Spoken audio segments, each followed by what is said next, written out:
day at work and then get home and get high. Like, as we are once again alive upon the internet. Had the tab open apparently still. I was jumping around the tabs. I was just kind of checking out some other streamers. And yeah, we appear to be alive upon the internet. Let's make sure that we are with bit rates and everything set to public and titles changed and stuff like that. Everything looks apparently correct. Apparently. Yeah, let's jump right in. Yeah, let's just start with this. I need to get another character through Brooklyn. Through the lens of Brooks. And yeah, we're just gonna do that. This is the last character on main account that still needs to Brooklyn. So we'll take them through. I was thinking I'm gonna run something either for red or for blue. Debrief with Schaefer. Kelso had to go. Said it was safer for us if she's not here. And Manny's still mannying. Manily. Oh, we could go for that actually. Maybe I do the content or two. Although yeah, this wouldn't be a full red or so I was maybe thinking. There's this thing, right? If I take the memento out of this, then we would have a full blue build, but also this would take forever to get through there. I still need to get that like some of those final journey parts then. But let's maybe take the pistol headhunter through and we'll cheese it a little with determined. I might grab a Regulus as well, but then let's maybe have those pieces at the ready. And I just ate, and of course now that I'm talking, my body's just like, we want to burp. Just burps. Also at some point, yeah, I need to do descent for the weekly. Well, I don't need to, but I want to. I've done all the weeklies so far, might as well keep that track record going. And yeah, in the end as well, I actually last night and even a little bit this afternoon cheesed a little bit of the Game Pass project. Especially for second account, getting them set up or done with it, getting them also 2 caretakers. I have 4 caretakers in total. That'll work out. It's more than enough.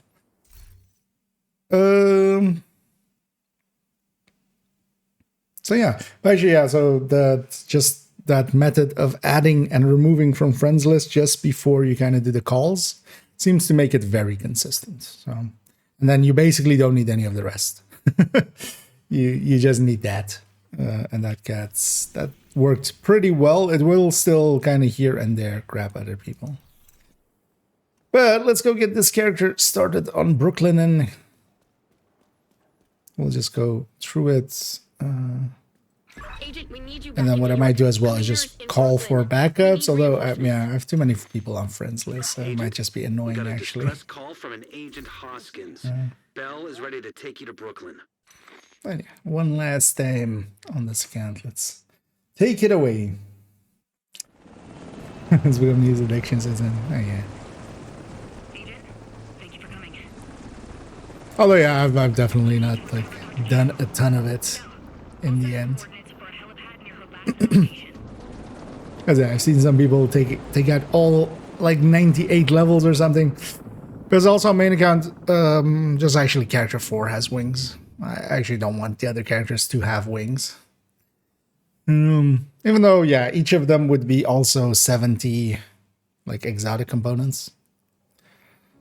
I'm not too fussed about that.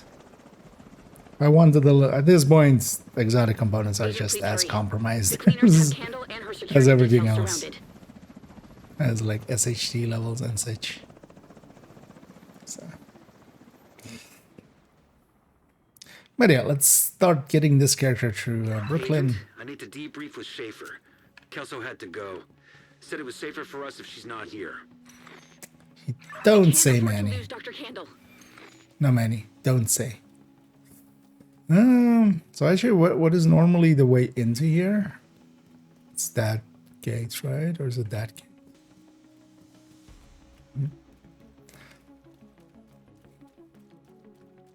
Just curious if we could try to escape. But oh yeah, I definitely poked around Hostiles incoming. everything here. Well, that'll be interesting as well once we have all of the comms and you do a new character, because yeah, there's the echo around here, which is like which is the final echo, but also kind of a callback to Div 1, kind of. Ally detected. I forgot it says that. Assist ally. You just grab a. I should grab caretaker. I should have grabbed that.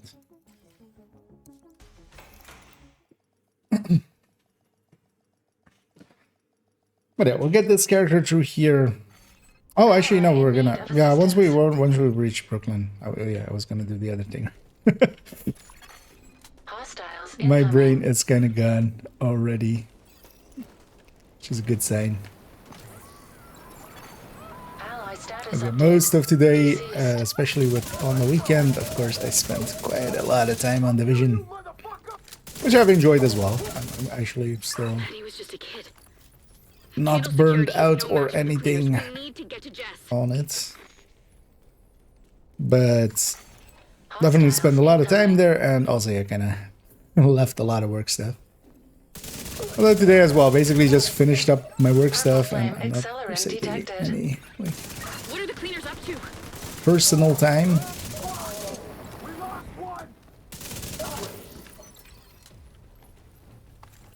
But starting tomorrow we will. Because of 3 times Tab XP. obstructed. I'll likely just play second account while 3 times XP is up and just do build collection stuff. I'm just effectively not gonna play much of main accounts.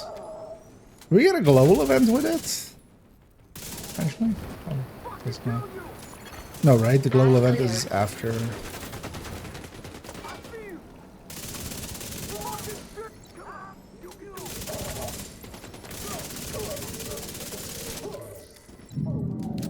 Actually, the chameleon struggling to get stacks on these normal enemies. Hey, come on! We need to get to the We armory! finally reached.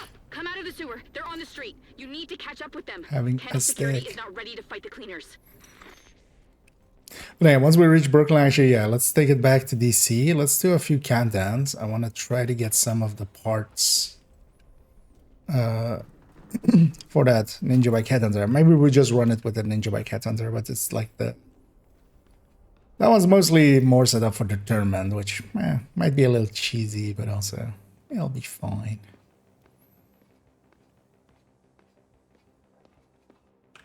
Dun dun dun.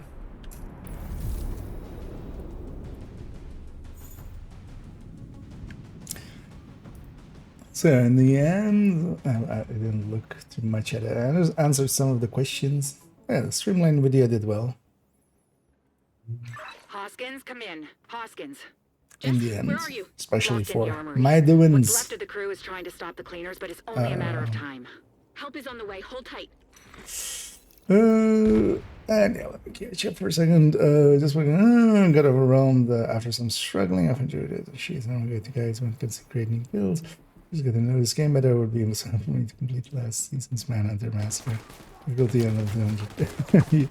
And yeah, you're more than welcome. And yeah, I can understand the feeling of being overwhelmed. You know, when starting on Div 1, for instance, I definitely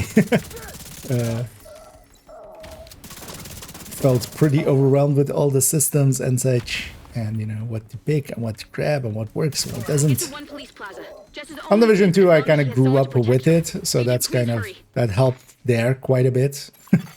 You know, I was there when systems were getting introduced one by one, so it wasn't all of them at once. Not even Dr. Candle? But just also focus on generally what I advise as well. Just instead of trying to like understand everything, unless you like really you enjoy that. But for a lot of people, it's kind of fine to just copy builds. You don't have to understand the system to just use the system. So you effectively, instead of like how does expertise work and everything, it's just more like, hey, just run multiple weapons. Once a weapon is proficient, just swap out, and gear when it's proficient, see if you want to maybe try a different build.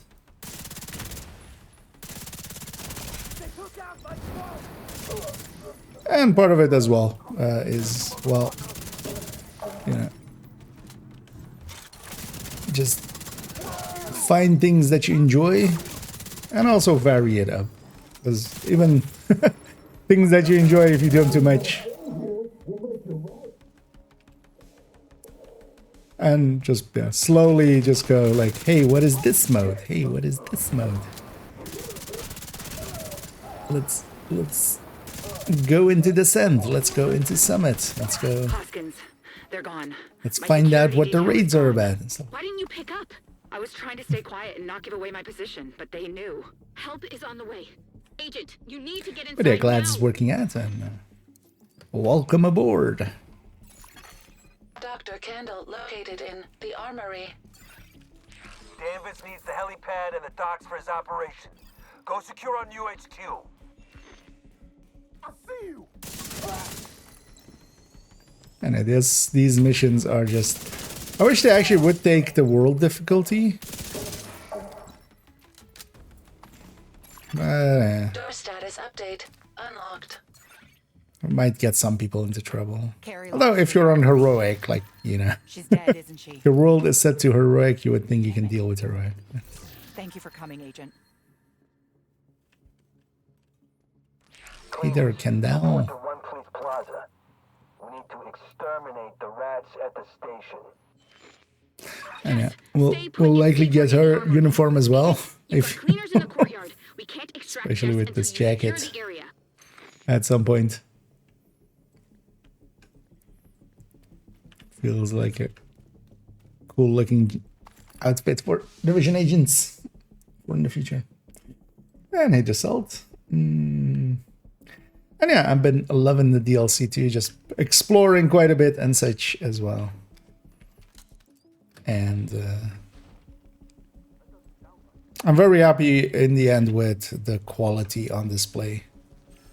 I was very worried actually about the quality of it. Kind of hinted at it here and there, but I needed it to be, you know, on par at least with the rest. And I'm very happy that while small, that's the biggest issue with it. It's just, it's not a lot. But it is still of the quality of the rest of the game. It doesn't, like, in any way... It isn't also better than the rest in, like, the open world and stuff, but it's definitely, like, on par, at least. Which I was hoping for, because it would have been silly if it was, like, Target you know, detected. just... Hey, this is DC, and this is Woney, and then, like, oh, Brooklyn is, yeah. You have to excuse that it's, like, shitty in this way or that way.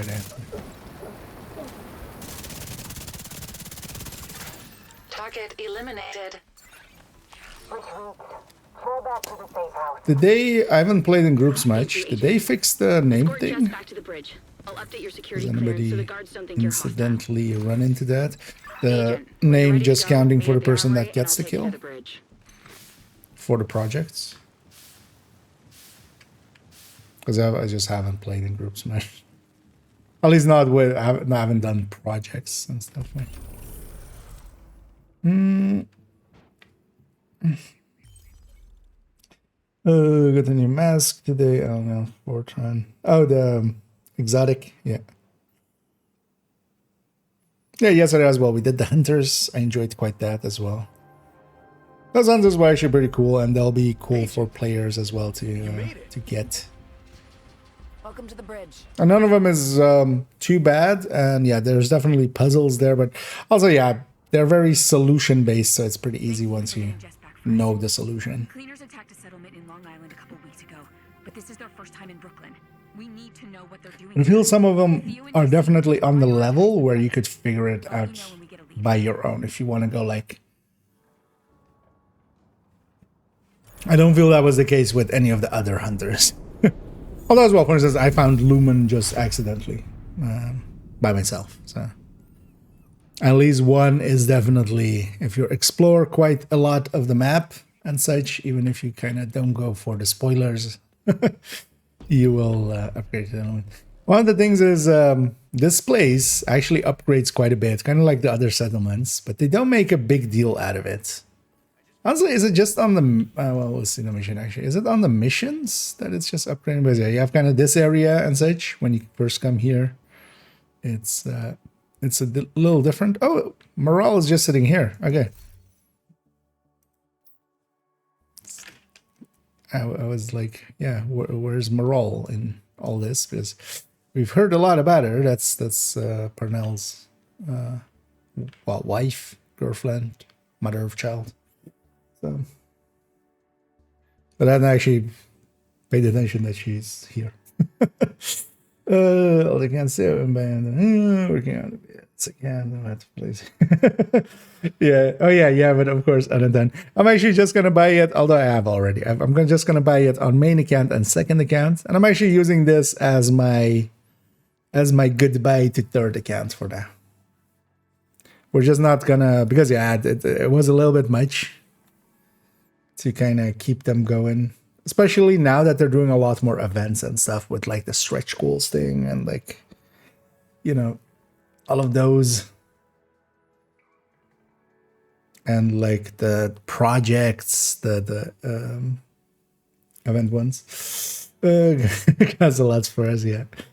I mean, well, it's many times a little, indeed. Indeed, there's pretty fun. And easy me. We select new players. Which build should it hit when you hit level 40? Well, do I have a thing for you? I'll put in the commands in a second. It will pop up a list, likely with its stream delay, like when I'm talking here. It is the recommended build list. Take a wild guess. What is there? And yeah, that's explanations and such for what builds I kind of recommend and kind of what they do. And yeah, it starts with Striker. Honestly, you kind of owe it to yourself to just make an obliterate Striker. Well, actually not this one, but this one effectively. But yeah, it's also in that list where we are going with an obliterate chest. Well, yeah, you would want some of the items and such, but kind of that layout. This is kind of the general meta of the game. Especially running it. It's not, honestly, I don't run this everywhere always. Definitely not. But you owe it to yourself to kind of know what this build can do, and then you can kind of have a, you know, you have something to compare against. And then there's a bunch of builds in there that are recommended for if you're playing in groups, like Eclipse, or things like Refractor, or healing builds if you want to like go Incursion. But also what I like running, for instance, solo is what I was running a second ago, which is a Tech Tank. Which is with a Memento and a shield that is pretty strong, but you kind of have to learn to play it because you're not strong, your shield is strong, but you have damage, kind of. So, but yeah, you have a bunch of options there. Just have a read through that. Yeah. Fire.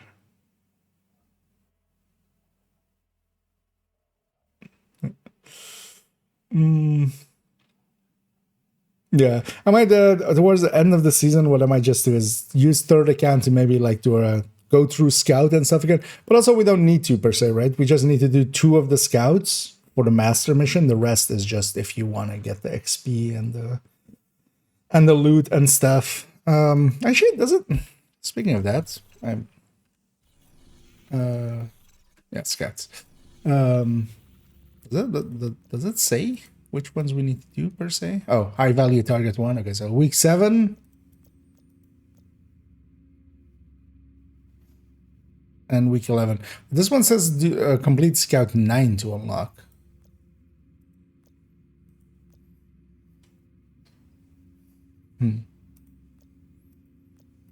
There's the idea that the way I thought it would work. Although yeah, this one doesn't have a prerequisite. So yeah, this needs. Oh well. Oh yeah, this. Maybe it's just the wording's on it wrong, but the way they were wording it is yeah, you need to just do the high value targets to actually get access to the master mission, and the rest is kind of just filler and comms, of course. So it'll be that. Speaking of this, yeah. So yeah, let's talk to Hoskins. For getting Jess back. I really don't think we would have made it this far if we didn't have Candle keeping us healthy. Okay. Logistics and lodging. Truth? We're running short on beds, but I'll find somewhere you can hang your hat. Welcome to the bridge. Not wearing a hat. Look forward to working with you, Agent. Yeah, we've worked before, so let's go back to Candle. You ever get tired of rescuing the same people over and over again? Nope. Hostage rescues. Love them. You know, I thought I was going to be the hero. Save the world destroyed by science with I delayed that science. light. But I keep ending up your damsel in distress. I guess we do what we're best at. Anyways, if you need anything, we've got a decent medical staff now. What's that guy doing? We're no hospital, but we've got vaccines. And we're a step beyond field triage. One step beyond field triage. Allied distress call detected. Agent! Cleaners attacked the clinic. They're burning everything. Please, Agent, you have to hurry. It's actually a list as rewards. Like settlement upgrade? No. But yeah, one of the plans is to kind of run this character for today. But actually, I want to also run a build with them. So we're going to take it back to DC actually now and go to a few countdowns, get the parts that I need. Oh, it won't be too hard to get them anyway. Retracted. I see. And hey there, Meline. Safe area entered. Is the new exotic mask glitched? Yes. In my testing, weapon damage wise, so I don't know, the reload seems to work, Agent, and I the need to other debrief parts of with it. Schaefer. Kelso had to go. But likely the status effect and the weapon damage isn't working currently. Weapon damage wise, you're getting 2 weapon damage out of it, so you're getting 1 stack out of it, which is my guess what is happening there. It's like instead of giving you 12 stacks, even though it's like visually giving 12 stacks, even at full stacks you only get 2 weapon damage out of it, which instead of the 24 that you're kind of promised. Hopefully that'll get fixed. Because yeah, we didn't have it in the PTS, so yeah, it's kind of the downside for them of not having done it with PTS. You know what? Let's grab caretaker. Maybe we grab purist, or maybe we grab both. Let's grab a caretaker for proficiency wise. Let's grab maybe a lead. Yeah, that one is also one that I'm still leveling. So might as well run those. Well, we run a countdown or 2. Unless it's on this Fury somewhere on the map. I wouldn't mind if it's on a open world either, with just doing a few.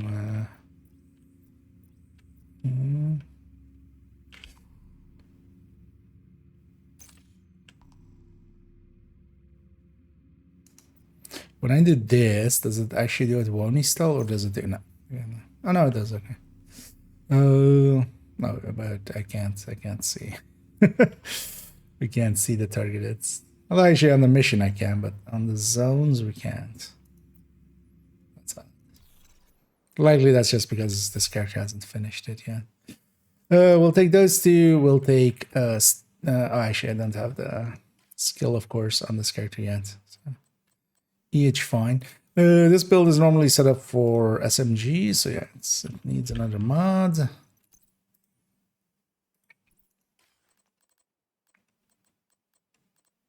This character has no loose crit chance mods? What? How does that happen? Oh, we use them for things and stuff. Was clapping for me? What? Oh. Somebody was clapping. I got clapped. There should be one. Did I put that mask away? No, in the end we reused that mask, didn't we? That Brazos mask, yeah. Yeah, it's fine. 45 crit chance, who cares? It's countdown. Let's set our target at 2. Hunter's Fury. Am I blind? That's fair. I am blind. What I'm looking for is a holster, knee pad, and You glove. have received an invite to And actually, we'll just take some like that have high weapon damage, but eventually I want them to all 3 to have headshots so I can blue core them as well. That would be the plan. Any tips for new players, especially the library section? What is the efficient way to complete it? So just while you're going, starting out, add to your library. Just every time basically you come back to, you know, or you're doing some loot or you're full up on loot, first thing to do is go to your library and extract, especially if you have full stats, extract those. If it's like a little bit, it's not per se needed. You know, you would rather want like either from the stats that you're using to have like the best that you have.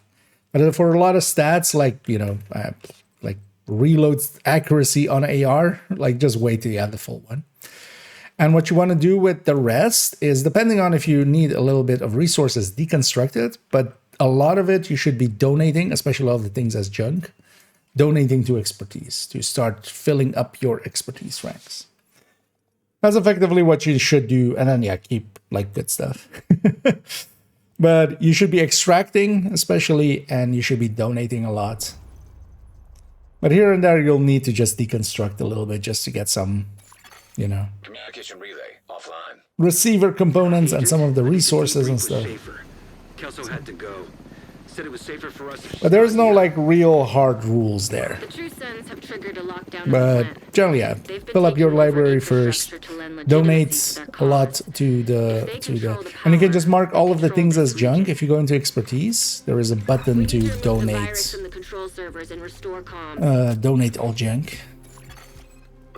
So here, Streamline here, for instance, against these hunters is not a bad thing. Because for instance, if I would generally take measured into countdown. But if I have like another, for instance here, Streamline, as long, because yeah, I'm not using my shield against this guy anyway, that makes no sense, but yeah, now it's on cooldown. Now the hives, oh no, actually the hives. Yeah, not enough. We really have way too little damage.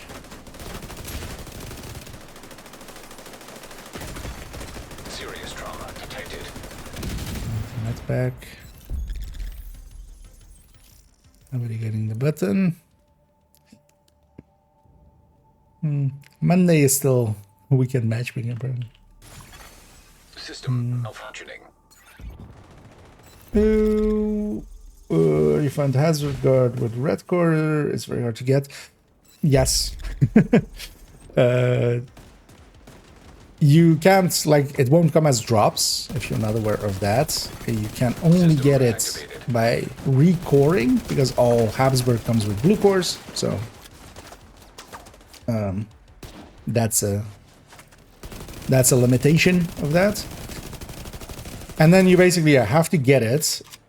The best way overall, but less like doable nowadays, I would say. Reactor containment, yeah. Was crafting. We would buy a ton of when Habsburg was on the vendors, you would buy and deconstruct those for the crafting components. You would do watch alts and use those resources together with that. So you just craft like a lot of them. a lot of them. Because if you're farming it, it's a very low chance of getting it. But then also keep in mind that it's not per se needed. The Habsburg ones are definitely an upgrade, but you can definitely go with Chain Killer plus Araldi or Chain Killer plus Gift. For instance, depending on what build you're going for, but generally you can leave out the Habsburg and still have a good enough build. The Habsburg is like really one of those super endgame upgrades kind of that you farm for once you have everything else kind of.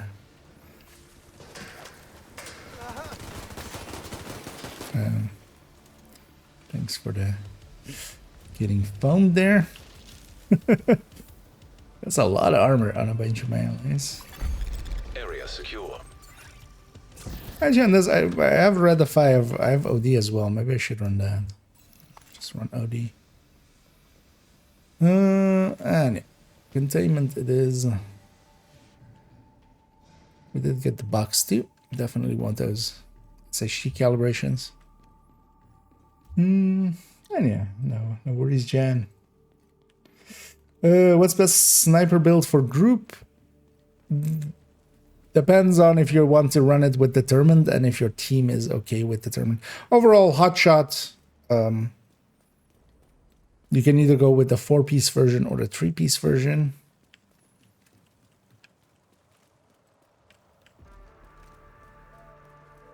And then if the team is okay and you are okay with determined, you just run it with the White Death. But you kind of have to yoink a kill to kind of get it going, especially in groups. So you kind of have to wait for somebody else to kind of weaken it or weaken an enemy yourself and then finish them off. But you can't keep you can't start it easily in a group. So it kind of also depends on the group. System breach initiated. And then the other tools are especially Mantis, because in a group setting, there's other things being targeted. So if you actually, especially going after targets that aren't targeting you, you get the damage bonus. Or Nemesis, you just, you put out Nemesis shots. But overall, the easiest one to put together is kind of like Hotshot. So the 4-piece Hotshot. Kind of like this one. Actually, I'll put them both chats here. Which is the I roll the Critical systems exposed. Because also for the other person asking for Habsburg. If you don't have the Habsburg, that's the version to go for, which is 10 minutes to lockdown. Evacuate. Did I ever add the gift to that picture? Because yeah, you could go either way. You could go a Raldi backpack like I have there, or you could go. Area secure. Oh yeah, I forgot what I'm Agent, looking head for. to the administration building. High risk target detected. We can also graft. We can craft on this Fury. So I could craft a bunch, but if I can avoid that, oh yeah, the bug's up there. Almost forgot that. It's because I'm talking.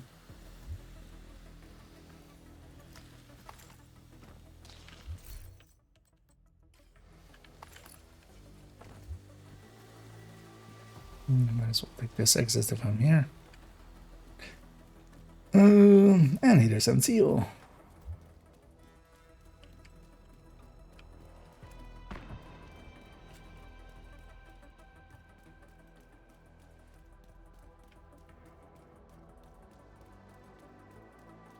Where are we going? Oh, admin. Thought we were going coolin', but we're going admin.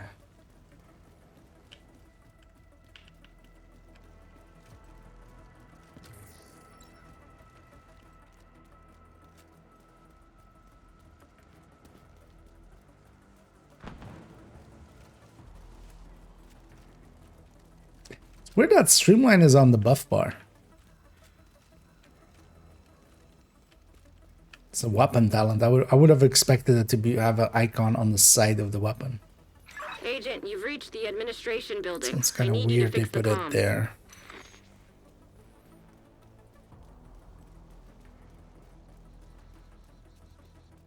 Trojan virus detected. Safety protocols activated.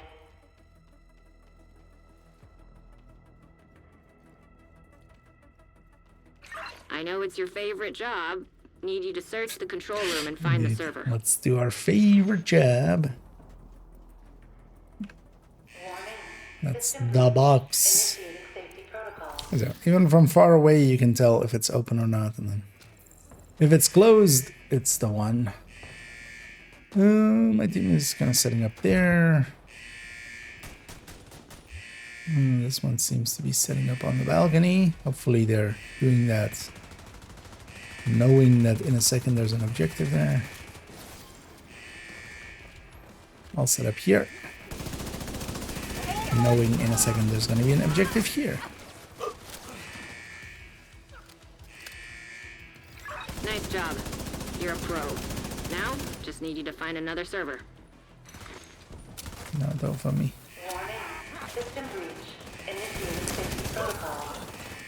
How does it work with High risk hostile. the journey parts Hostile where you airburst need seeker certain detected. modifiers equipped? Is it just the person getting the kill? They need to have the modifier equipped, and then like, because you have the one like have hazard protection one equipped and then kill scorchers and thingies and others. Is it shared to me if I don't have it equipped? And do I need to? Yeah. Well, actually, a bunch of questions there. And I realize. Wait, did I not start mine?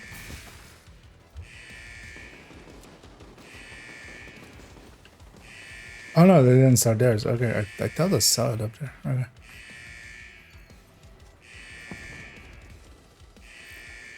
I wouldn't be surprised if I hadn't started mine, but oh hell. And he's ended.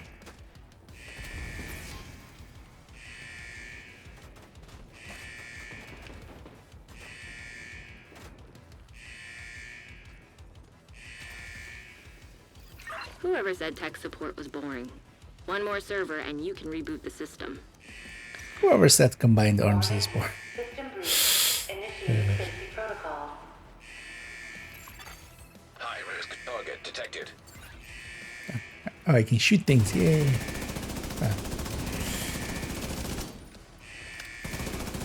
The downside of killer is definitely, for instance, this right here, streamline. Definitely better for. Well, I'm not using my skills. But also, what I would love to do is pull out my shield and have the close range. Yeah, let's go Luton. Override safety protocols to I've been on objective duty. I've System objectively rebooted. been on Communications objective duty. restored.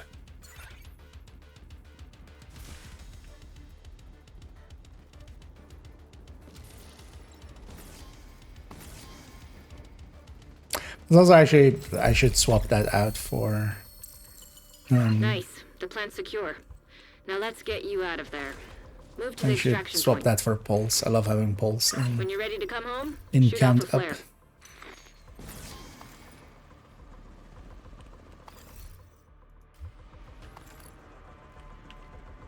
Let's make sure we got the big box.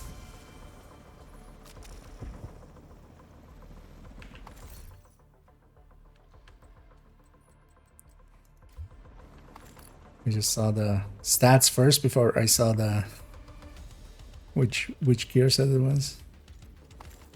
Oh yeah, these guys are fighting out there. It's definitely safe, for instance, in here I would generally pick measured, so then streamline kind of can compete with it, but I would just much rather have Get on my that pulse. helo. You've got hunters incoming. Although even here as well, if I get in range, I'm gonna pull out that shield and get the damage bonus from that.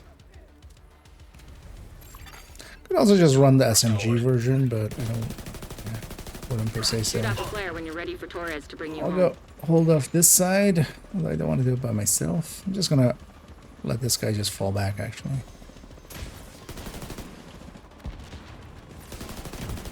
I'm gonna blow that up for later.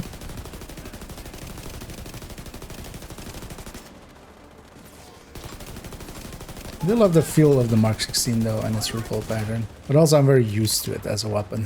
That does help.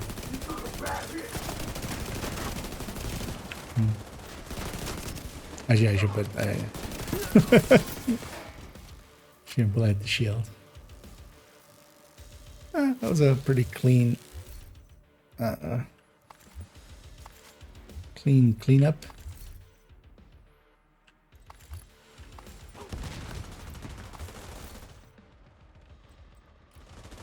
And I'm trying to get glove, knee pads, and masks. Oh no, glove, knee pads, and holsters. Probably with headshot already on them. Because then as well I can blue core them. So I'm never going to play around with the stat, I'm going to play with the core.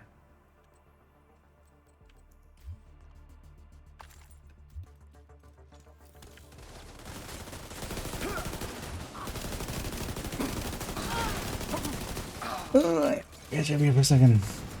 Oh, and either elite.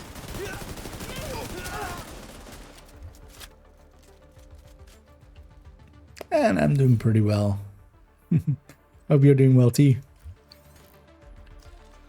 Because you were messing about a little bit more with that. Actually, yeah, I'm gonna make an multi-calc actually set up for the headhunter at some point. I've been meaning to, and yeah, the multiple pistol headhunters we need to look at. But yeah, not there yet.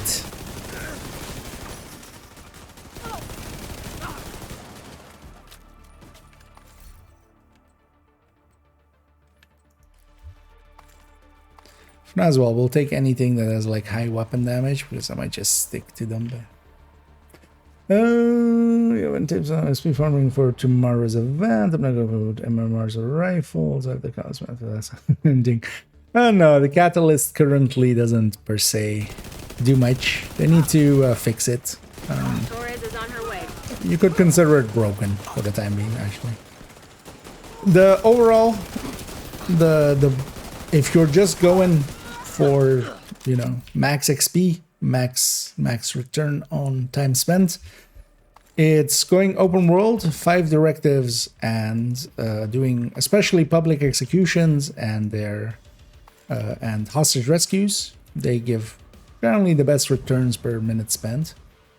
Propagandas are kind of okay as well, but just open world farming, and then also doing some of the bounties.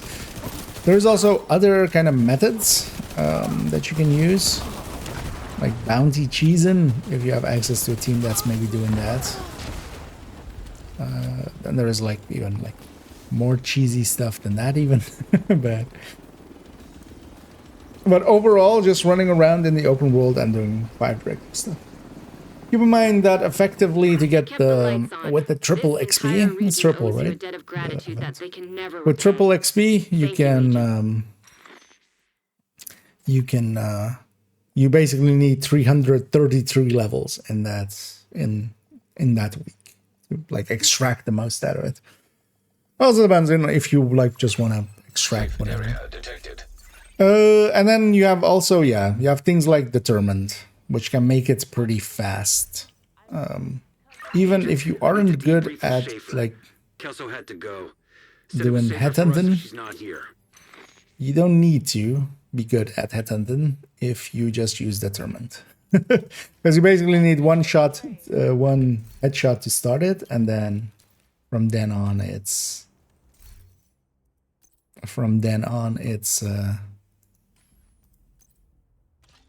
just body shots, especially if you're going after the right faction. So usually you go after outcasts, which have no helmets, and then it's pretty easy.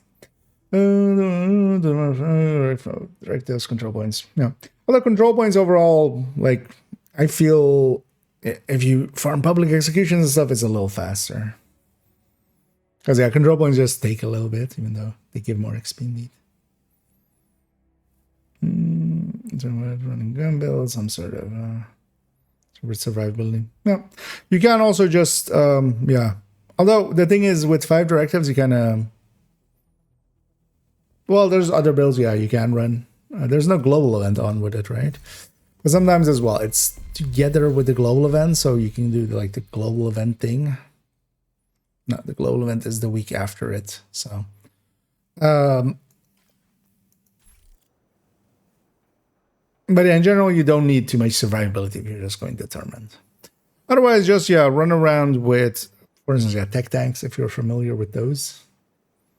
Generally with them for this season, because ammo orders is fine, cool skills is fine, ragers is fine, fog of war is fine, and actually fragile armor is fine as well. The only thing is ammo hoarders, you need to kind of have two weapons, maybe put the AR and SMG there, and you need to figure out where all the ammo boxes are. But for instance, with these 5, you can definitely just run all 5 actually with tech tanks.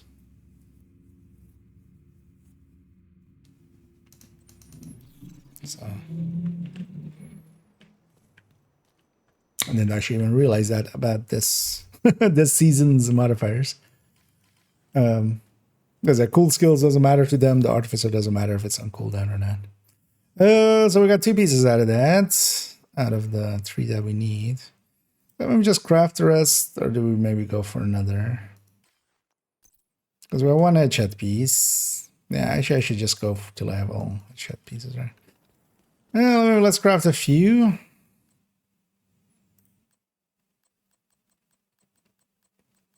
Likely we'll just do another canteen.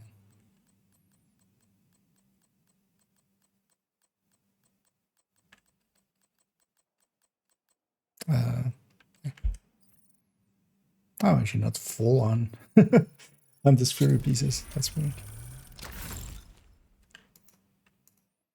Let's see what I'm gonna do. Let's just right click craft. That's expensive.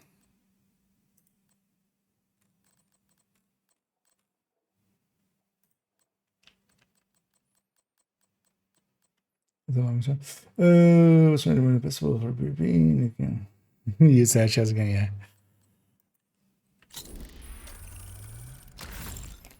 Yeah, I wonder how much of a difference actually now having that those 3 pieces makes to regular spills and stuff. I don't think they really needed the help, but they were already pretty powerful.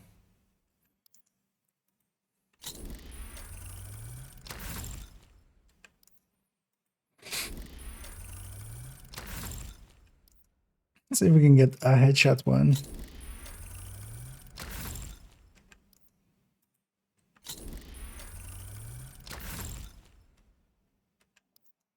And then what I'll do is I might do just 1 more countdown and then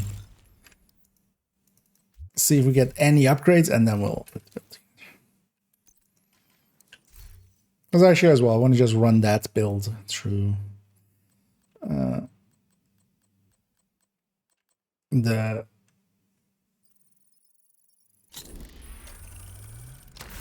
run through of Brooklyn for this character, because I'm gonna take this character through Brooklyn in a bit. One's also like very low. Let's maybe craft to 50 here while we're here.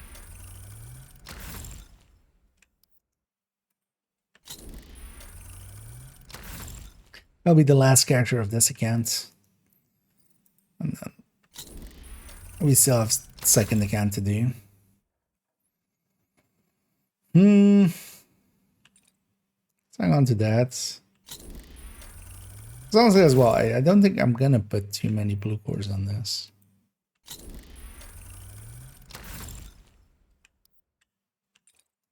I don't remember what the other one was. And then I'll hold out for here and there, just farm some Hunter's Fury till we do get the upgrades. So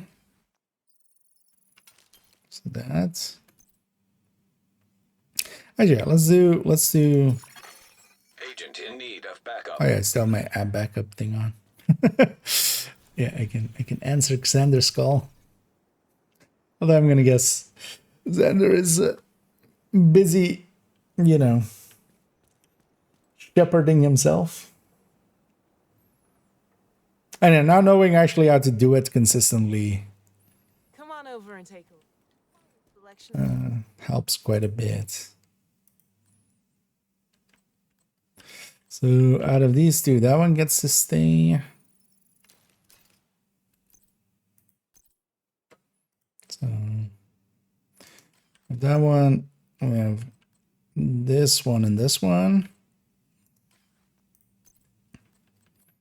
And we have this one. Okay. Now let's do one countdown here. Also, yeah, let me turn off my on-call status. Backup request denied. Because, yeah, we're not interested. Yeah, let's go to... let's run Redify, maybe. Kind of like running Redify. 4 countdowns. And then here as well, we'll run that one plus Streamline. Just for the proficiencies, because these things still need to become proficient. Proficient. Also, I'll fill up on any resources. Nothing's completely full. I could actually burn a few printer filaments in a bit, but not full enough yet. Oh yeah, let's do one more.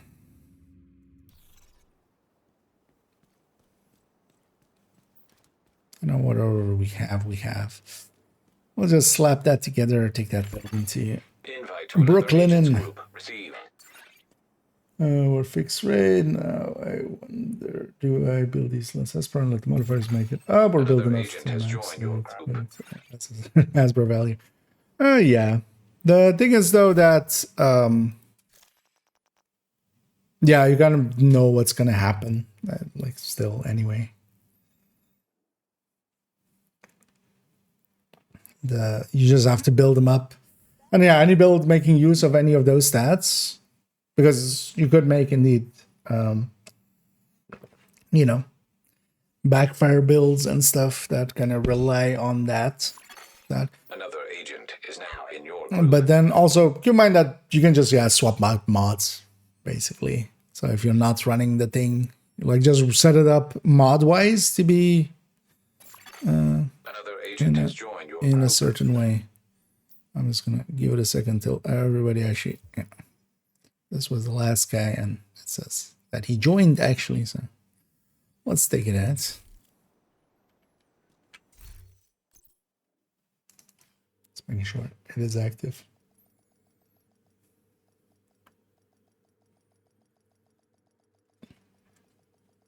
But the thing with it as well is you can just take them as kind of like bonuses in general, right? That's more how they're intended. I'm gonna guess. From the dev's point of view, Agent, I need to debrief with it's more like, Schaefer. hey, we see Kelso these had as to go. bonuses. Because honestly, only PFE and the hazard protection have that trait, right? Like, you could set your PFE a little lower, but that as well, you just swap out mods, right? Like, if you know that you're going to set up the build and you're going to run it for a little bit, and then you're going to rely on the modifier, you just pull out 2 PFEs and just I'll let the passive do it. The rare black screen of Countdown. No stars. Utter darkness. Ooh. Apparently I haven't slept enough at all today, which makes sense actually. I couldn't sleep last night, so I actually did a bunch of Not sure what they're trying to do with the nuclear messing reactor, but about they triggered the with safety using the protocols. call for backup Plan is system going into and dual lockdown. boxing with it. Mostly as well trying it when like my We need to region shut is down the basically broken was dead, transformers right? and Because restore the power grid. it was like 4 o'clock in the morning in my region. An agent So has gone offline. I guess somebody. Oh, Reactor unstable. okay. Emergency The other lockdown team lost 2 protocols people. activated. 15 minutes lockdown. Excessive power detected. Increased probability of instability or overloading Sucks to the be power them. grid.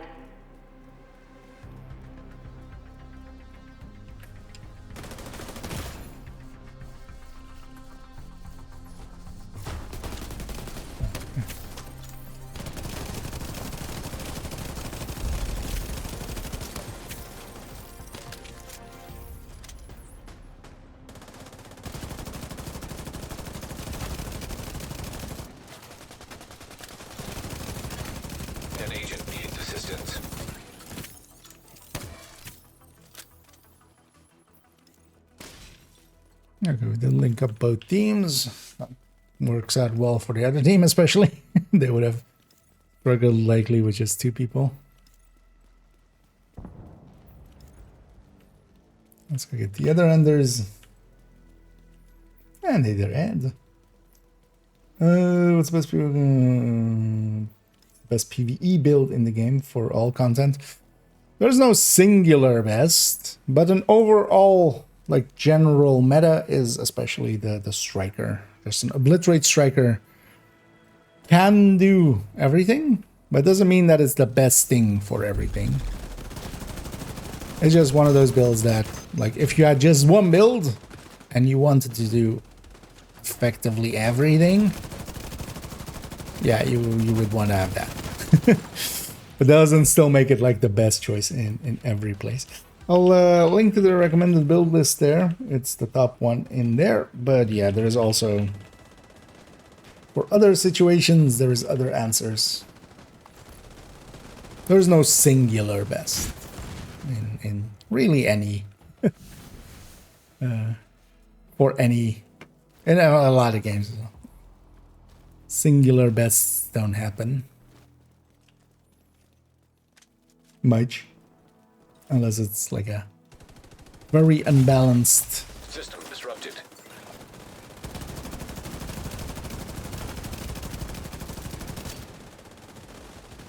Oh, we have an OD on the team.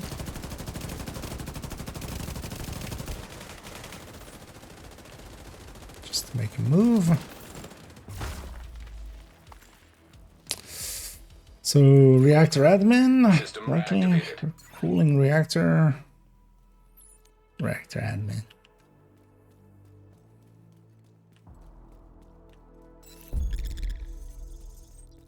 And there were 6 men in this one. Oh, that's fine.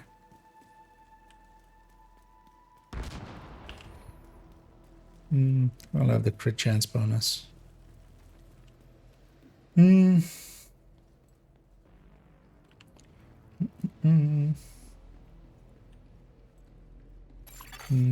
Before getting catalyst, was that a massive drop around 68 and still no mask. You are getting exceptionally unlucky. So currently, assuming, and this is a big assumption on my part, assuming it is the same 7% on heroic that effectively everywhere else is getting used, and even more recently, for instance, in the for like the climax mission is still getting used. If it is at 7%, it's a 1 in 40. But yeah, then you have assholes like me that got it on the second one. So yeah, to average wise, that, you know, works out for every person that kind of gets it on the first one, or just, you know, Critical systems exposed. answers a call for backup in the boss room and gets it to drop, for instance, there or something. There's a person that is getting severely unlucky like you.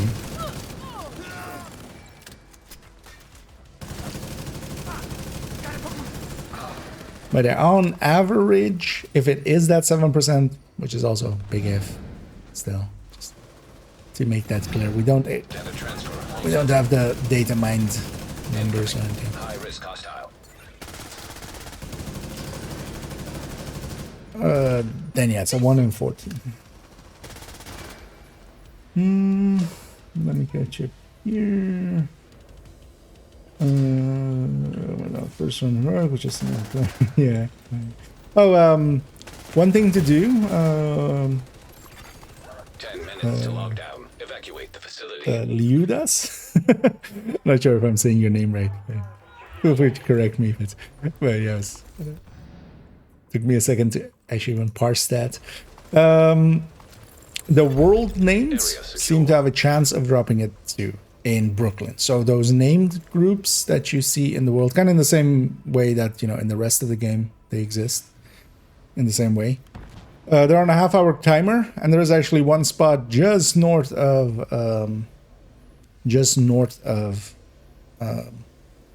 the pier mission. I'm forgetting the name of it, but that's pier in the name, I think, right? So you just fast travel there and go a little bit north. Do that every half hour. Those guys have a chance at it too. Increasing your chances. So, but yeah, just to be clear, just the Brooklyn ones. Tech detected. So the world names in Brooklyn, they seem to have a chance at it. Because if you're doing the mission that much, do the mission, it takes about half an hour anyway, then go to world name and then go back to the mission. Unlikely if it is on the world names, it's a 5%. That's usually been the number that the world names get. Or in the past with, for instance, Lady Death.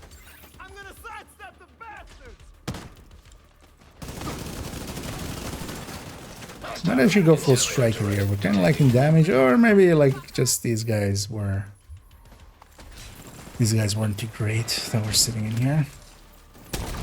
I think this guy's trying to regular us, or we're just determined. Yeah. This isn't the place for a pistol determined. Very much not. I need the mechas. Raid needs specific builds? Somewhat. You can get through Dark Hours with just 8 strikers. You can likely get through. Incoming. High risk hostile. You could definitely get through Iron Horse even with 4 strikers. Or 8 strikers. It would suck. You wouldn't want to do it. Having a healer there and a tank and stuff, because now you have to do like all of the phases like separately and stuff. Agent, you should be able to access the turbine now. Good.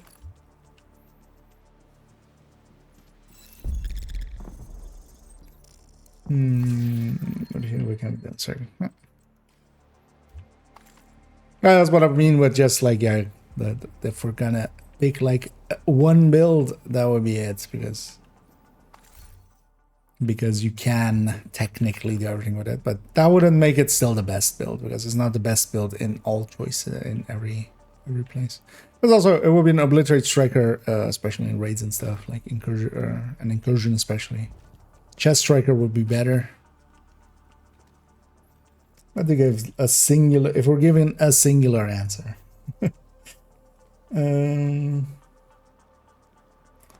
Neither Miko. Is a new DLC the last content for D2? Definitely not the last, like, depends on what you mean with content, but it's not the last season, definitely. We're at the very least getting season stuff, which is, you know, at the very least the climax mission, which reuses a mission, but is you've reached the turbine. completely different, so effectively like new content. But the scouts and stuff, like the seasonal things, that's definitely still going. But DLC wise, yeah, we don't know what their roadmap is from now on. But likely as well, likely they don't know what the roadmap is from now on, because they just finished that out. That's gone out, and I'm willing to bet like any of these things, it's you know, they now finish this. They're gonna kind of look at, hey, how well did it do, and then that drives future choices. But I would think as well received. The thing is though that it's kind of, you know, I'm definitely in a bubble, right? I'm I'm in the Division bubble. But it seems it's doing well, the DLC. Evacuate the facility. 5 minutes to lock down. It seems well received. It seems to be selling well. I think the floor is electrified. Watch your step, Agent. If that is actually the case, it's hard. Like, we'll likely never know, really. I'm just gonna heal this other guy to heal myself, as I'm FI. Also, the thing this red FI is kind of for. Is just to give the FI buff as long as most people are at full armor. Here, though, a lot of people are not at full armor. I think, though, that happens in Countdown quite a bit, and why I do quite enjoy. People, once they get hit and stuff, they'll just met that guy. They're not gonna rely on me healing them, because also my healing is pretty shit, because I'm a full red. Hostile vendor seeker mine detected. Nobody hitting the objectives, I see. Okay, somebody's hitting. One thing I might do, though, is intermittently. The burst at the start of it will heal up pretty well. High risk hostile.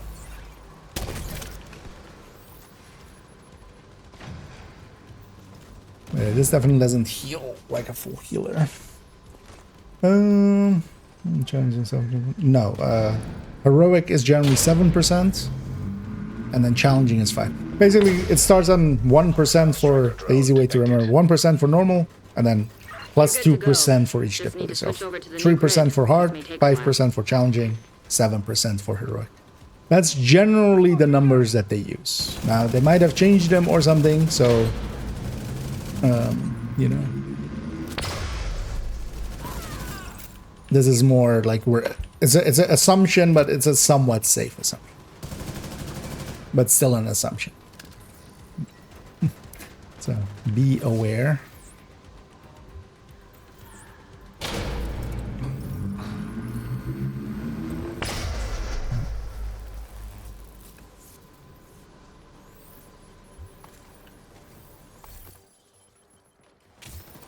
I got some decentish looking headshot pieces. I'm happy. I could try to keep my allies more alive than I am. Power grid stable. Okay, that's nice. An agent needs assistance. That guy doesn't know what a health gate is.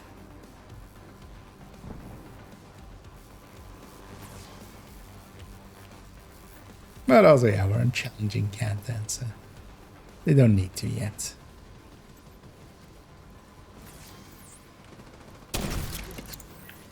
Direct impact that guy. I'm kind of hanging here because I want to get this crate. The second it's available. The plan's secure.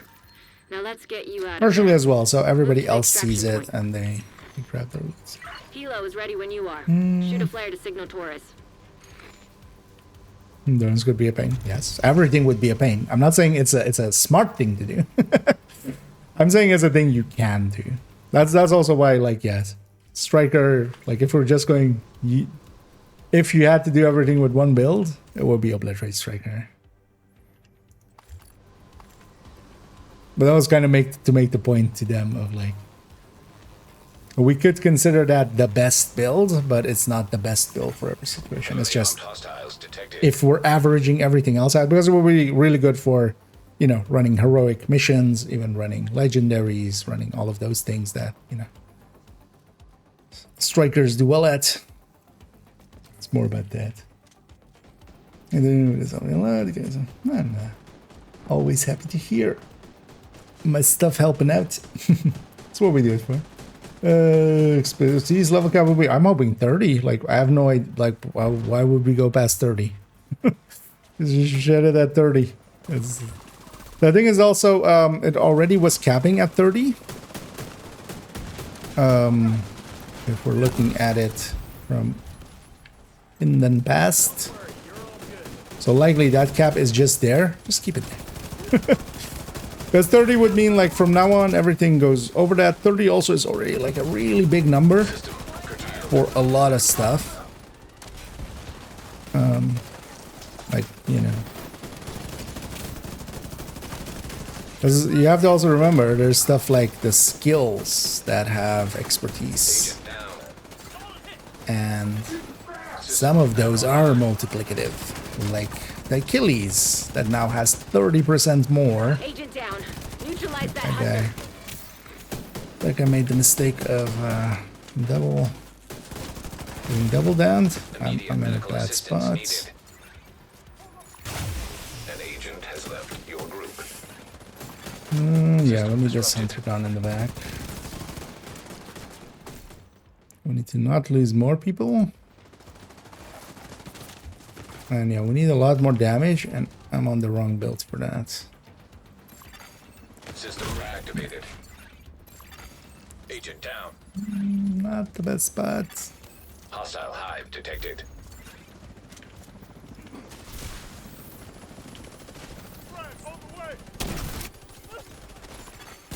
An agent needs assistance. Stuff hunters up. System malfunctioning. This place does scale, so what we have here is this part is likely 6-man scaled. Serious trauma detected. Yeah, that's that hunter. System restored. Agent deceased. Another one down.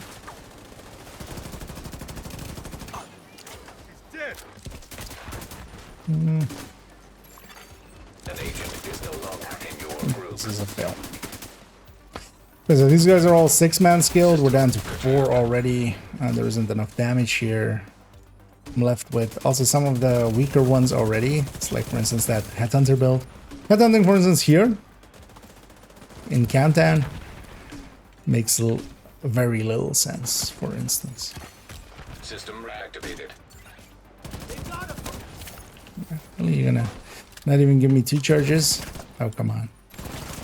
Hostile phaser destroy drone it. detected.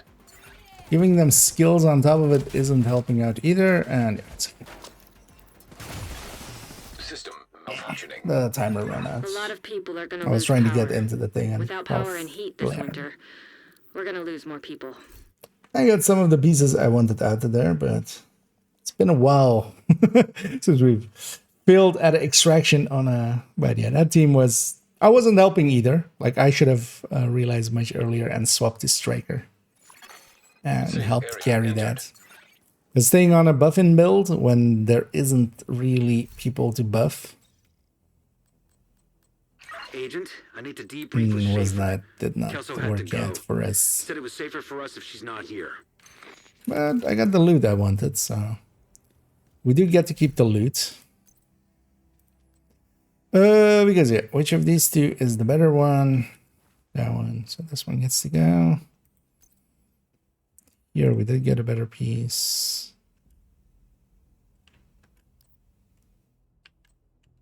Much better. Yeah, I'm not gonna hang on to that one. I'd rather pay a little bit of price and have it be headshot. So we can blue core them if need be. Let's see what mask we have here. Now headshot, a cheap one.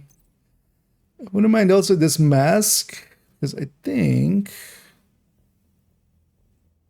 Okay, no, we don't have many in the form of masks.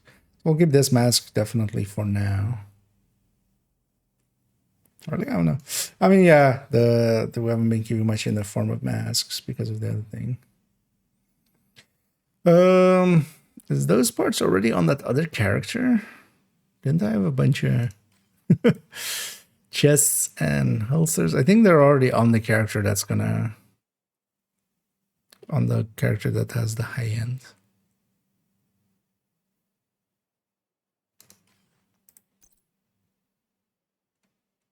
I think I already distributed most of the parts.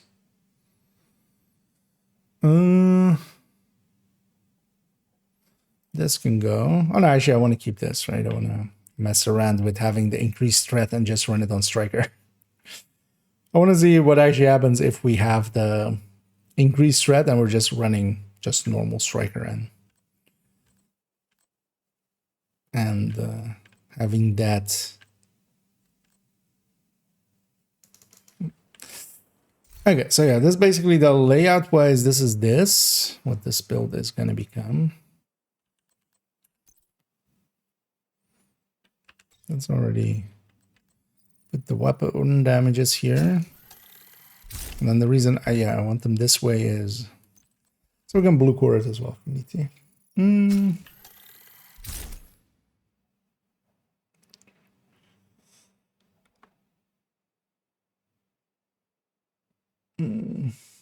Oh, and challenging. Yeah. But also, that team was gonna fail. I felt already. It wasn't surprising.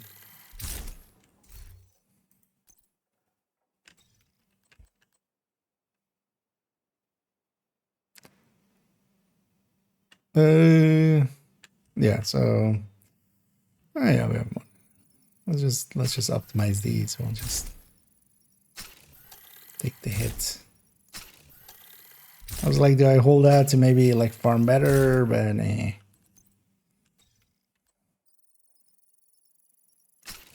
want to mess around with it now as well.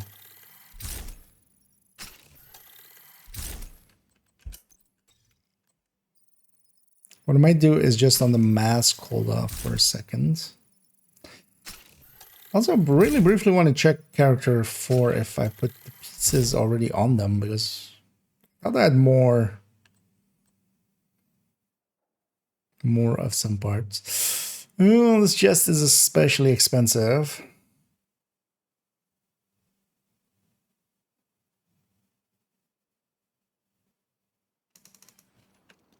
I might just leave off on the headshot there.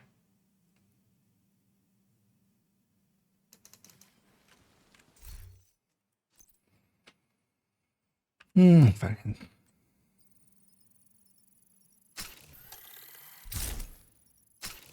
Let's get it all the way.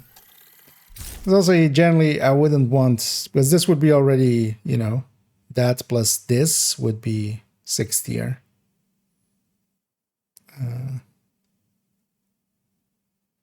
If we take all these 3 blue, 4 and then 6 plus that, so let's actually just keep it as is. Yeah, let's do that chest as well. Might find a marginally better one, but this is close to as good as it's gonna get anyway. Best thing on the cloak knees, if you mean for the like the threat addition and reduction, not much yet. Not per se in a hurry to look at those.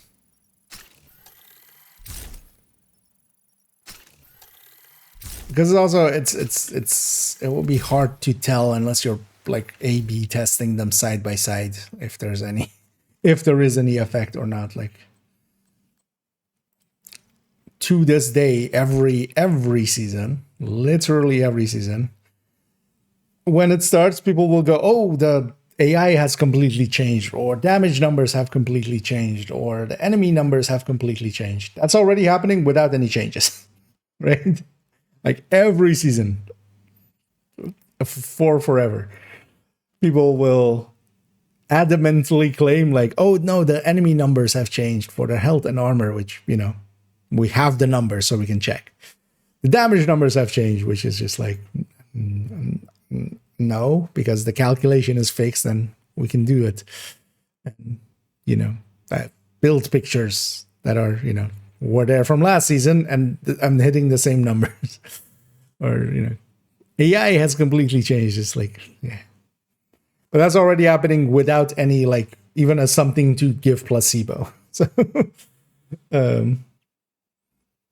it's kind of hard to.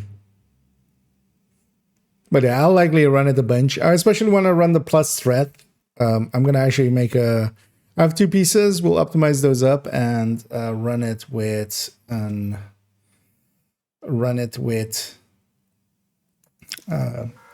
strikers. Just have a chest and a glove. And then just see like, hey, how much the hunters hate me more than everybody else when I try it. There's no traffic or lives. Oh yeah. Although I would feel, because generally countdown doesn't per se stick to its region, so it usually pulls you in pretty quick. Yeah, let's grab a Regulus and harvest from the stash graded, and let's actually take this just into Brooklyn.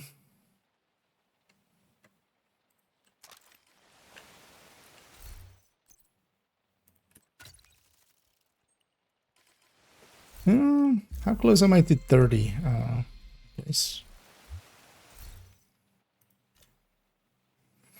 Not close enough. Also, you know what? I'm just going to use the pistol anyway. So let's put that and let's put this just for proficiency. Right, let's go back to Brooklyn.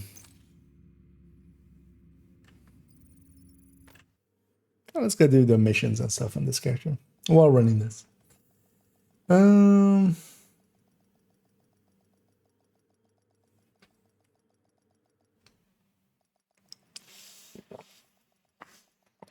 What's that? This is the Ninja Bike Headhunter that I'm kind of adding in. Agent, I need to debrief with Schaefer. Overall, this kind of makes sense. This is one of the few places again as well where Ninja Bike can be made to make sense just because we have a very overpowered brand bonus that we can stick in there. Wait, isn't it? Agent, the clinic is the only real hospital left in Brooklyn. We have medics and field triage, Yeah, it's over there. but the maternity ward and surgical center, that's the clinic. Ew, wait, Any this is... coordinates to your Okay. house? I always thought in the bridge that north is that way, but no, north is this way. I feel that helps quite a bit with with how I think about positioning. You know what? We've gone through this street every time we ran down there. Let's actually run through this street. We'll go one street north. Nearby location guarded by hostiles. And then take a right. And just take a different route. Because actually, I hadn't seen this yet. Oh no, I have. Wait, so in the end, what was... So this was just for... Because I had that whole puzzle there, and I thought it was for the hunters or something. Because this one also starts with like a dead body. Rooftop maintenance key. But in the end, this wasn't part of the hunters.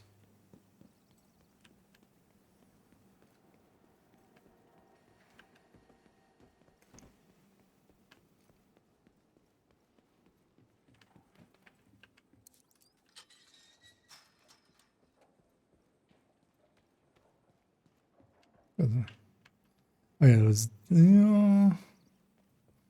Or was this just for that other gate over there?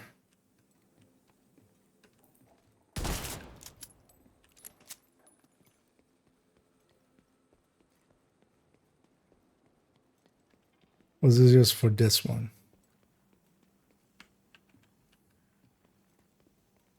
Let's go open it.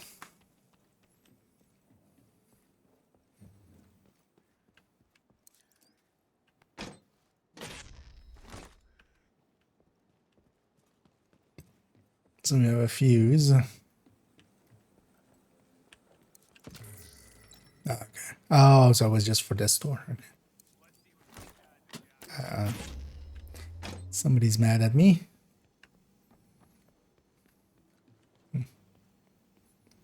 This is a hoarder.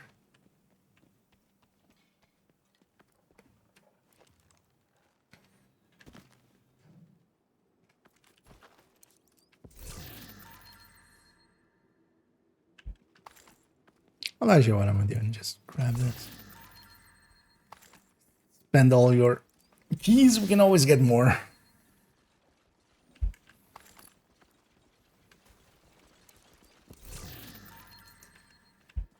Okay, actually, I had this figured out. Okay. I just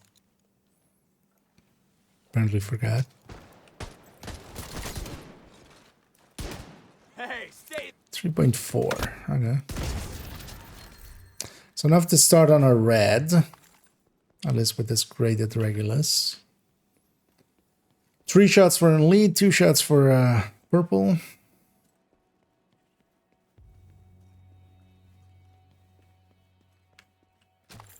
But then also like with 3.4. On the first, after the first skill, I won't have enough for. Alright, yeah, so 3.4, so 7. So I should see.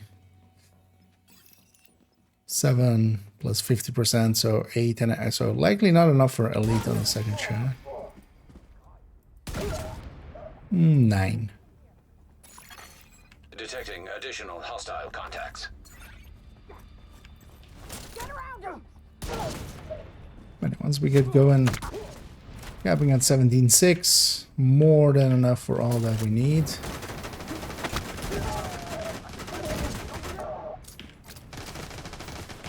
Might be an idea to Detected.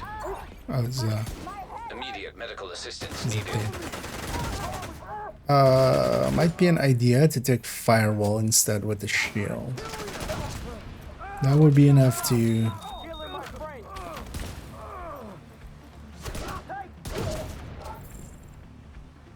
Reloading the drone. have the second shot being elite. Detecting additional hostile contacts. Oh, there's more? Okay. Territory control. Hostile control point go through this shield. identified.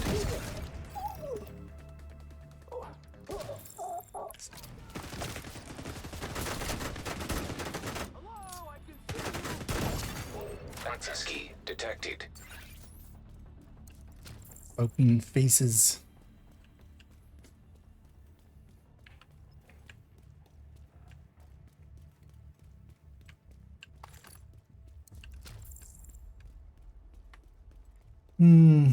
Most satisfying indeed. Oh, and a little bit as well. We'll run it with determined. I'm not opposed to determined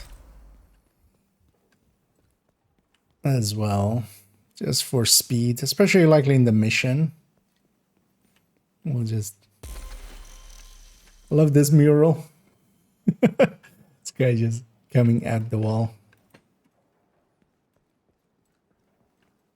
Let's look from here. But yeah, he's the man in the bridge.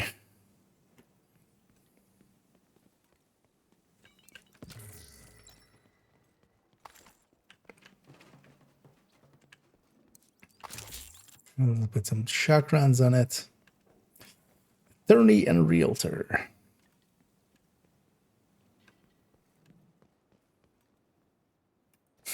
Dong.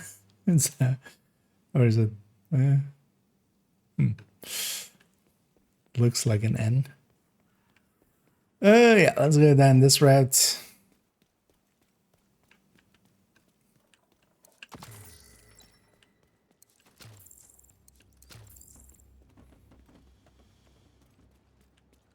Yeah, that's the rat patrol.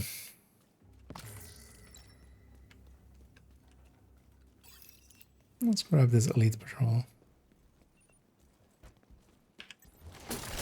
Nope.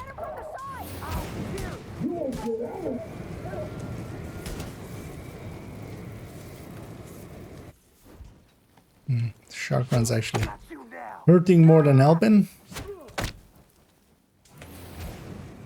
Sorry, could you stop blaming me? Damn it. I wanted my ability to aim. We got there. Gonna shoot him in the weak point. At least if he lets me. No,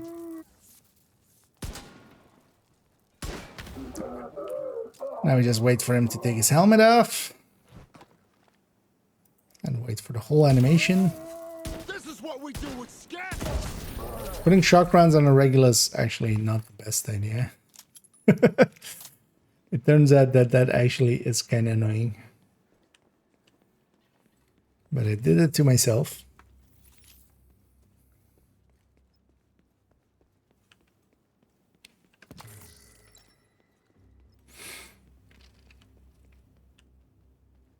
But this is actually decent numbers with like the memento not even charged up. Oh, that's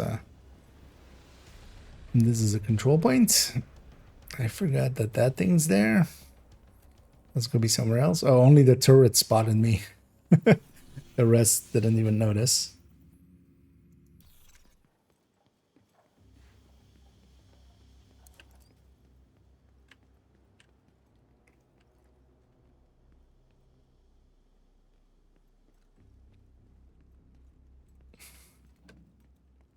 I'm definitely kind of feeling my lack of sleep.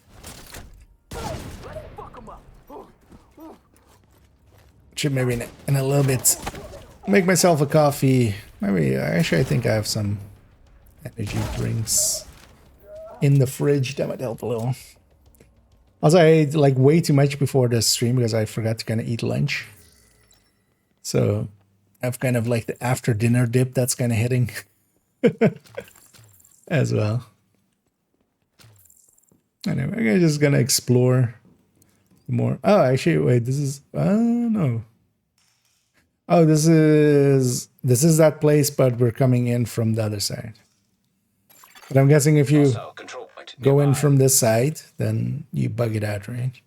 You have to come from this side.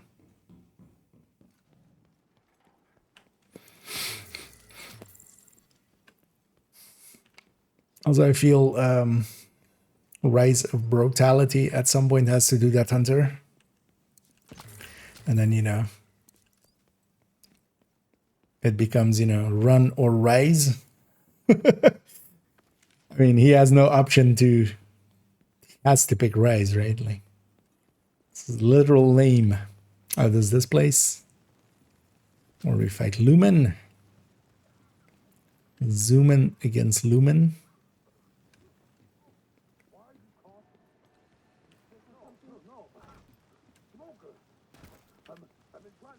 Let's go to the Sarah Clinic.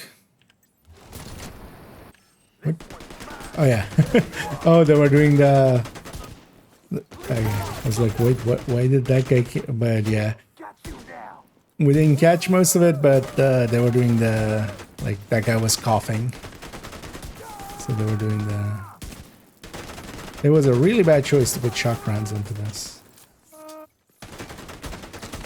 But, for instance here, like, look how much damage this shield can take.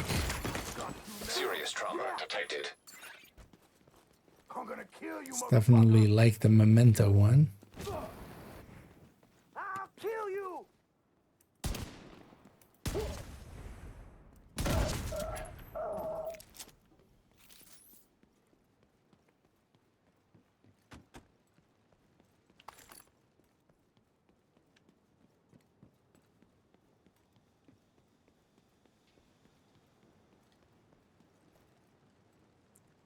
Pizza.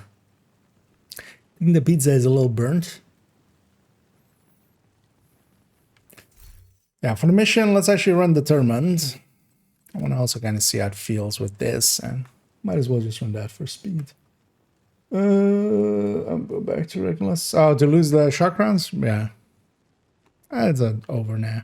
But yeah, that would indeed be a way to lose now. We need you to sweep for survivors and I didn't mind it too much, especially that rusher was just... Because if there was a little bit of distance, then it would have been fine. The rusher was in my face.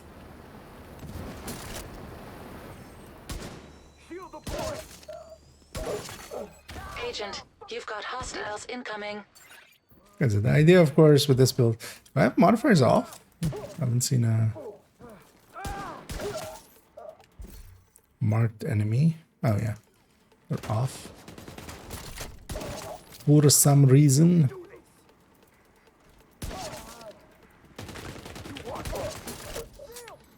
It's actually as well the extra skill tier from the modifier will help out here.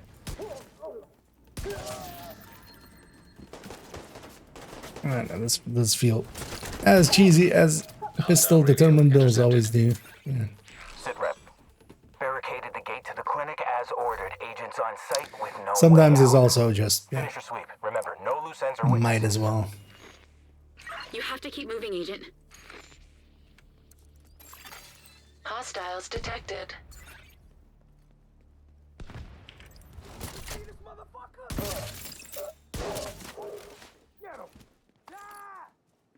Still have my stack apparently.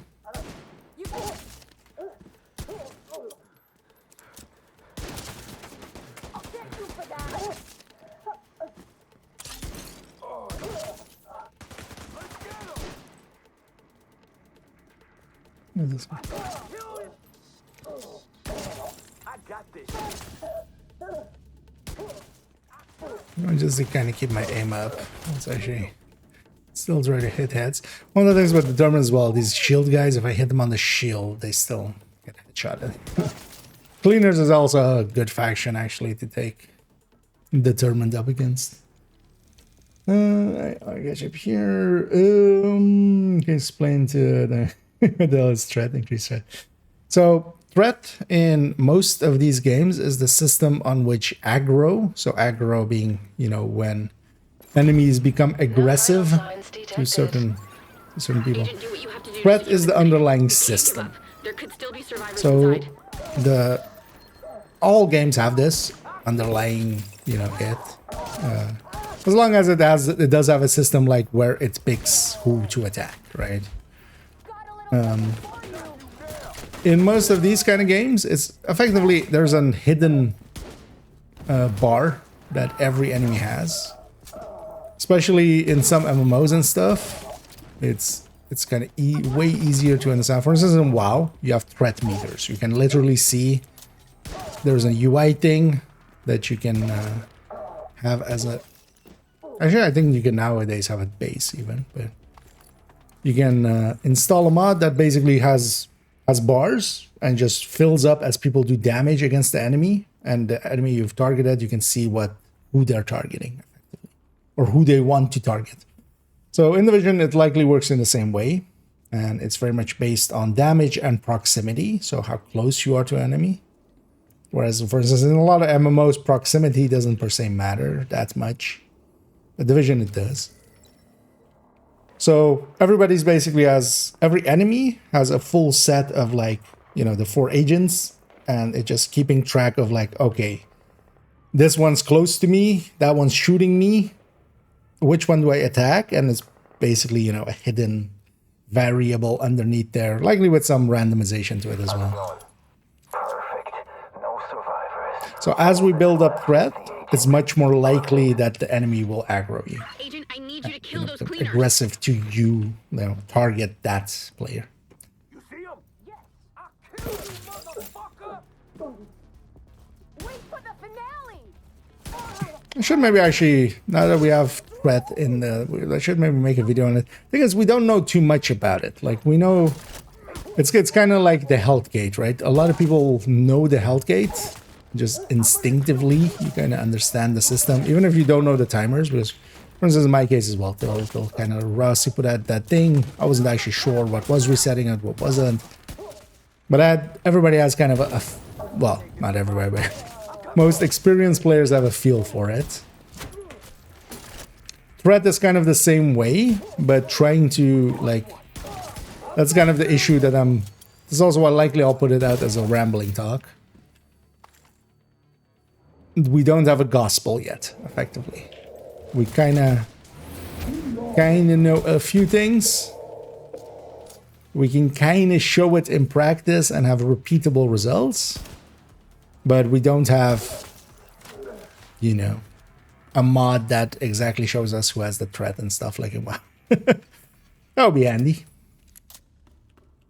Also, in a lot of other games, you have talents, or things, you know, that actively get used, you know, actions that you have, you know, taunt in like any MMO. The tanks have, you know, several ways of doing taunts, and they will target an enemy, force them onto, you know, to target them. We kind of have that as well here with Mosquito, but there, yeah, having it be just an ability on that you always can call him. It's pointless in solo mode then somewhat. The thing is that your skills, for instance, still have, you know, if you have a turret and drone, if you're just running a red build, yeah, if you're just really the only entity. But even in solo, like the NPCs that may be fighting them, you know, if you call for backup and such. But also, yeah, if you're running turret and drone or like decoy, stuff like that.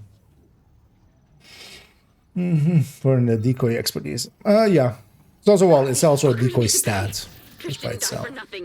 We can't let the cleaners get away with this. In Division 1, there was a system of suppressors, and you could have basically on the muzzle slot, you could either have. Was there also muzzles that had nothing? I think there was also muzzles that had nothing, right? But you could have suppressors effectively that would reduce threat, and then you would have loud vent brakes that would increase threat. When we're done here, I'll send the So kid to your crew at the workshop. if somebody was running a tanky build, they would, for instance, run the loud vent brake. Everybody else would run the suppressors, and that would, in there as well, make a difference. Like you would kind of notice that they would be targeting more the. Secure the rest of the clinic. Also, actually, in Division 1, the Bulwark in there, which was the only shield, like that was, we didn't have the Crusader back then, it was just the Bulwark.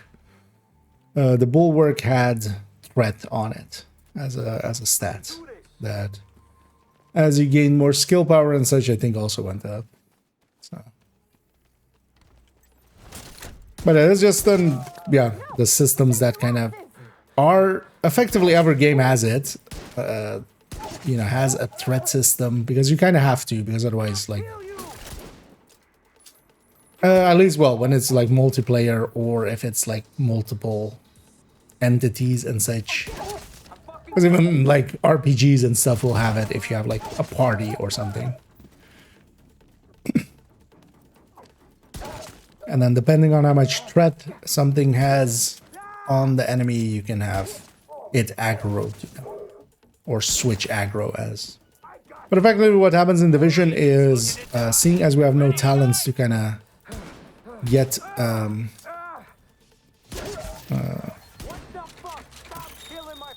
jeez, one shot. Oh, that worked.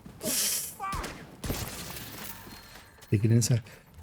We don't have, for instance, yeah, the things like, you know, taunting or something, like you can't. Nobody's a warrior or a paladin out here doing taunts or like. What's the paladin taunt? I always forget the name.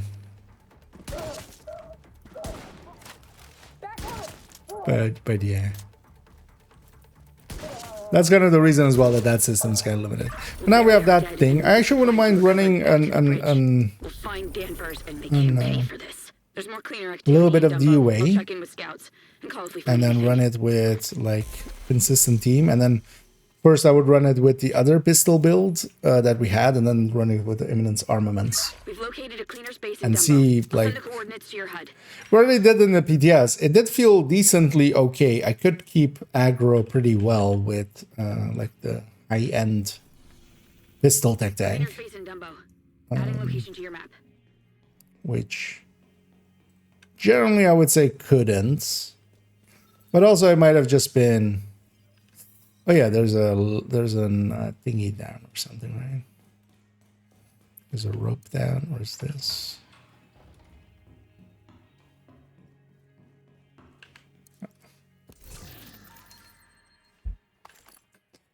But now I just, you know what? Let's add it to the pile.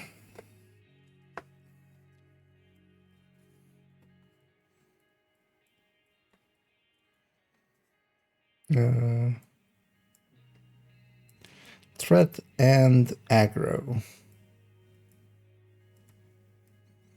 Rambling talk.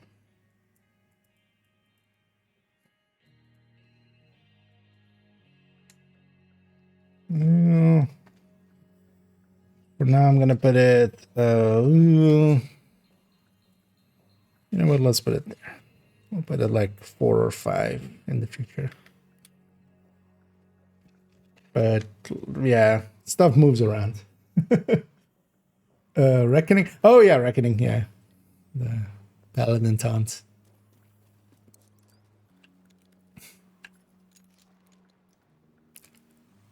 But yeah, we don't have like things like that in Division. I feel the one thing they could do to help quite a bit, just on the shields, just put threat on that. There's also kind of a nerf to the shields in general for red builds. Because I don't feel actually nowadays, like on a red build, I don't understand the shield anymore.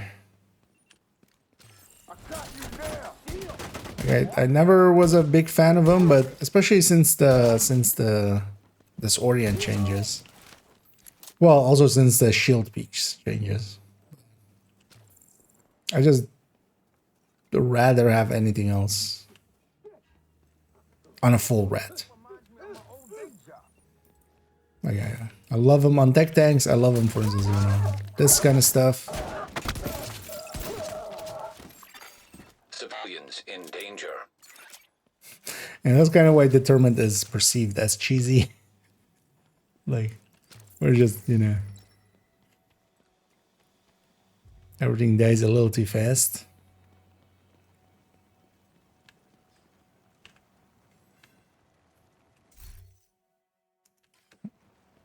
Cleaners have a base in Dumbo. We need to take them out.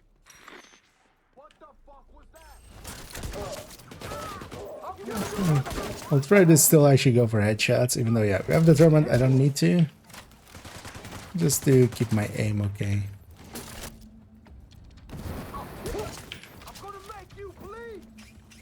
But then you might say, like, why even run Determined? Because, well, I won't hit everything, and also I might just, yeah, this guy's annoying me. Just get out of here.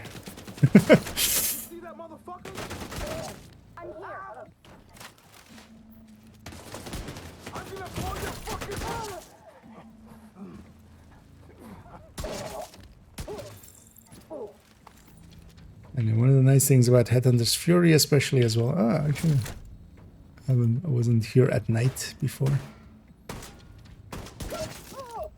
It's weird that they have a skate park and they put kickflip in like last season. I guess maybe they just didn't plan it all together, but I feel like this season pass should have the kickflip one, right? Because we have this.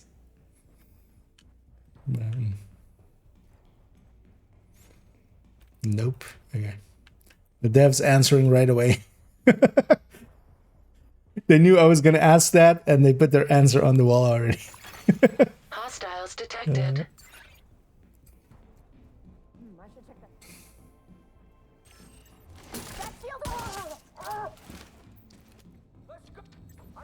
I'm sorry, lady. What were you just saying about my shield? One thing we do want, yeah, Headhunter's Fury. We do want to be in Headhunter range or in Hunter's Fury range. Headhunting doesn't have a range, but Hunter's Fury does. Not that we per se need. This is solo scaled. And we're, you know, we have more than enough firepower here for anything here. But it's just a good habit to be into. God damn it. Therm is also kind of for just get out. Get out of here. We need to secure the rest of the building. Okay. And with we, you mean me, right? It's the royal we. I don't see you here. Must be me. That a we. Can start with the purple or yellow on this build? No. Not without help. Most of the Headhunter, most of the pistol ones can't really. Not unless you have Dutch City. That's also why Dutch City is kind of so nice for like the high-end Headhunter. That's especially what it has. This one hits for like 3-4-ish. This is a grade 25 harvest. So yeah, definitely more than enough for a red. A red is like a little under 3. 2 shots would be enough for a purple. Quadruple.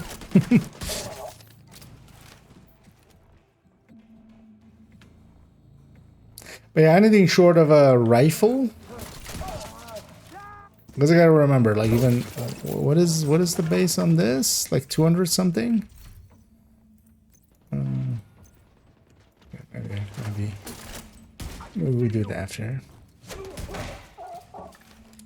Oh, because I went into the menu, it actually went to a different weapon. I kind of want to see actually if a elite with red and yellow, if they... Well, actually, yeah, I'm not doing crit, of course. So the blue doesn't per se matter. But the yellow would. I'm curious, yeah, if an elite with yellow and a something deployed that yellow is active. I wonder if that gets in my way. I don't think so, because we have enough. Not unless it's maybe a Riker LMG guy, because they have extra health, of course, and stuff, and health and armor. Hostiles detected. What's the base on this? Agent, more hostiles on the roof. It's 200 something, Uploading right? Yeah, suggested route to 256. HUD. Like a rifle is like an because for instance, even in 1886, which is an 1886 base. Actually, I could go into the scales inventory.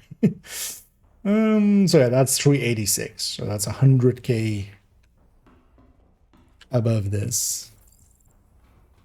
And rifles as well, just barely, like, well, not barely, but like, don't clear purples by enough. And yeah, no elites, of course.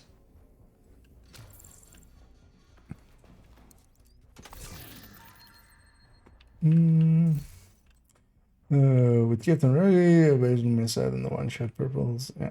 One shot close. I don't know. There, yeah. This one is also not per se competition for, yeah, if you're going chain killer plus gift, this isn't, or actually no, you would go chain killer plus DNH backpack, right? This isn't per se competition for that. This is competition for the Memento version, where you go like, you know, DNH chest, Memento backpack. This kind of does a little bit less than the Memento charged up, but much more than the Memento not charged up. You give up the regen and stuff from the Memento, but then with this, you can kind of go to safe houses. Which helps, especially, like, this is definitely an activity farming kind of build, I would say. So, having access to safe houses and such without, you know, with the Memento, you would lose all your stacks at that point, so... But then with the Memento, if you're, like, doing Summit, let's say, where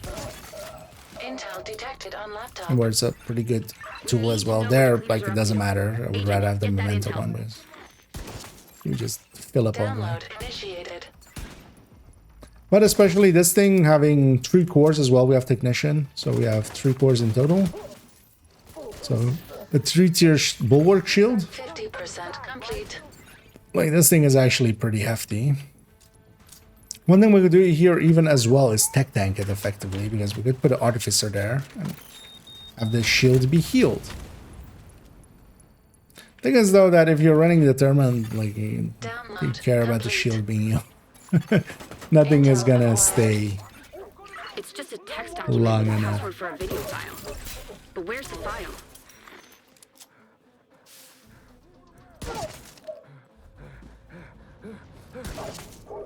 We lost one! There you are! Die, motherfucker! Yeah!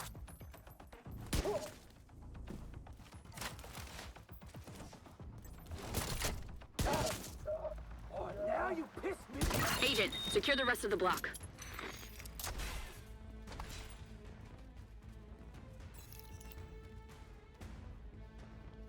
But definitely I feel this is a good enough build to become the second ninja bike build in the build club. we have a rifle headhunter. Oh yeah, this pistol headhunter. This also gives this character, I like having actually the pistol headhunters just for, you know, doing these kind of things. I'll definitely keep an like normal headhunter's fury, which can go either Memento or with vigilance. But that's kind of still a different thing. We'll definitely keep an high end, and then this is an addition.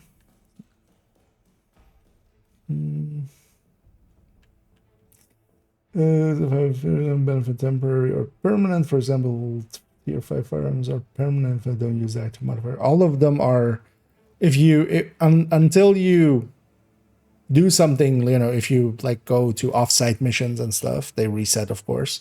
Or, you know, if you log out and log in, they reset. But all of them stay up until you, because here, for instance, I have them all. I have all of them on tier 5. All of them stay till you trigger, like in normal play, till you trigger the act.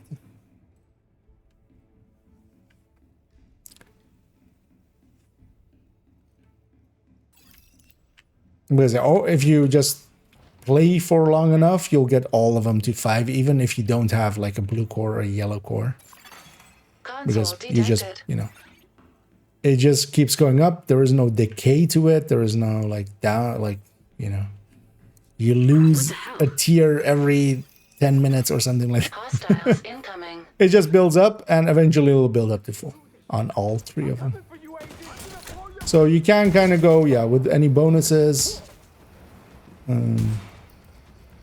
Oh. Huh.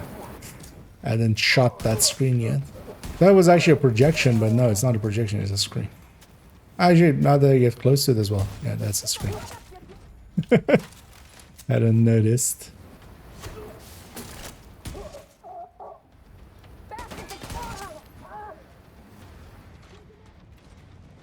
Yeah, it's great. Taking the easy way out.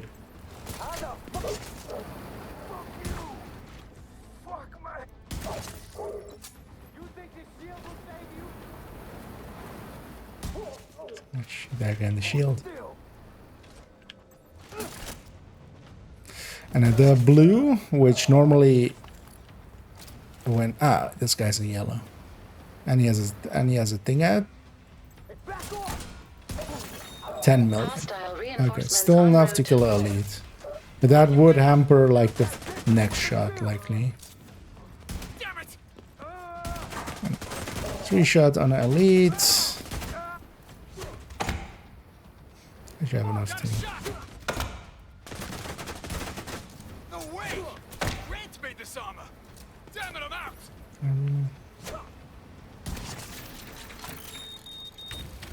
Imperial Dynasty. Cleaner's always a specific source for that.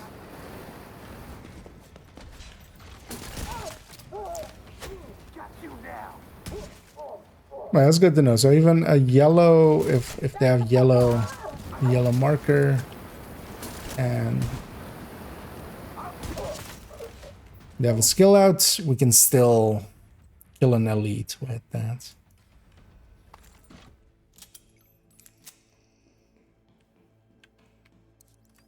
That's good. Agent, see if there's any video files on those computers. Queen is broken. Actually, is there anything?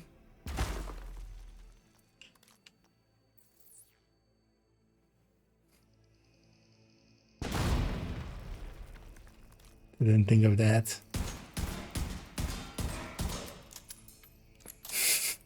This would be an interesting way to maybe spawn a hunter. You have to like make a barcode. A specific, you know, you have to shoot in specific spots, so you make the right barcode.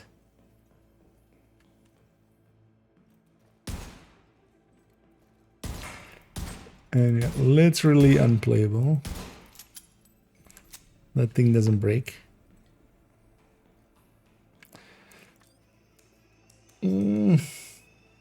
No, so the bonus armor yet. I get a tiny sliver occasionally. I mean, depends on how much damage you take. Because yeah, as you're taking damage, you're getting bonus armor, but also it goes away. The thing is also shields. If shields get hit, you also get them. It is still very powerful though, because for intimidate, like even the tiniest sliver, you can trigger intimidate with. Anyway, let's get our favorite lane. Right? Right. Okay, let's go again. Swear your loyalty to me, or face the consequences. Fuck you, Kina. Fuck you, Kina. It's we know what we need to do. that's my favorite line of the whole DLC. Fuck you, Kina. Perfect delivery. Well, that's terrifying. If they can do that with Keener, who knows what other lies they've been telling about us. Thank you for securing the block. Come back to the bridge to resupply and have just make sure you're I mean, fit to go yeah, back in the what field. kind of I want you lies to would they leave. be telling? Like, I've never murdered like thousands of cleaners and outcasts and hyenas and Civilians in distress. totally not me. That's all deep fake. It's fake news. You know what? Let's go get the safe house. We're kind of close to it. Well, close. Not per se close, but let's go get the safe house. Just want to have it. But yeah, that actually that tiny sliver is actually impactful for intimidate. The thing is though that it actually like just as it's going, because you're getting the bonus armor as you're getting hit, and it's just getting eaten right away, but it effectively increases your armor pool. But for instance, for that pistol, high-end pistol tech tank, the crit chance one, or crit one. Now I can start most fights with having intimidate like before even the first kill, just because I'll let them shoot my shield. Because there, for instance, I got some bonus armor, but like if this guy's shooting my shields, you see my bonus armor go up. So I can just have my shield out, I can generate a little bit of bonus armor from that, and from there go with intimidate. So it is actually situationally really good. But yeah, if you're just running a red build, it's kind of just a little extra armor. It'll just get eaten as you're going, you know, as you're just getting hit. So because numbers wise, it's very, yeah, it's not in full talent, because also that would be pretty OP, right? I've been aggroed. I'm gonna go see what. Hey there, hoarder. How's the hoarding? How's the wife and kids? Good talk.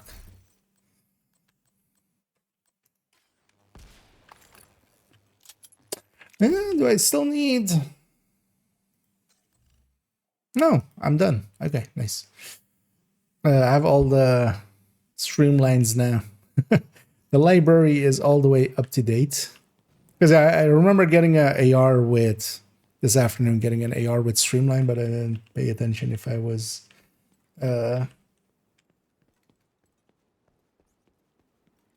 full there. And he wins it. The scan is self-fizzling a phone for the hunter to appear. Yeah. No. You have to you have to buy the specific Mountain Dews that then have the code in them, and then you have a 1 in 20 chance of the bottle cap having the, you know, the extra part of the code in it. And yeah, no. Where was the entrance for this? I feel it's over there, seeing as there's a big fat lamp and no, arrow. Follow the arrows. Actually, I found my first safe house just by, I saw the arrows and I was like, hey, wait, those are these. Because yeah, every safe house always has like this outside of them, even in Division 1, and then has arrows kind of leading to them. You could actually find the safe houses even without the map or anything. Although not easily, because it's the arrows are just, you know, if you're pretty close to it. But yeah, let's get the retreat.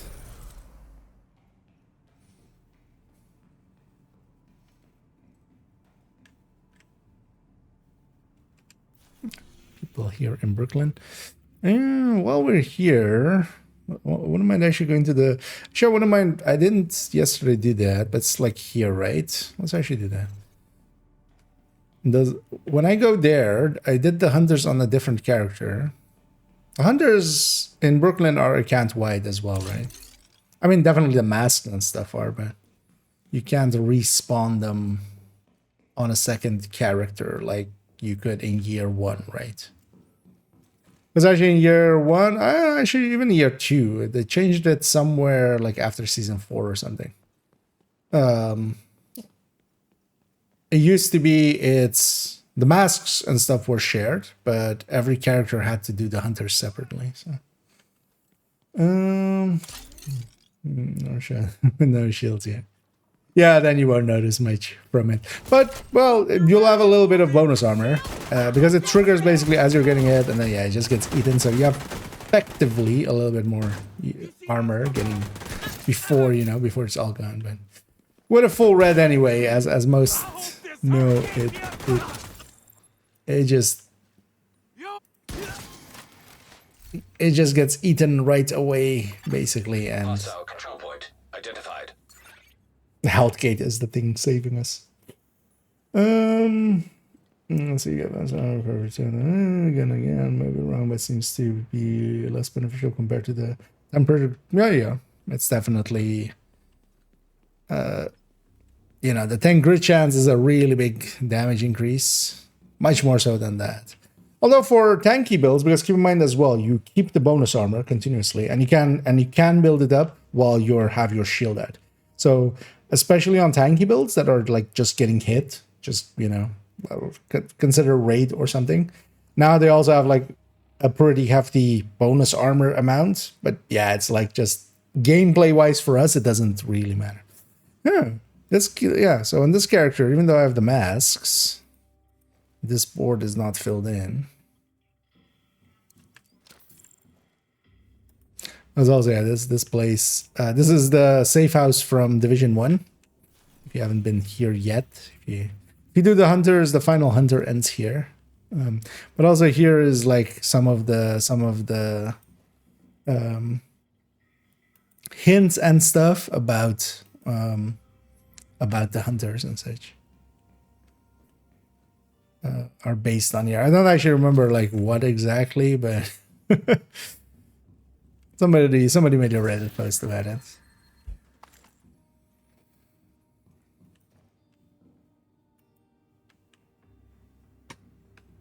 But also, yeah, as you fill in the hunters, this board gets filled in, and then you have 7 hunters, and then the 8th one is actually interacting with this and going to the roof and fighting the. You basically unlock him in that way. Let's make sure we have this control point spotted. Let's go a little bit more this way. Detected. Location guarded by heavily armed hostiles. And then these guys are arms heavy, mom spaghetti.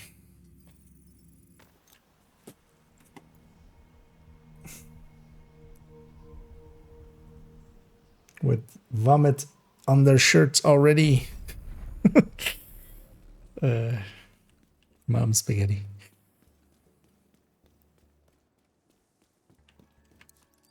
Perfect. Thank you. I called in a lot of favors, but we found it. They're using an oil refinery to manufacture that purple flame bullshit. It's remote. Belle's ready to go when you are. She's ready to go when I am. But am I ready to go when she is? Yeah, let's go do this mission. But I don't want to do this mission with Headhunter. That mission doesn't seem like a headhunting mission. I'm gonna grab Striker Tech Tank. Oh, almost. Almost had a piece. Thanks for the trade. Part of the thing. Actually, you know what? Before I forget, because well, I remember now. Let's give this an colors. Although with this shirt as well, it's. You know what? Let's go back to just looking normal. And it's kind of the. It's interesting that in the end they didn't change the. Like the visual for. The brand set. It stayed Grupo. So this is a long scroll. That's actually free scroll. So knowing that we have to go all the way down here to reach the Uh,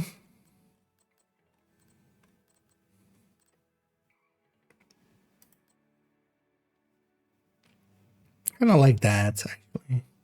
We use that for other build already as well. Let's put that on this as well. Because that's one of the color schemes of this season. Yeah. We'll save it with it. But yeah, let's run this. Although I'm gonna run it with just caretaker. And actually, oh no, I do want the ACS here. So I'll just run it with the wit and caretaker. Is my crit chance, crit damage correct? Yeah, 55 on 117 is fine.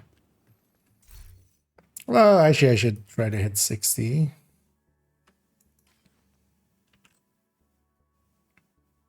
Because yeah, we leave it at I have it at 55 for the chameleon, just leaving a little gap for the chameleon. Good to see you. But yeah, that's fine. It's not like this is per se a hard mission.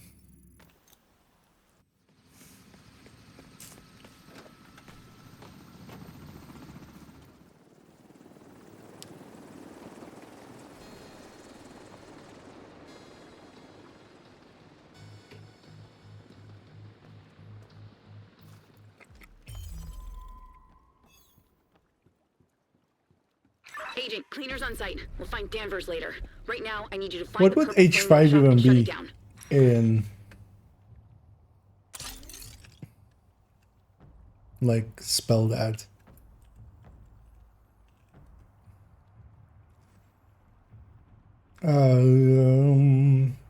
Haplogroup H5.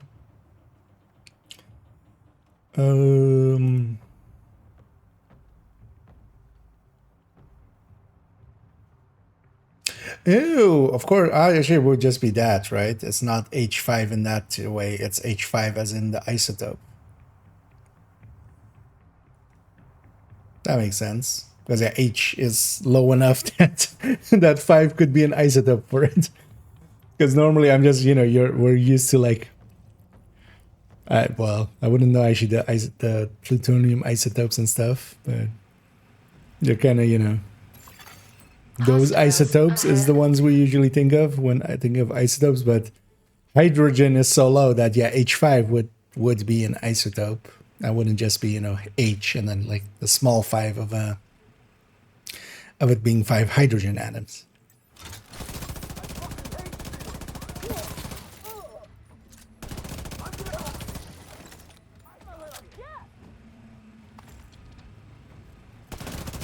It's funny that I didn't realize that before. And yeah, back to Striker Tech Tank just for this mission.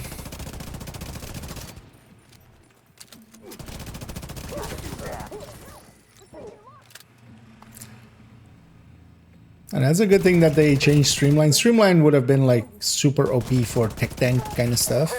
Hostile forces on site. Because if it worked with like, with the shield out, like it did in the PTS, the other skill, the Artificer, we're not using, right? It's on our back. It's not on cooldown.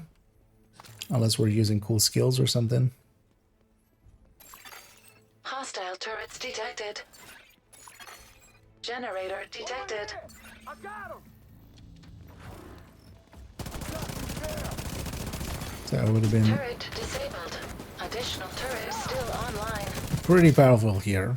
Although Tech Tanks, so for instance, even the Striker Tech Tank here, even before grading, once the Memento is charged up, because that's another 30 of course, it's like 115. So All turrets disabled. it's not a build that is low on weapon damage because of the Memento.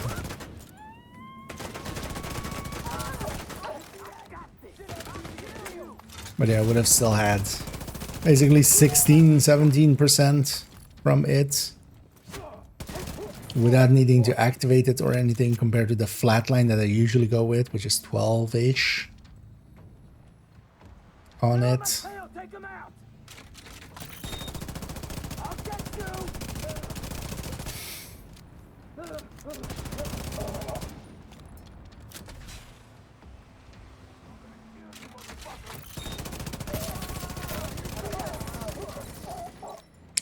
Actually, yeah, running killer, I should definitely put that to 60.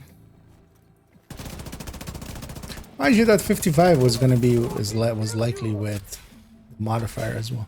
Wait, what's my crit solo with that? What? That almost seems off.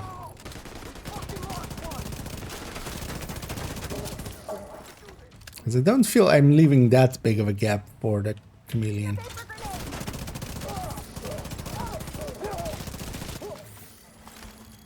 It almost sounds like I'm in like the 48s or something.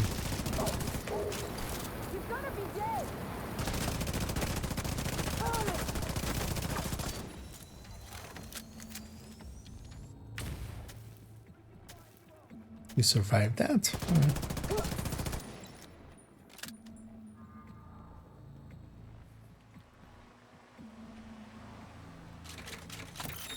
Haha, your drone didn't get me.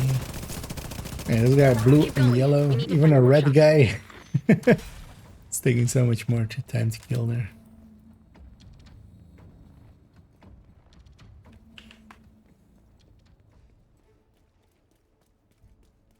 Loading station. Nope, no loading screen. They should have put that on the door.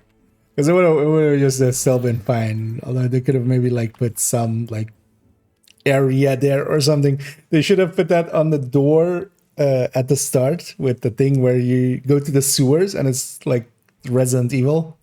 They should have put like loading station there. Also, they should have put that at the start of this mission. So when you load in, you just see loading station.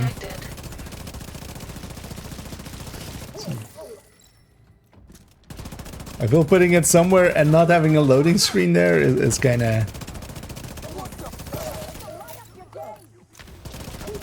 a missed opportunity.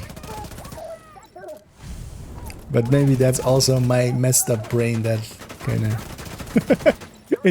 enjoys bad jokes.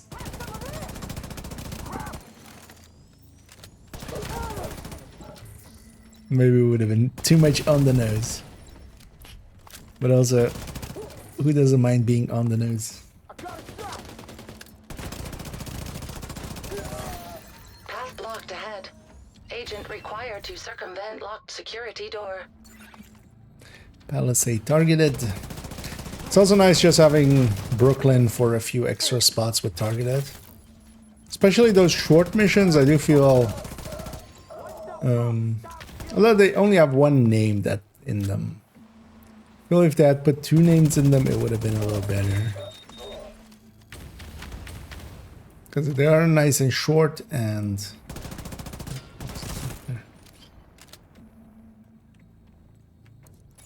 Well, they're not that short as well. I mean, they're... The way they originally were talking about them, I was expecting it to be like side mission length, which is usually like 3 rooms or 4 rooms at most. For most of the side missions. This is like 4 fights. These things are closer to just, yeah, like Lincoln or American history or... Purple flame refueling dock located. Uploading weak points to your HUD.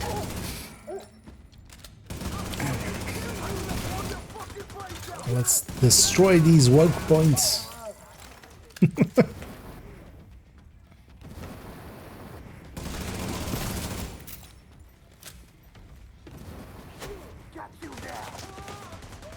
Stop shooting me in the back. It's not nice. Also, stop shooting me in the front. It's also not nice. Refueling dock disabled. Additional hostile incoming agent.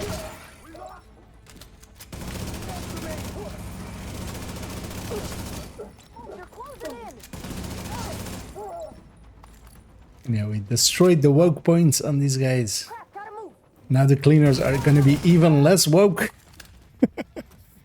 You know, those murderous assholes that never care about anybody anyway.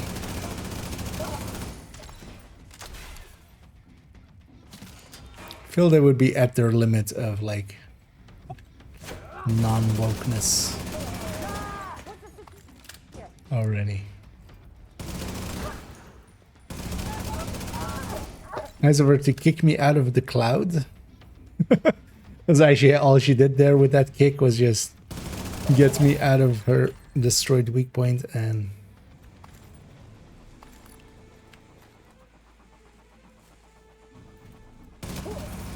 Intel detected on laptop. Changing caretaker for fight with Vicky? Likely not. I can't do this Is it anymore. Vicky? Or, was it Take a Vicky? walk. I got this.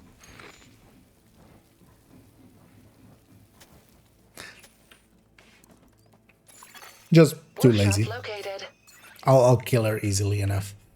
The thing is, especially as well with tech tanks, I have some of these EMP grenades,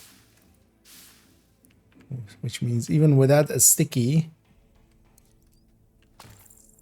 I'm gonna disable that dog and just delete her. Also, I'm just gonna likely ACS unload into it. But yeah, that's kind of the parts indeed where, for instance, if I was just running Chameleon with this,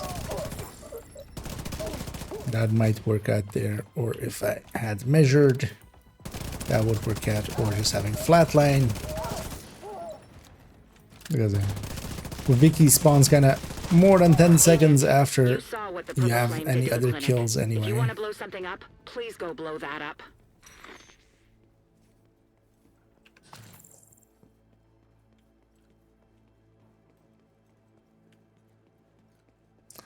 But I just don't think I need it. So. I need to still... because this thing doesn't need to be on this. Also, this on a bunch of different builds anyway. I should get a brazen ACS for specifically this. I just keep forgetting. I feel I even passed up an ACS that I could have just... That was just barely an optimization away. I need to make a shopping list once we go through the build collection. While we're going through it, I'm just gonna make a shopping list as well of like a few weapons. Hostiles detected. But an ACS definitely is gonna go on that list for this build for Brazen. This time I'm actually gonna start with stacking. This is kind of the thing as well with the Heartbreaker Tech Tank versus this. This build doesn't per se need to stack with the ACS. Just because of how Striker stacks and how Heartbreaker stacks. Scanning for operational weak points. Multiple pressure stabilizers detected. Disabling them will cause system error. Especially there, Anna completely was in just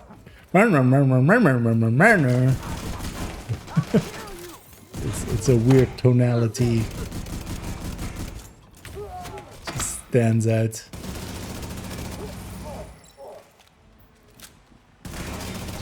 Eliminate the hostiles. Danvers is counting on us to end this war. Get Violet. Oh yeah, Violet. There we go. I was already like, I don't think it's Vicky. Because yeah, Viper is our thingy, and then yeah, Violet.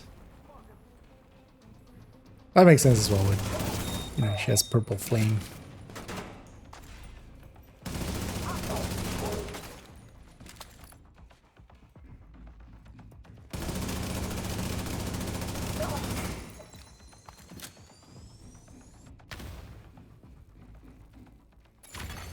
Access the console to disable the workshop.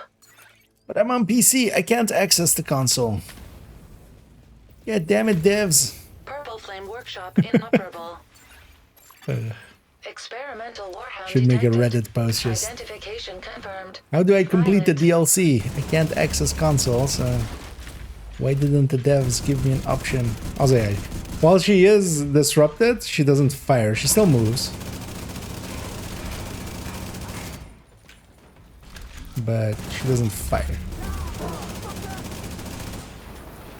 And in this fight, especially having an EMP sticky, kind of good, but also EMP grenades. Sir, could you give me a second? I'm killing a dog.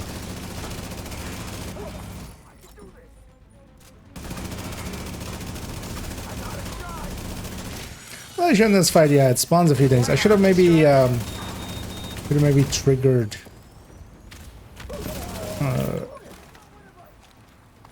killer on one of those enemies and then actually just unload it. Yeah. It's fine.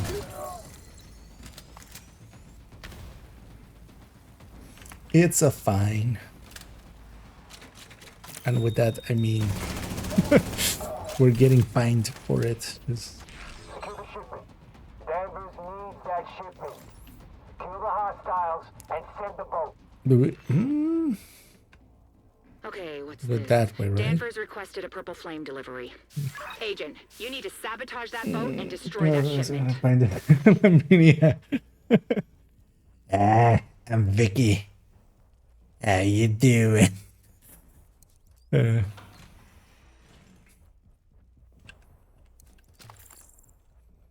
mind the voice. I smoke 7 packs a day.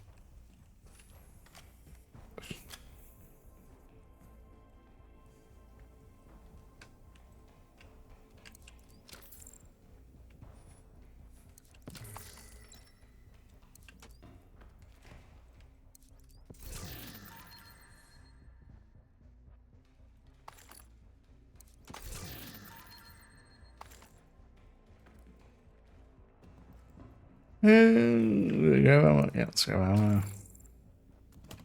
Could use some ammo. How much do they have the caretaker up to? Okay. Oh, I should grab Huntsman. Let's remember to grab Huntsman. We need more reinforcements. They'll never make it in time. You know what to do. Copy that. Playing against other LMGs yet? No, I haven't actually grabbed it yet. Kind of going down the list almost. Just to not like grab everything and then forget half of it. Flame accelerant detected. So today we're gonna kind of focus. She flew. Later on today we're gonna kind of look at the builds from the thing that we get from those caches. And the next thing, and then Huntsman, maybe do some prep work on that, but likely not. We'll leave that for a different day. But then once I'm done with the Huntsman and stuff, likely I'll after that we are gonna do like the DPS tables, and then that's likely when get Pakan to go. Because also, yeah, I haven't actually grabbed neither Pakan nor Nimble yet. But I don't have high hopes, honestly. At the end of the day, even now that it actually does have, it is ahead of the Bullet King by enough. That if that kind of thing is what you're looking for, to have a bigger mag size,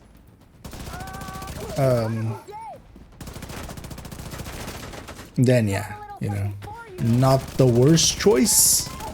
I think it's just damage talents. Damage talents are too big now for utility talents. Crane controlled by local system. It's also why you don't see me run much of like fast stands and such anymore. I used to basically, you know, be married to fast stands, but the reduction to it and the increase in killer and measure, just, yeah. The meta shifts, and not that I'm per se like gonna always go with the meta, especially if I feel a bit like this fits my playstyle better or such, but in that case, yeah, it's just too big of a Backup won't get here in time. too big of a feeling difference, or difference to the feel. Agent, stop the I'm kind of looking forward with Tinker. I might actually, yeah, I'll because yeah, if I can have killer plus that, and we're giving up not the damage talent on the weapon, which is, you know, for instance with killer 20%, but we're giving up like the 7, 8, or 9% from the from a coyote, that's maybe more doable. So I'm gonna as well looking forward to Tinker, and for me that thing is gonna be mostly that. Especially now with Streamline kind of brought back in line, going killer measured or such, or Streamline plus measured or stuff like that, or Streamline plus killer. All of those, they're like a little bit ahead of the Coyote, but also, for instance, yeah, you still always, because if you're putting in killer, you still are kind of locking yourself into, like, you know, needing to get kills. If you're running Streamline, you're locking skills at. So there's still downside to, like, at least those two, not so much measured, but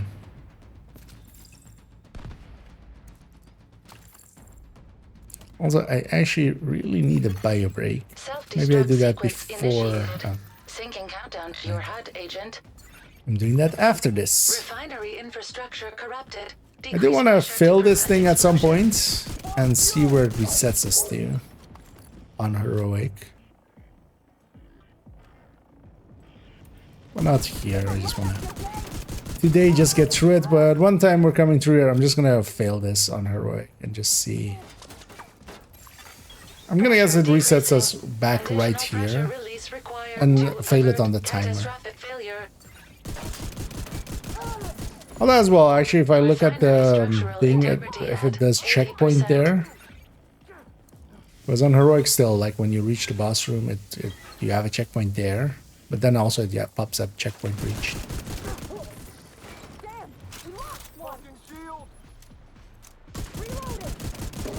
This one always go upstairs first because you can just jump down, making it faster to go this way.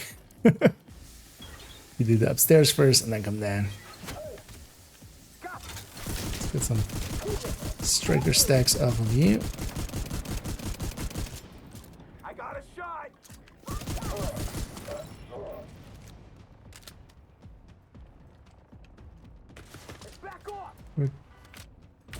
Went too far. Pressure stable.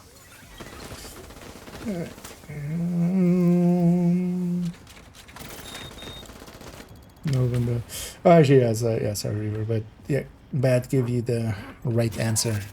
It's a weird sentence, actually.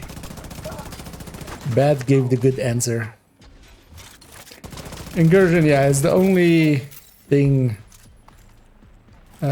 that resets on Sunday to Monday, and then also it's not the usual time of like 9 in the morning, at least for me locally. It's not when targeted loot resets. It's when, for instance, some of those projects in the past with the seasonal ones, which is my local time, like 2 at night, but effectively like 7 hours earlier. So it's also resetting at that. So. But I totally missed that earlier. So. And the thing is, yeah, you will likely see some conflicting info. Some of it is old because it was resetting actually. Like when it first got introduced, it was very buggy, and for people it was resetting on the day that they very first did it. So if your very first run ever was on like when the season came out, like on the Tuesday, it was resetting Tuesday for you. So everybody had basically a different, it would still reset at like at night, but it was dependent on whatever day you did your first. And a lot of that is of course still like Reddit posts and stuff from there, and still exists. So.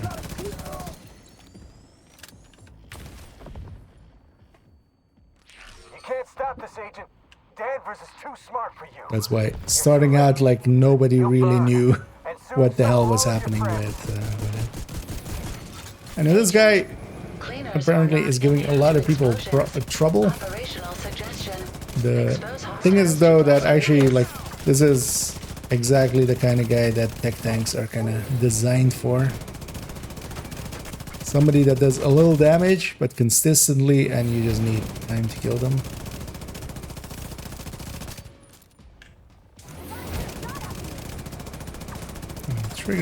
Trying to trigger killer here and there.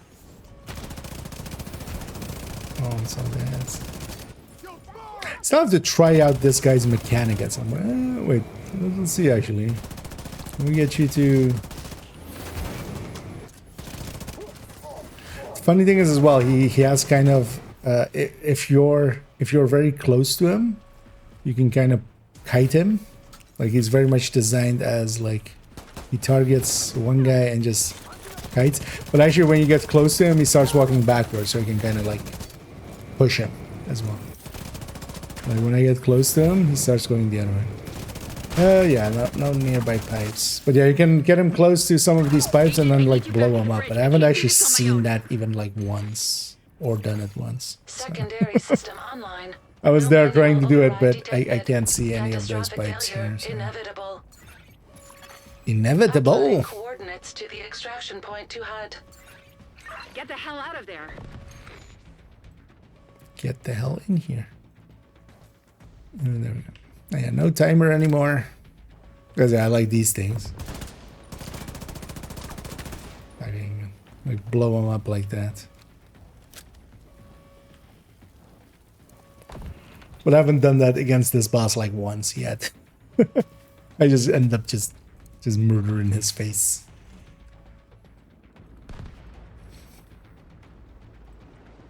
And yeah, we're getting at mission failed. Mission mailed.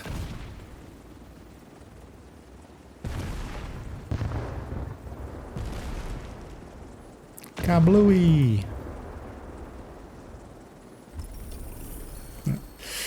No game. It's not mission completed. I failed. So mission failed. Mission mailed.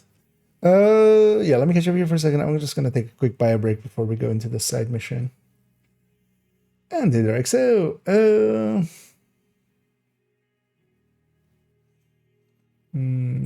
for Tinker as well. Yeah, same here.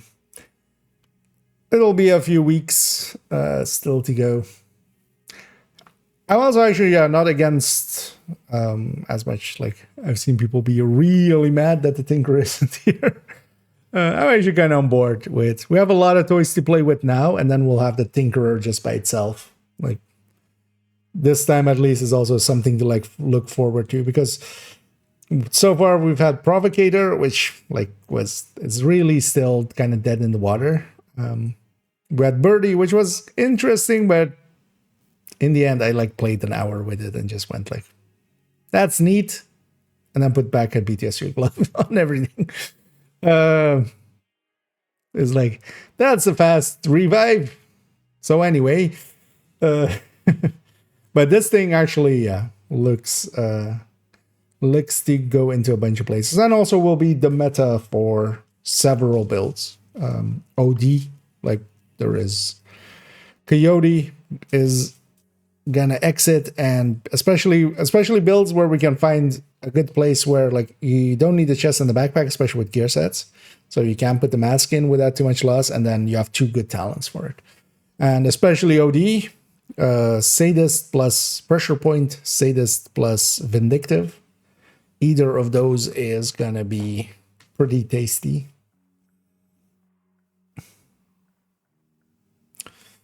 Is negotiating more if marks are played like the mechanic.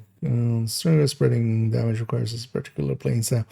Yeah, I can get that. Yeah, the thing is though, that would be like it would need to be balanced differently for that. But also now it's kind of forcing you to pick the targets. Because there as well, if it was on kill and it just marked enemies at that point, if you keep the same three marks, because you also, of course, rebalance it and stuff. But if you keep the same like 3 marks without the chest, that you just have 3 marks, you wouldn't want it to be random, because that's actually the strength of kind of Negotiator, where you can, you mark, let's say, 2 elites and you shoot the named, right? Stuff like that. That's where it like really shines numbers wise. But yeah, it's an acquired play style. Yeah, you have to learn to play it, and also even like not just learn to play it, but also get in that mindset. Like the first hour that I'm on negotiator, I definitely don't feel. I don't feel I'm extracting the most from negotiator, and then it really like, and then once I'm running negotiator for like a few hours and then swap to something else, it's like, oh wait, I'm still doing the negotiator thing. Is this built in my spreadsheet? Although, well, build collection, yes, this is 3.14. Although I'm running different gun here just for proficiency's sake, but the gun, of course, is just whatever you want it to be. What was I saying? 3.14. Because those commands work in Twitch, but not in YouTube. But I can copy them over. There we go. That's the link to its build picture. On the build picture, it's with the chameleon. And actually, this build with chameleon works really well. I really like it with the chameleon. But here, I'm especially running this for proficiency. Just let's get this to 10. Might as well. Also, the gun on most builds is, yeah, you can go several ways with it. Break from strikers, yeah, I like it for that as well. Just Umbra as well is kind of that for me. Is just, you know, you kind of go like, we've played enough strikers. Let's grab negotiator. Let's grab Umbra. Even Under Fury, but Under Fury is definitely a different playstyle. Because especially Negotiator and Umbra can just still do like the full red thing, right? They're really powerful. They can just unload. Not to a degree of Striker, but actually even with the Umbra, you can sometimes exceed Striker just because you can charge up from before the fight. Not a chest Striker, but Obliterate Striker. And Negotiator as well. Negotiator, if you're keeping your marks up, actually has a lot of damage. Quick bite break. I'll be right back. Enjoy yourselves for a moment, and I'll be right back.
And yeah, let's.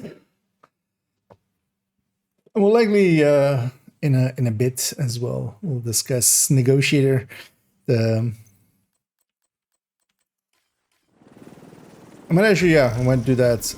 I might, because we have the defense mission here, right, of the thing, which is forced. Let's do that. And actually, let's maybe set up for starting to record the thing I want to record. Which is going through opening up this journey build caches. And, yeah. Hostile radio. Seeing what we want to say about them. I'm just gonna open all three of them, basically give my first reaction to each. And then we're gonna critique it and say like, hey, what choice is good, what choice is bad, and then kind of give likely a version from the build collection, like, hey, this is how a real negotiator looks like, and then also kind of give, because I already know the red one is negotiator. I already forgot what the other ones were.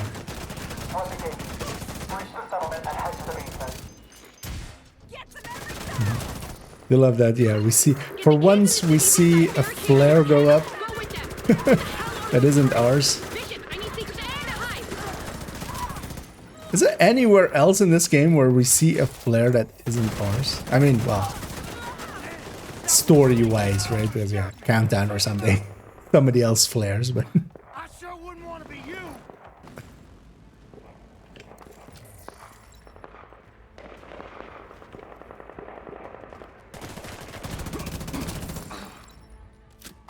They're gaining too much ground.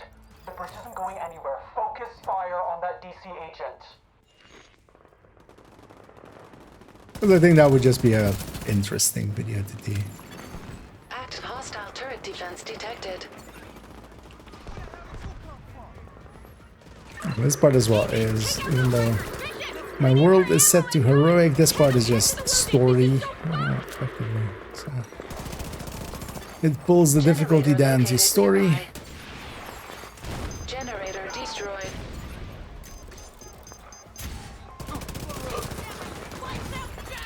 Generator located nearby. Hostile defenses disabled. Also, that's somewhat a simpler video, although I've already prepped the multi-calculator, but let's see if we can, we likely will do it without multi-calculating. Or like, because I might just for the red builds put the numbers in a multi-calc and kind of just discuss it there. Just so we can, you know, compare numbers. But I might also just go the, like, just explaining mode. Hostiles detected. We'll see. We're losing too many people. But effectively, we're gonna just do everything live. I haven't really prepped anything.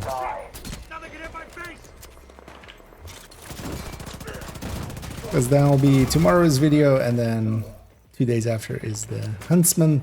That leaves tomorrow and the day after to kind of mess around with Huntsman and also do its numbers and such.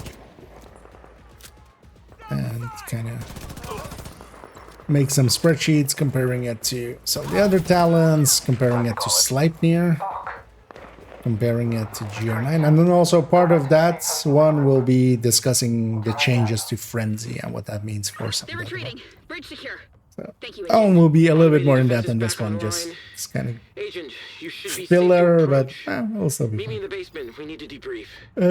I was running Countdown yesterday and I was using the OD Wicked build. I was doing, but then suddenly my damage went to 2 and 3 with Carnage, you know what boosted my damage so much. Yeah, let me actually, hello. I mean, because yeah, there is one. It's just black page for me, anyone else? Yeah, 112 is likely still, yeah. But that is as intended. So yeah, 112 and 3 something. They just haven't been. I just haven't. Yeah, we haven't filled them in yet. There's 2 black spots in the build collection as it's getting like reworked.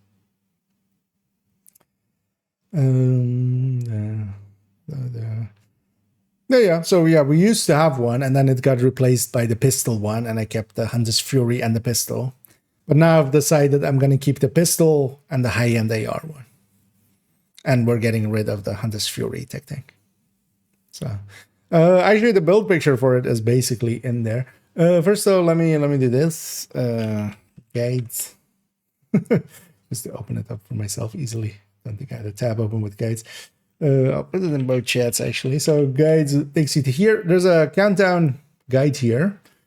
This icon, especially just to show the icon. This one, when you have, you can see there, these bad boys. That's a close range buff. When you have the close range buff and you're in close range, holy hell does your damage go up. This is the one that like you might have, even when I'm doing some countdowns and stuff, you might hear me go like, oh, we have the The X builds don't have exclamation point things just because they're X builds. So also they get shuffled around way too much. It likely is. I used to I basically had a version of it which we're gonna reinstate, but I'm gonna do it with the new numbers and with the new build picture and stuff. Just gonna redo it, not per se copy it from that one. But yeah, whenever you have this close range buff, especially this close range buff, and the long range buff does it too, but most people, this long range buff is 25 and plus, and a lot of the fights you're not, or well, depends kind of if you're sitting in the back at the end. This one, but also doesn't do as much extra damage. But the close range buff, especially interacting with some of the other multipliers, is just like you can do close to with a really hard hitting build, and also if there's, for instance, an FI in the team and an OD in the team on top, you can easily reach the 10 millions and such. Or well, not easily. That was especially with the long range buff on top of it as well. You could reach 10 millions, but you can reach like 5-6 millions sometimes, depending on build. Also, of course, which weapon you're using, because when we're RPM matters for that. But when I'm talking that, it's like with a FAMAS at 900 RPM, so fast firing as well. And yeah, it's just one of those, if you know, you know. But yeah, I always look out for that icon when you see it. It's you're about to have a easy time.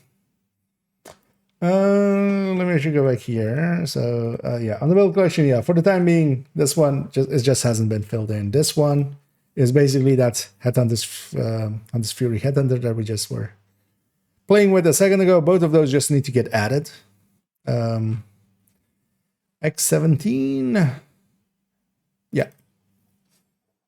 This is basically, could maybe even just copy this over.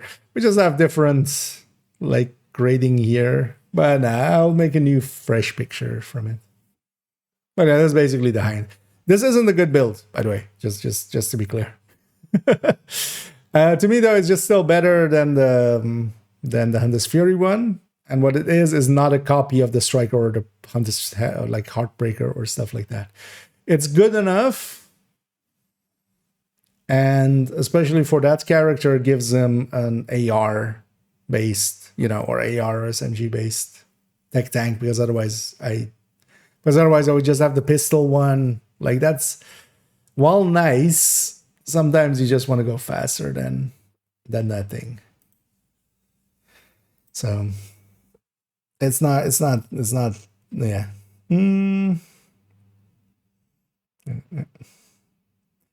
Sounds like it will be consistent, but lower damage, exactly. Also, what it has is 3-tier healing. So it has a stronger shield. Oh, well, it's a same shield, but getting healed for more. So it has a few traits, but it's especially there just to have a tech tank on that character. Also, it's kind of like still having a high-end tech tank. It's kind of like the origination of the tech tanks. So kind of for nostalgia's sake, kind of keeping something like that. So, but yeah, it's the Heartbreaker tech tank, the Striker tech tank are both so much more recommended. I catch up on the rest of it. Oh, thank you so much there, Peterman, for the donation there. What about Flatline in sync with Tinkerer? Flatline definitely is a contender. But the thing you gotta remember with Flatline is already around the same damage as measured, but just you don't have the downsides of it. Well, when you're using a linked laser pointer, because that eats up a little bit of crit, of course. But yeah, Flatline in sync. Actually, for instance, your drone and such, because you could exceed the capacitor in that way. That could be a thing. Although with a lot of your drone builds, like Memento is also a really good option, especially like hybrids. But for general play, yeah, especially Killer and Measured Killer and Measured Streamline. Flatline could fit in there as well, because yeah, I could go, for instance, Measured plus Flatline.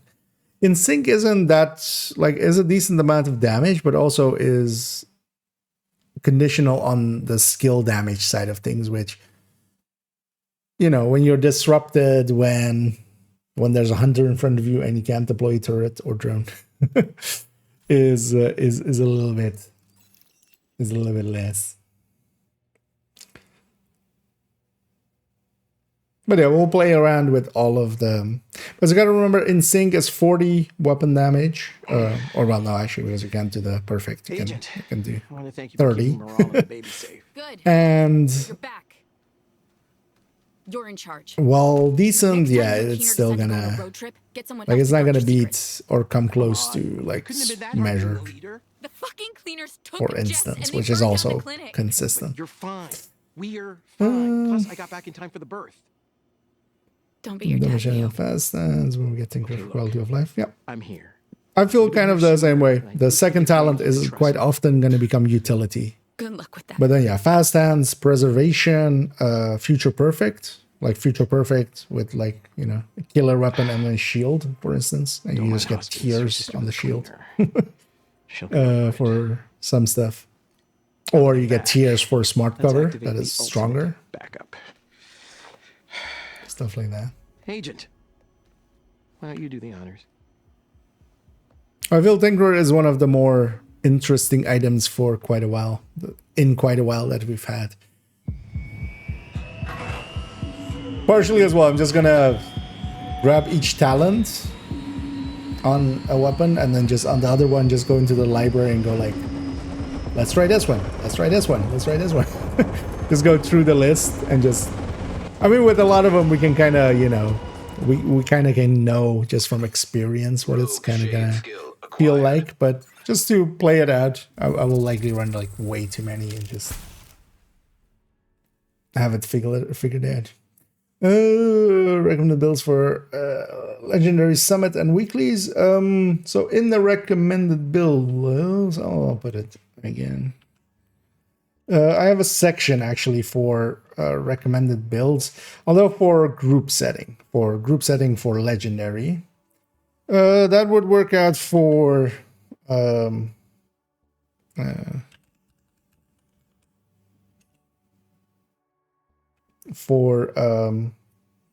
Legendary Summit as well.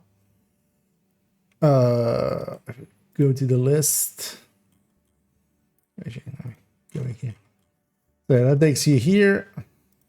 Did I type it correctly? Oh yeah. Sometimes I miss one, but yeah, but takes a second. So there's a section here for, but yeah, it's especially group. So solo, it's a different story, but especially in group, what we like to run is having some strikers, generally chest strikers, and then together with the Eclipse. One person running Foam Eclipse, they also kind of need to know the mission and like where everything spawns, as they'll need to foam everything, and then the Reds just mop up. So if you're looking for solo setups for it, that kind of is dependent on the mission, and especially Toasty would be a place. I did misspell it. I know. See, I have 2 C's in there. I was like, yeah, that looks off, but usually I forget an M or something, but this time I put 2 C's in. I likely just fat fingered it a little. But yeah, Toasty on his YouTube has a lot of guides for the legendaries for solo players. And also in there, because much more than build, legendaries are about what you like, knowing things. You need to know how to survive in legendary. You basically need to know a few things about that, and then as well, you are best off knowing most of the spawns and kind of what you're going to expect in this, like in the coming rooms and stuff. So watching some of the guides is really nice for that, because yeah, it's much legendary more than any mode. Legendary, raid, incursion, masters, all of those are much more about knowing what is gonna, like, knowing things than just having the right build.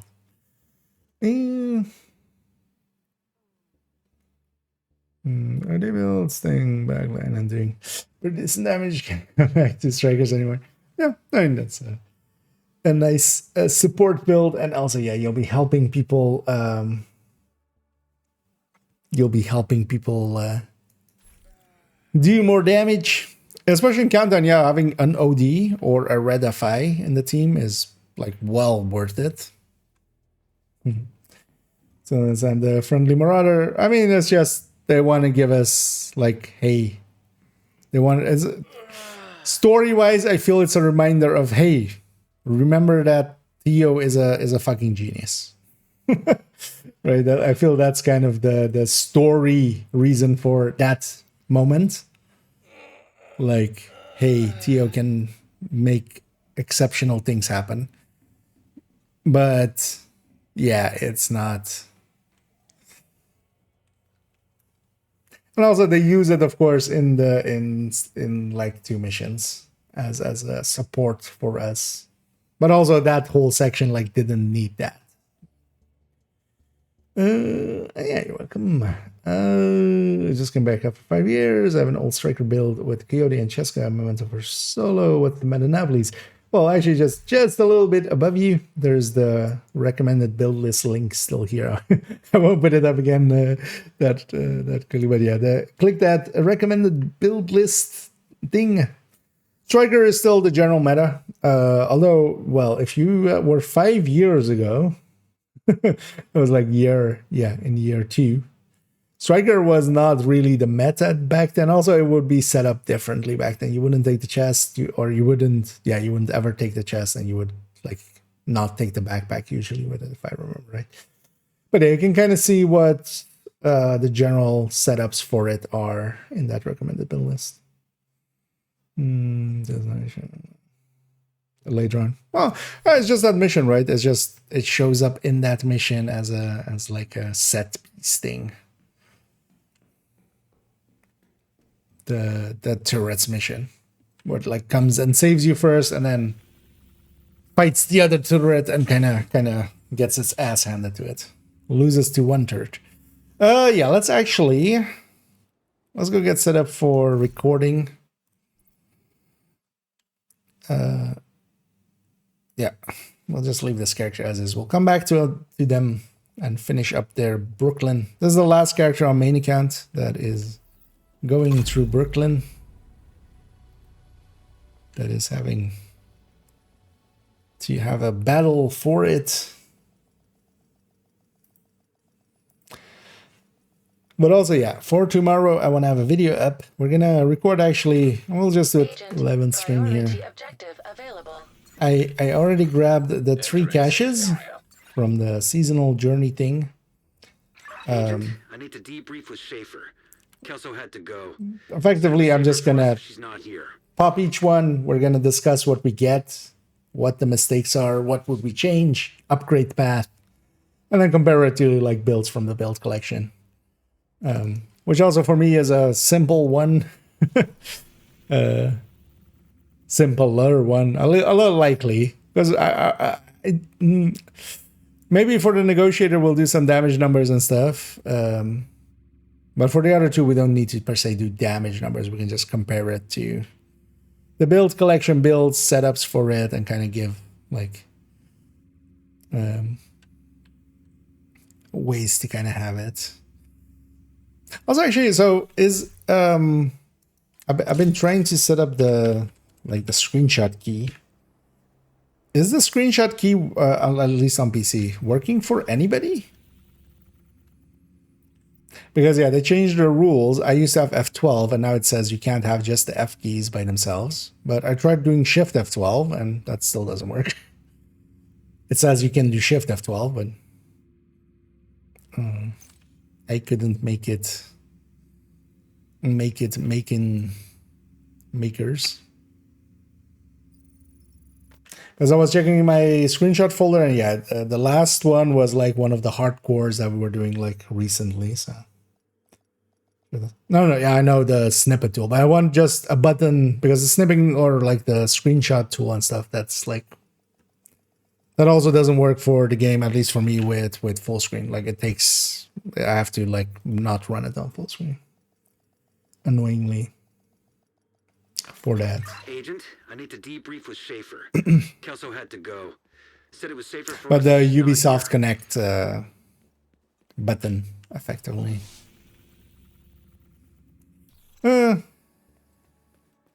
I should just... I feel intro-wise, I just do this, right? We'll make use of the hunter wall here. I haven't yet, of course. We finished it in, we filled it in yesterday. Well, let's have that be our background.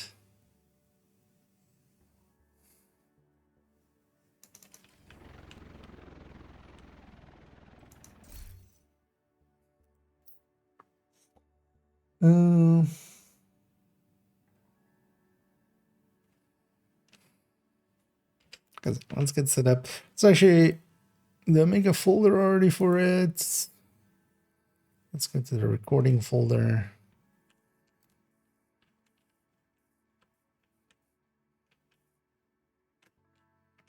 Also, let's just brighten the ever-loving shit out of it. Let's put the character kind of more here. Also, yeah, so one of the things that is happening now, and watch out for this as well, if you're doing the hunters and you have multiple characters, do them all on one character. The keys currently are not sharing across. So if one character is like one of the hunters and the other gets like 7, you don't get to have the huntsman until they fix it. So, while the other ones are there. Yeah, let's set up like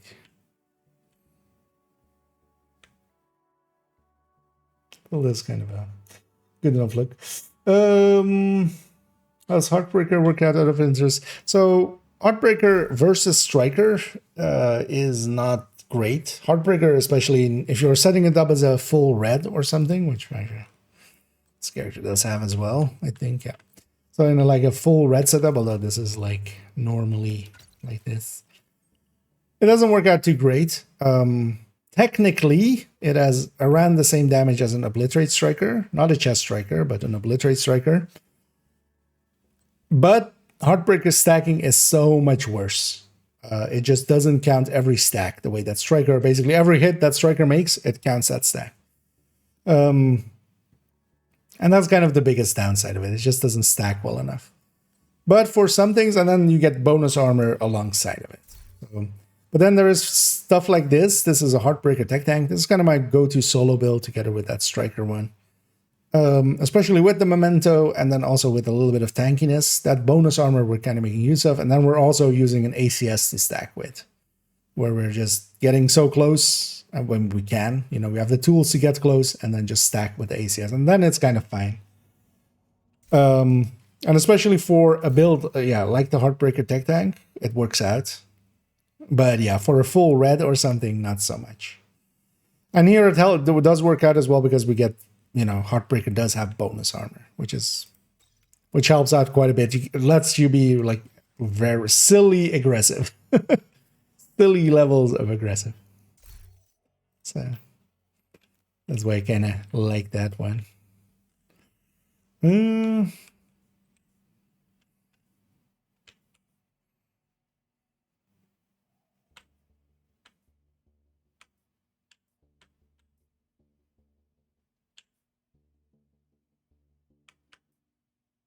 Right, I feel this is like a good enough intro scene with the Division 1 patch as well.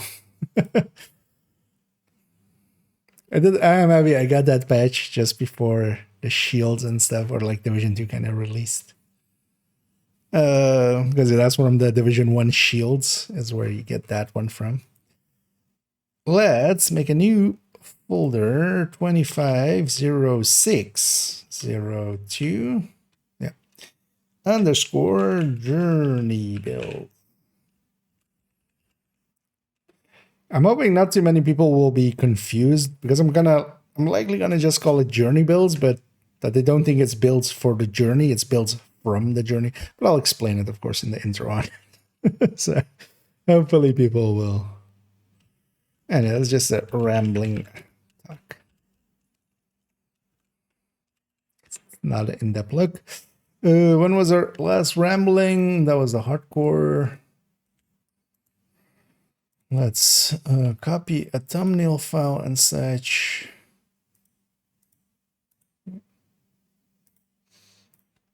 Just set this up for a second. So this is journey builds and description wise.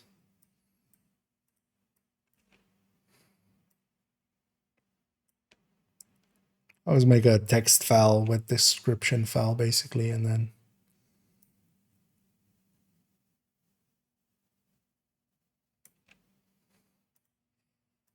just copy from there. That way as well I can make the description while I'm rendering the video and stuff. Yeah, I get you for a second, and then we're gonna hit record and go from there. And have a good night's health. It also loses stacks faster. Yes, that's although well, it's basically always 2 stacks. So striker loses 1 from 1 to 50 per second, and then it's the same 2 from 50 to 100. So in the 50 to 100 range, it will be the same. But overall, yeah, Heartbreaker loses all its stacks in 50 seconds always, because also it only has 100 stacks, and then Striker in 75 seconds. But yeah, that range from 70 or from 50 to 100, they're the same 2, which is usually, you know, the range you want to be in anyway. So that's not completely the game breaker for it. It's that stacking. Like, not every stack counting, not every hit counting as a stack really hurts it. Oh, and Hater Faders, and thank you so much for keeping that sub going. 16 months already. Thank you for enabling, you know, silly choices of buying eye patches. Because yeah, there's a fully working eye underneath that eye patch. It's just cosmetic. But yeah, thank you for enabling my poor decision making. For 16 months already. Yeah. And yeah, I'm doing pretty great, and yeah, hope you're doing the same.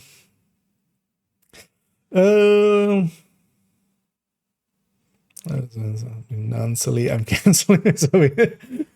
Oh no. Well, guess I'm not paying rent this month. Yeah, no. Yeah, these funds are mostly just for I basically just abuse them for this. Yeah, let's go over here. Let's already as well. I'm just gonna make sure this goes to the build collection. Yes.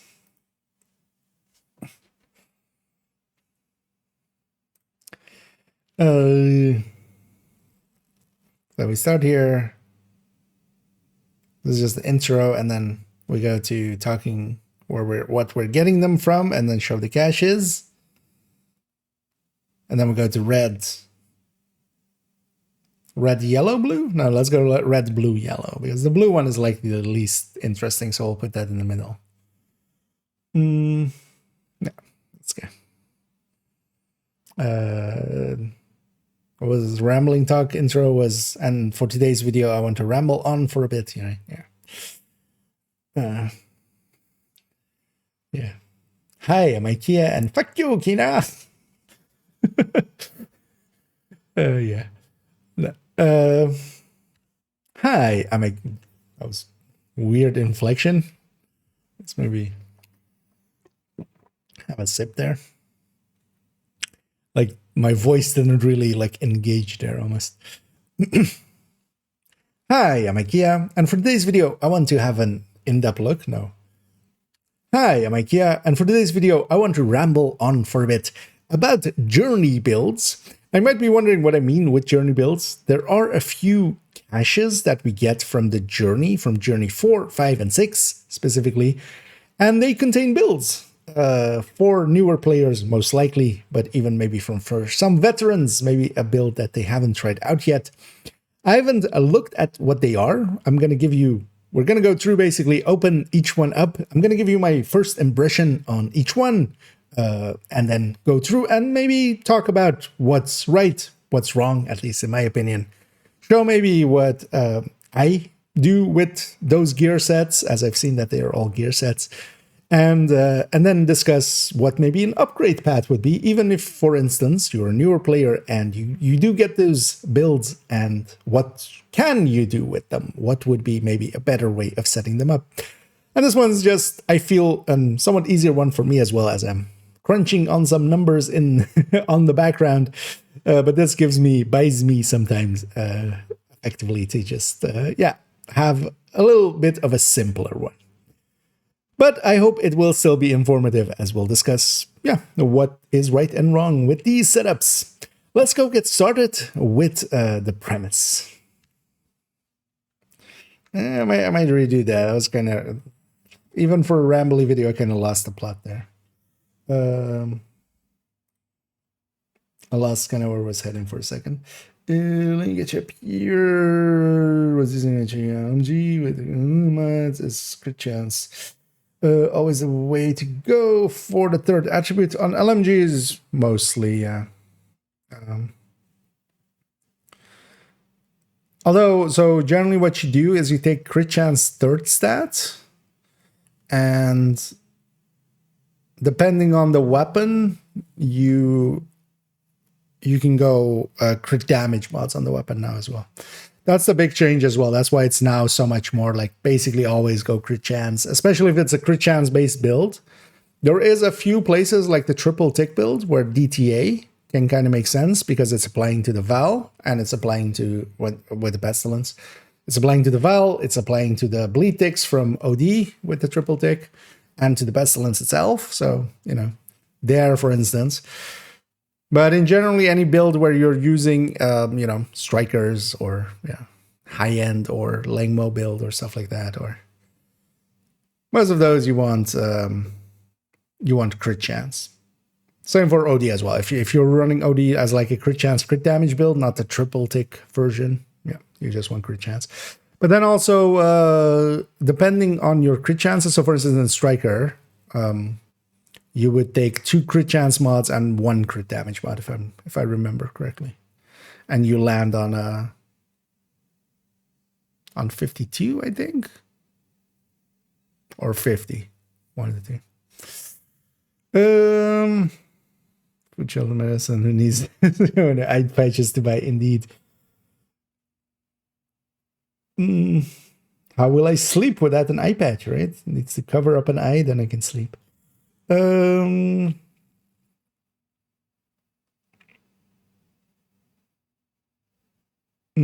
thoughts on adding a Segway or motorbike as a transportation in open world.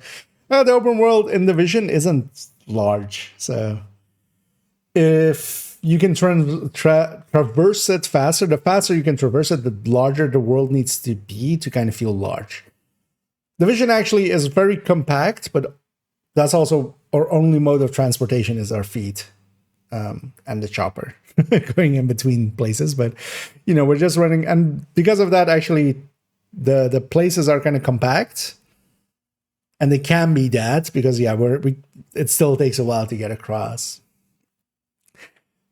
That's why I'm actually kind of averse to like if they add cars or something, because one of the things with like cars and such, or like any like movement kind of things, mounts, you need to have just the world be bigger, and just the in between the places needs to be like, you just leave it sparse, because you can't,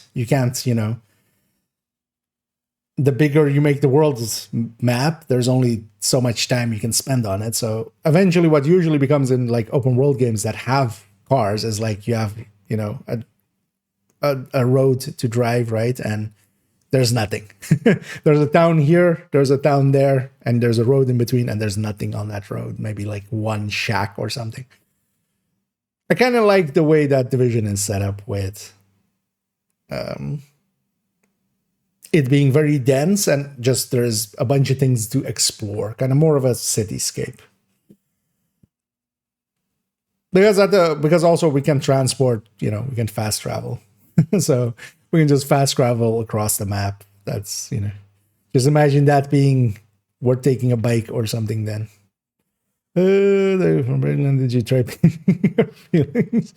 Oh, from the Rat Queen. Yeah, I kind of like some of the Rat Queen's calls, but I don't agree with them. But they're funny. I don't agree with the sentiments, but yeah, they're kind of funny.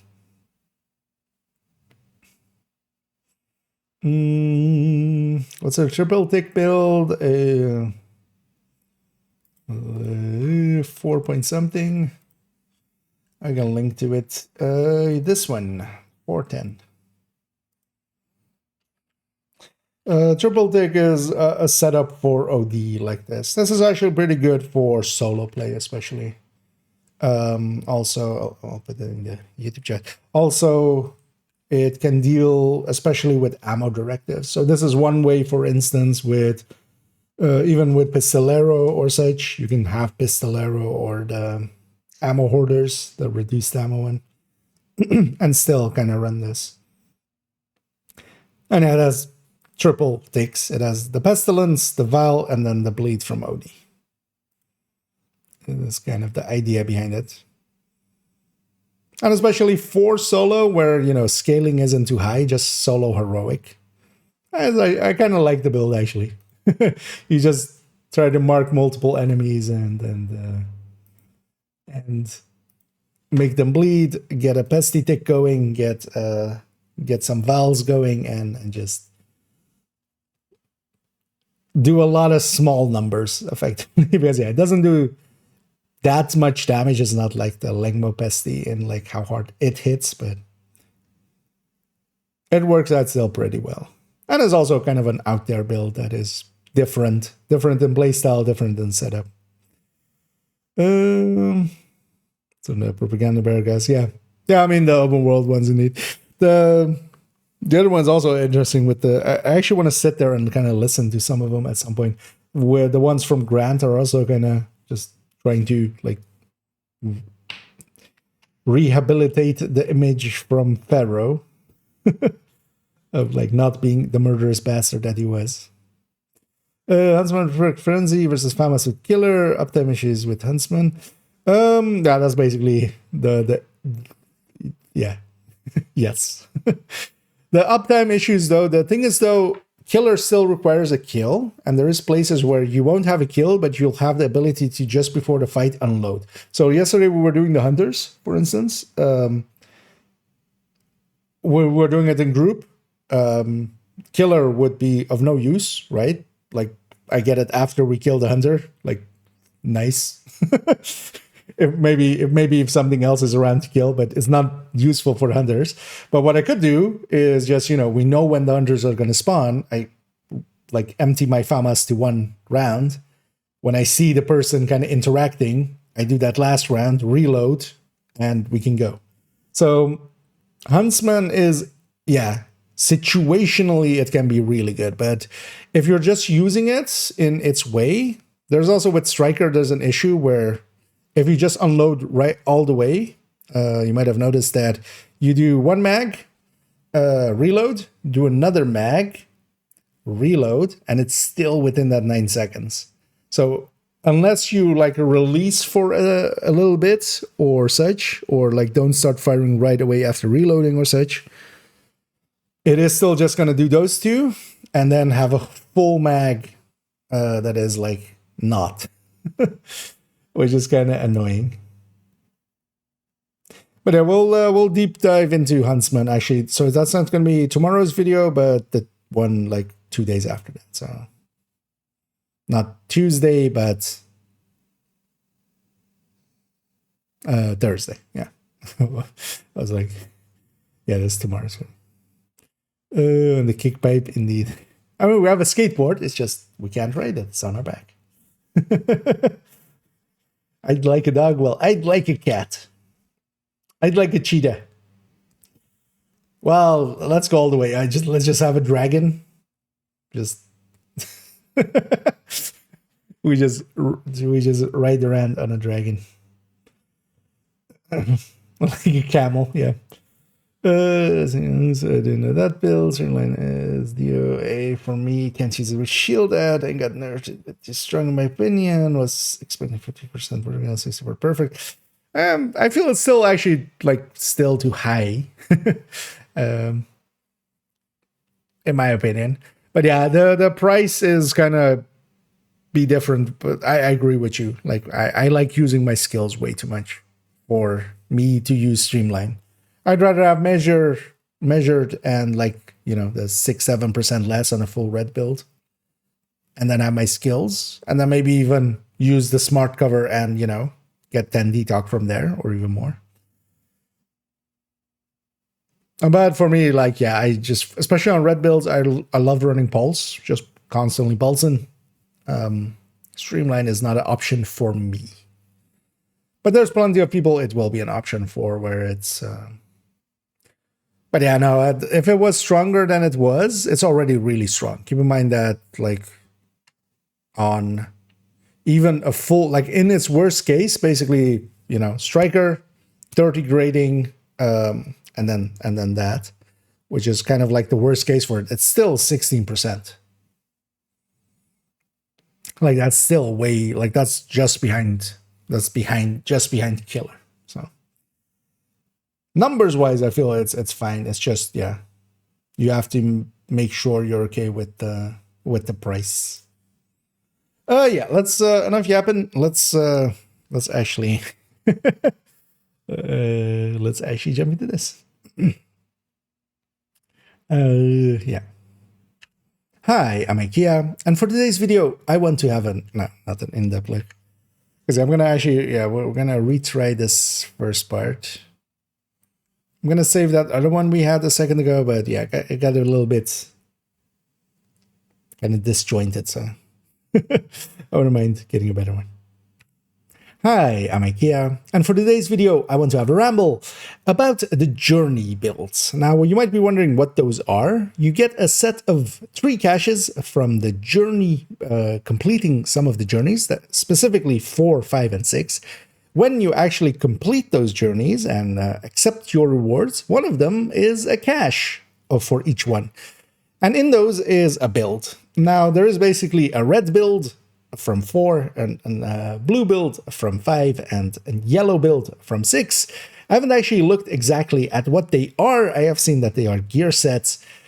And we're going to look at them and see what we get out of them, and then kind of critique what we get, compare them to what I would think would be maybe better versions, or maybe if they hit it on the head, hit the nail on the head, we will congratulate them for it. But and then we will also kind of discuss, yeah, what I have in the build collection from that same gear set. I've seen already that they're all gear sets. And then also discuss what upgrade paths might be there and kind of how to upgrade them, of course, and such. I think this will be a fun, interesting little video in between. We won't go too numbers heavy onto this one. I will just discuss it in concepts more so. Also buying me a little bit of time to kind of work on some of the future videos and get the Huntsman video and other videos like with the global modifier kind of up to my standards. So yeah, let's go discuss these journey builds. Okay, that was way better. Anyway, for those coming in as well, wondering why I'm kind of like going in a presenter mode and stuff. Yeah, we're recording a video for them YouTubes, for them tubes of you. And yeah, I usually do that on stream and such, and we have some fun with it. Yeah, let's go to the journey. Because yeah, we should first kind of show these. Actually, do I have 4? Oh, actually, I could. I might just complete this. Yeah, let's claim rewards. Just so it's orange over there.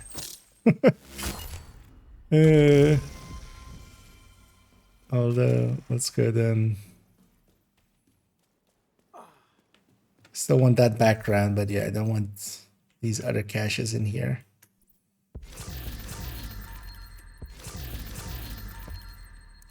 Hey, want to make a trade?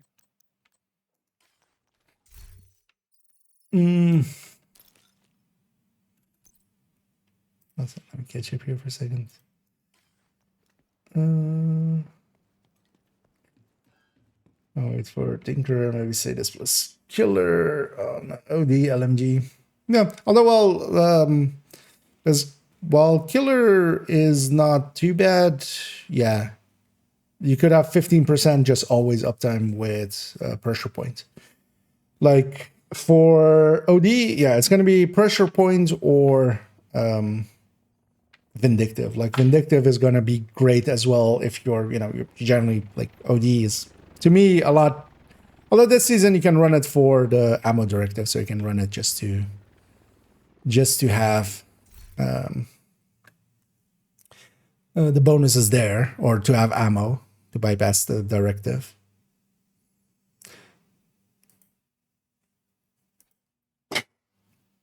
Yes, it always up 15 from pressure point as well would just be like a very simple pick there. How much was Vindictive? Oh, I'm like trying to remember the numbers off of it, but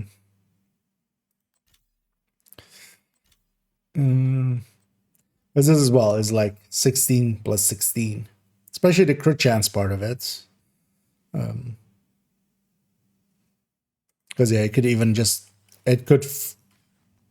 Well, it would in a coordinated team if you kind of set up the crit chance to be in the right ways, like you can extract really a lot from it. But even just 16 crit damage as just going out to everybody in the subgroup is pretty good. Yeah, so we start on the journey and then we go this over here.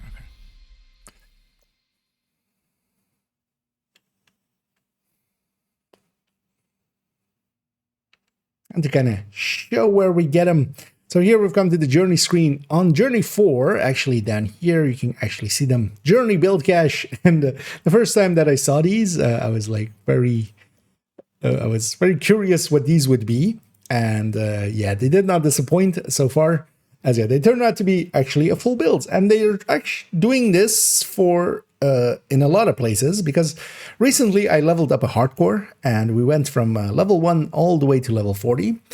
And there are now milestone caches or milestone builds that the game basically gives you. So at level 8, 15, 25, and 35, you get a cache as you're leveling. Each of them contains a full build, and also once you open it and actually equip it from that, it even has a few pop-ups and explains what the build does, what it's kind of for, what the talents are, and yeah, tries to already introduce you to build making. And especially while leveling, getting a cache that, for instance, contained multiple pieces of gear that, for instance, at around level 15, you get the cache where you have composure plus Overwatch on a chest and a backpack, a purple backpack, which generally you don't start seeing purple gear up until like 17, 18, 19. So you get 2 pieces that are going to be better than anything you would generally get around that level. And those were very interesting to see those and to kind of see them try to introduce people to builds and also give them some gear to kind of speed up some of the levels in between. And when I saw these, yeah, it kind of clicked for me of like, oh, they're continuing that as well here. And I am very curious what we're going to get out of them. I've already grabbed them all 3 on this character. We are going to go one by one. We're going to start with the firearms one, which is the red build here. Already from the side here, we can see what is in them. And also in each of these is an exotic. Now, of course, that is by itself already pretty worthwhile. And as we're going to get a waveform, we're going to get a chameleon and a Scorpio. All 3, of course, pretty useful weapons, or 2 useful weapons. And the waveform is also not too terrible, even though we don't end up using it much. But starting out, like, not the worst tool to have. So yeah, let's go start popping these and start discussing them.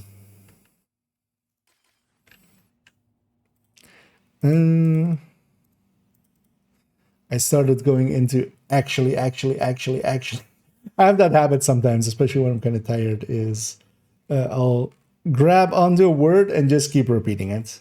In Streamline, there was few parts as well, but effectively. Every other sentence effectively popped up. How long is this one? 2:38. Okay, that's fine.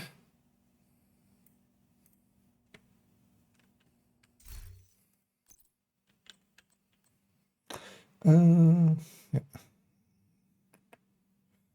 So, just checking chat for a second if I missed anything. Yeah.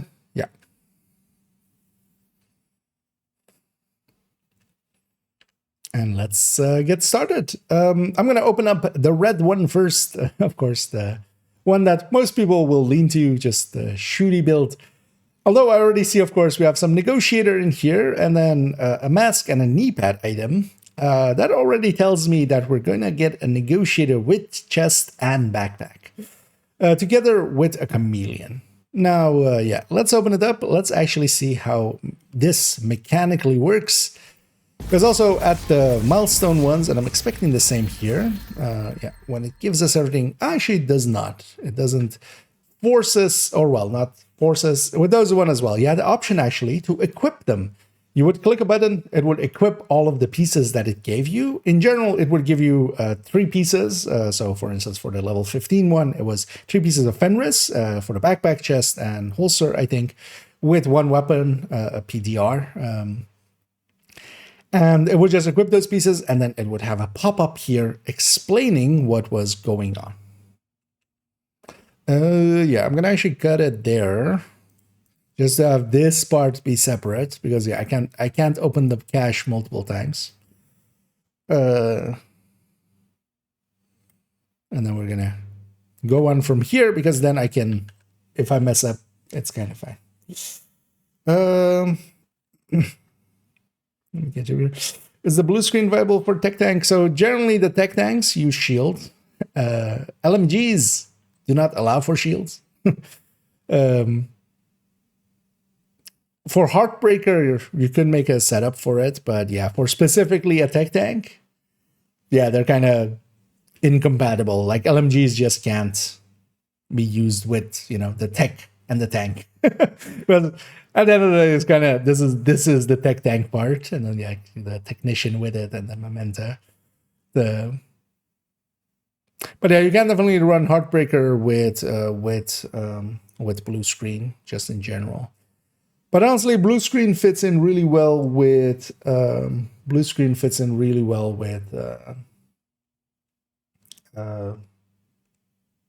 negotiate. So that might be a better way to go with it. Also, I hope that wasn't in the ad there. Although I should have. That's fine, because that is they are a subscriber. Yeah, let's actually go through here. I'm gonna equip the build, because we'll cut that out as well. Just the busy work of equipping it.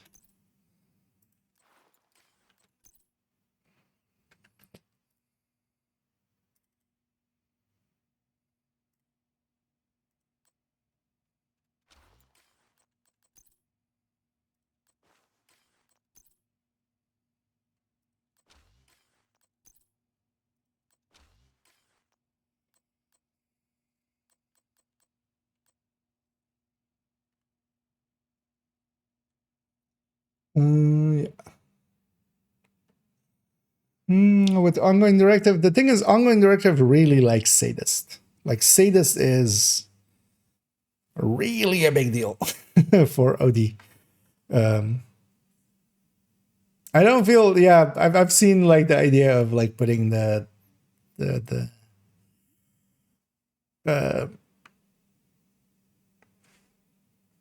blue screen on OD, but yeah, thing is also OD, once you have the special ammo, you don't need status effect continuously. Like, that used to be a thing for it. You needed to kill enemies at that status effect. Now, once you have the starting bullets, and you can just use specialization grenade for that, right? Like, if you have gunner, if you have fire, if you have survivalist, which is basically the two you would generally lean to for that. Either of those, you can open up with a grenade and go with that. And then, yeah, Sadus is just such a big damage increase that just is kind of...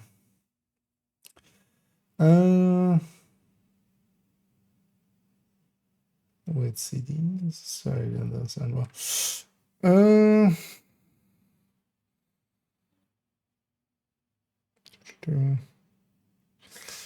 Oh, or did you mean it in something else? Because yeah, we were discussing the blue screen a little bit ago. I thought that was meant with ongoing. Or did you mean just in, like, for countdowns, just in general? But the OD for countdown, yes, very good. That was meant in when we're discussing the blue screen. But you can just have so much damage from Sadist if you're going with OD. Gonna give him editor blueprints. Finally found it later, yeah. Although, well, indeed, the event has provided a lot of people with options for the reconstructed caches. And yeah, congratulations, see ya. Let's go here for a second. Is a blue screen with Heartbreaker, the Night Watcher Impulse. That can work out well as well. Although Negotiator is just such a nice pick for blue screen. Like, give that a try if you like the blue screen. Because you're kind of doing the same thing for both. You're shooting multiple enemies. While doing so, you're marking them for both. And then you're triggering both with that. So, OD plus Carnage, yeah. Yeah, it's a very, very nice combo. Yeah, let's take it back here. Yeah, let's continue. What was my last sentence there? What's going on? And it would just equip those pieces, and then it would have a pop-up here explaining what was going on. Yeah. But instead, through the magic of editing, we'll just equip everything real quickly and just not waste the time as we do so. And this is what we got. Now, not the secondary here, nor the pistol. Those are just from what I had. Here it is given as chameleon. I wonder actually if the rolls are fixed or not, especially for instance on this mask here. And I'll likely know in the future as I'll get these on second account and I'll make a mental note to remember what this is, or just compare it against this video in the future. Because yeah, we got a Fenris mask, we got some Grupo knee pads, 4 pieces of Negotiator, including chest and backpack, and then yeah, that chameleon as our weapon. Now, chameleon definitely a good starter if you, in comparison to just having nothing, just having reached level 40, maybe even being on a purple level 39 weapon or such. Once you get this journey done, now of course to get to this point of journey, you might likely have farmed up a little bit through going through maybe some countdowns, getting some loot through there, as that is of course a really good place to farm some gear. But even maybe for players that haven't ever played Negotiator, because I do agree with the choice here with Negotiator, not, for instance, giving Striker. While Striker would be my recommended build for a person starting out, as, for instance, is the case on the recommended build list, a Negotiator like this might be actually interesting as well for people that have never tried Negotiator, because that's gonna be a thing anyway. A lot of people will not have tried Negotiator, nor Umbra, nor some of the other red builds, Hunter's Fury, or Sage, or OD, for instance, which are all definitely usable. They're not, of course, the general meta that Striker is, but they're competitive. Not in this form, though, for Negotiator. We'll look actually in a second at build the way I would recommend the Negotiator and the way that I do. But, especially for somebody kind of starting out and they aren't geared up yet, you could run some challenging with this, or definitely hard. You could likely even struggle through heroic, especially if you were to recalibrate it up a little bit. Of course, we're getting just some random stats. A new player wouldn't have their library filled in, but especially if you're maybe getting this as somebody who is already, you know, level 40, you're, you know, maybe 1K, 2K SHT, you have some resources, but you just haven't ever tried out Negotiator. What would you do with this? And yeah, this is where we kind of go to the build collection. And yeah, I'm cutting there.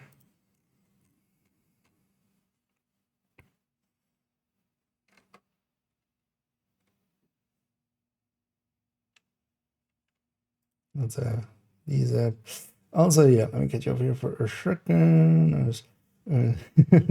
I know what he's like saying. Device Garnish says, yeah, indeed. And either over there. Negotiator, so 4.01 and 5.01.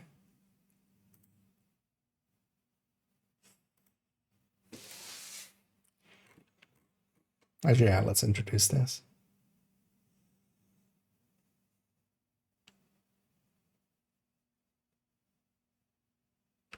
And to give a few of those options, we'll go to the build collection. If you aren't familiar with this, I'll link it in the description down below.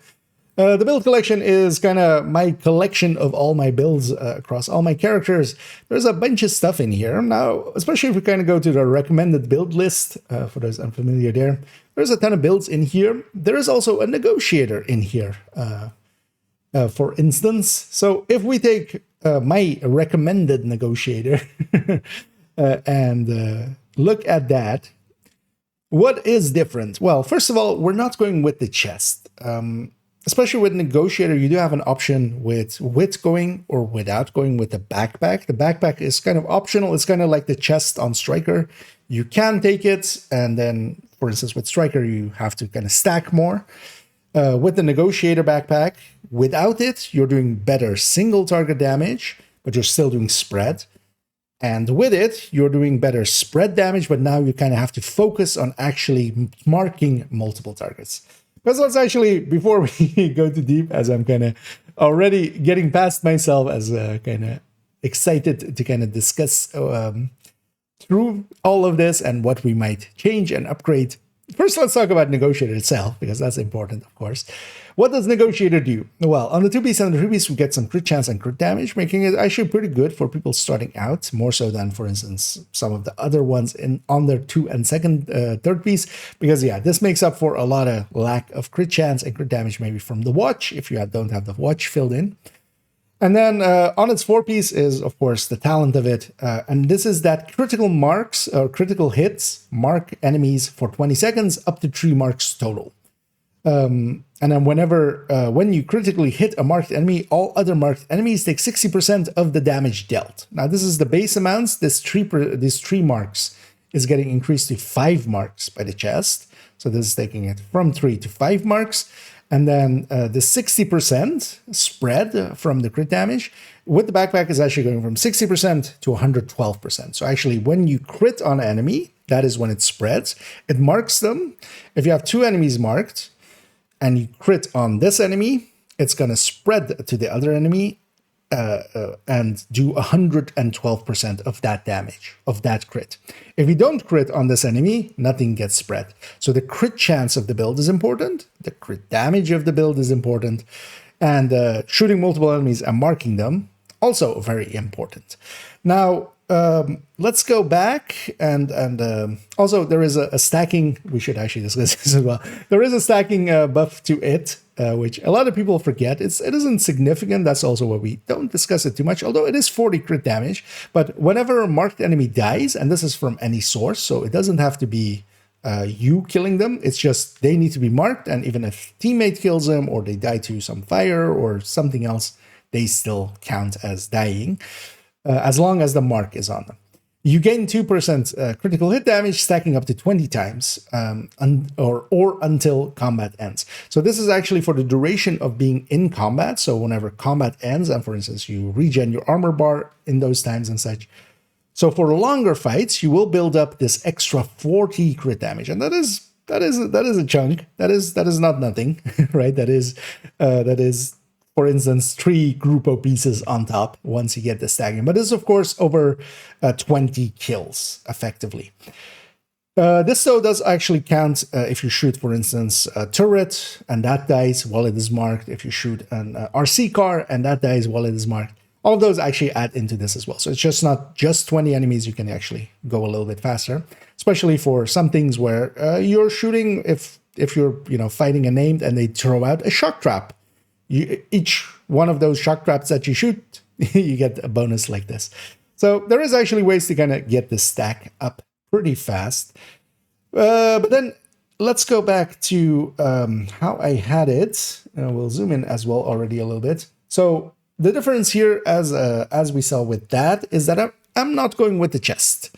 The chest, taking that 3 targets to 5 targets. Now you have to consistently try to get, well, at least more than 3 targets, because you can just mark 3 targets in general. The chest takes that to 5, so generally you would want to have 4 or 5 enemies marked. That just becomes a thing that, well, even if you try, unless it's somewhere very specific, or you're, for instance, in a 4-man, especially solo, of course, the numbers are less for enemies. Even, for instance, a territory control, quite often on the first wave has 4 enemies, and then on the second wave has 5. So on the first wave, you couldn't even, if you wanted to. And of course, that comes at the cost of a chest talent. So here we can have Obliterate instead. And this allows us to do more damage to 3 targets, and then we just take that deal instead. We try to hit 3 targets, and that'll be our spread, and then we get the 12% spread from that.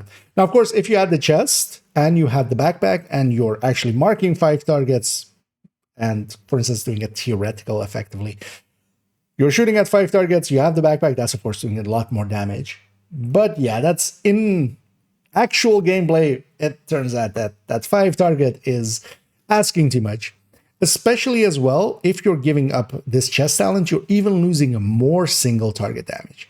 The thing with Negotiator always is kind of trying to find a balance between what you like for single target damage, because for instance, Striker, when we're talking about this as single target or multi-target spread damage, Striker, of course, you're just shooting at one enemy, you're getting stacks up, you're just doing more damage to that one enemy.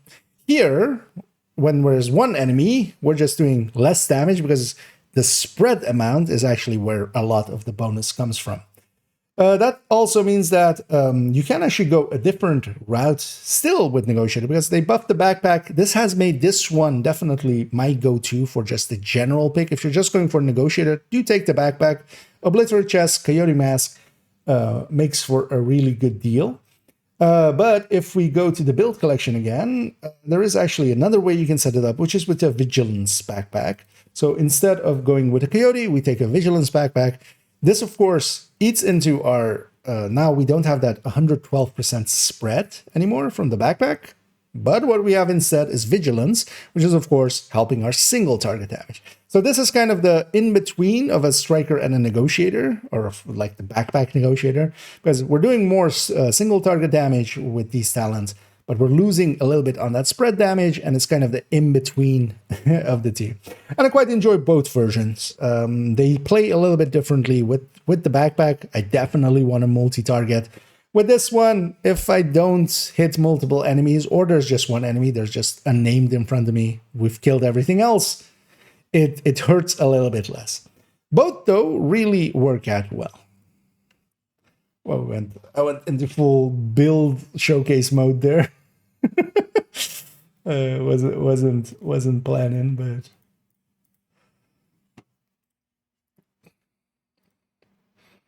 But yeah, we're cutting there for a second. Maybe 1K, 2K SHT. You have that Negotiator. What would you do with this? Okay, so that's that segment. And then this one's 7. Because now we're going back to the building game. And then we're going to, of course, discuss, yeah, how do we upgrade this? How do we move this to become something more useful?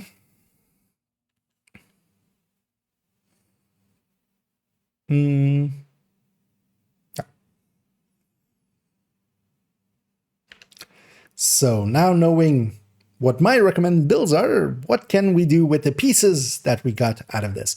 So for this, I am going to assume that these are set with their stats and that we're getting them, you know, for instance, a Grupo piece with these numbers and for instance, the Fenris piece that we're getting here with these. I would definitely, and if you want to mess around, for instance, with Negotiator, maybe take it to a countdown, get at least either a knee pad or a mask so you can get rid of the Negotiator chest. On this character, actually, I have a Negotiator mask, so for instance, what we would want is, yeah, we would go get a mask or a knee pad, either or, just so we can get rid of this. We would then go to Cheska chest or Grupo chest or Fenris chest with Obliterate. And nowadays as well, you can actually take Cheska chest because, although not with the Chameleon here, but with other weapons, we can actually, for instance, if we take it to, let's just grab a general AR. Let's grab this FAMAS. If I want to lose some crit damage, nowadays we can't. Now, of course, in the past, it wasn't viable at all to go crit damage mods here because they were 5, and the crit chance mods were also 5. No longer the case, of course. We have 10 crit damage here. We can actually put a lot of crit damage here on the weapon. So you could just take, for instance, if you're a veteran player, take your Cheska chest from there, take the Coyote from there actually, and then in this case, let's grab my Negotiator from this character.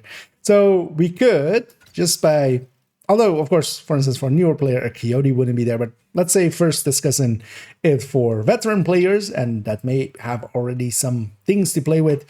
Stick in an Obliterate chest, any variant, honestly, is kind of fine. Stick in a Coyote, go get a knee pad, and then just put crit damages on all these other pieces. Now, of course, with the pieces that we're getting here, not sure still again if it's randomized or not, but none of them were full. But if we just put some crit damage here, it's close enough to kind of play around with. Because, yeah, if we had crit damages just rolled here on all of this, we would land on kind of decent enough numbers. We're not going to specify any here specifically, but we could make some crit chance happen there, put in, you know, make sure to put in a mod as well. And even if we're missing a little bit of weapon damage at that point, that's kind of fine to get a taste of this. This would also then be the way build-wise to kind of go with it for a newer player. Try to find a chest to replace the chest with. Taking the chest is kind of, yeah, theoretically you could make it work. It's one of those ones where if you look just at the numbers, it looks very tasty. But then you take a big bite out of it and you just realize that this meal is way big to eat. And you just go, I would rather have a smaller burger. And this is kind of the case here. So yeah, I would definitely recommend swapping out the chest, whatever you can kind of put in that spot, especially having the Obliterate. Of course, if you're starting out and you don't have a Coyote, any combination of having Fenris, Cheska, or Grupo, or even Providence if you have to. But yeah, having, for instance, a Cheska plus Grupo, which actually I have the option here, I think, with that Cheska, and then let's say this Grupo, for instance. Because yeah, we can just go with the brand bonuses instead. We don't per se need the Coyote. The Coyote is nice and actually a bigger damage boost than either of these. But yeah, if you don't have it, you don't have it. Then yeah, go get a Negotiator knee pad in that case, or well, any of the other pieces. This Cheska doesn't need to be here, or the Grupo doesn't need to be here. It's just the chest needs to not be that, and then the other pieces you can kind of swap out, including, as we saw, of course, the backpack. So for the backpack as well, also for veterans, we could, for instance, go Cheska on this piece, and then, of course, we would fill in with another Negotiator piece, just swapping in. So we could even go this route. Make sure to, yeah, just recalibrate everything, fill them up. Now then, let's discuss the Chameleon. The Chameleon isn't a bad choice here, especially as well. It has some extra crit chance and crit damage. It does synergize decently well with Negotiator. The biggest downside of the Chameleon is that not per se even in its optimal range, which is 20 meters, which is quite short for an AR that it tries to be. It is very much closer to an SMG. It is also, of course, based on the vector. So the Chameleon is decent, and especially if for somebody starting out, one of the better picks because they would likely not have an high-end AR that would be which would be considered, you know, equivalent at the very least. So if you're getting this, yeah, just run with it, depending on if you have some exotic components. So for instance, more for veterans, if you do want to try out the chameleon as well, make sure that this third stat becomes damage to targets out of cover. That is, of course, the go-to for any weapon, really, basically any weapon that you see in here as we go through, at least the ones that are mine, not that chameleon. Yeah, you see basically everything has damage to targets out of cover, except for the LMGs, which have crit chance. But yeah, everything has damage to targets out of cover. That one is definitely a best in slot. So yeah.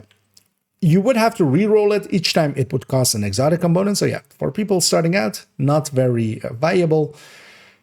But at least try to get a damage one here. So either damage to armor, rate of fire, damage to health, but you couldn't, damage to health is already here.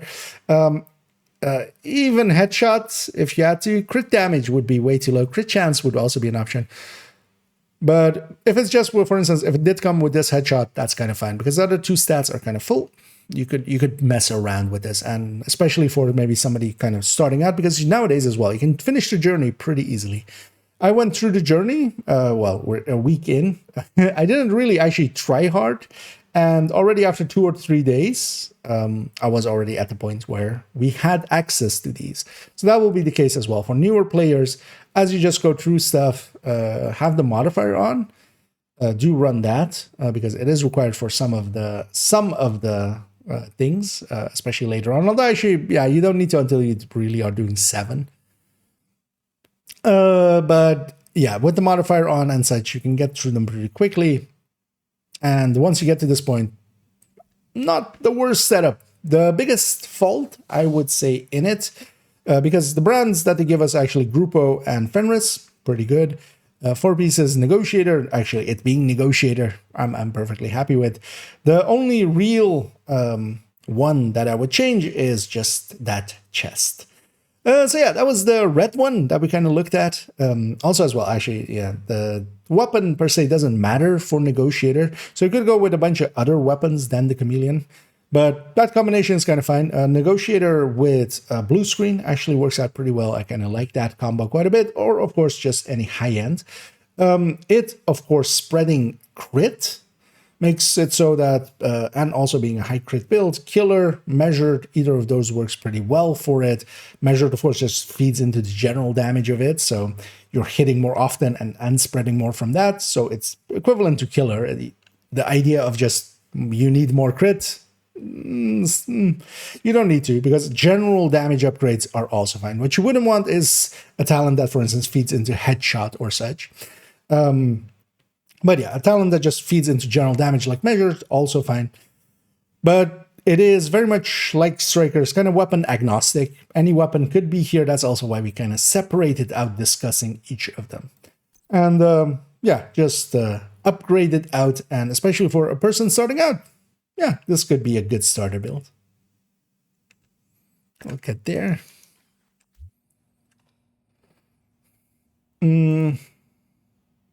8 minutes there. How long have we been going?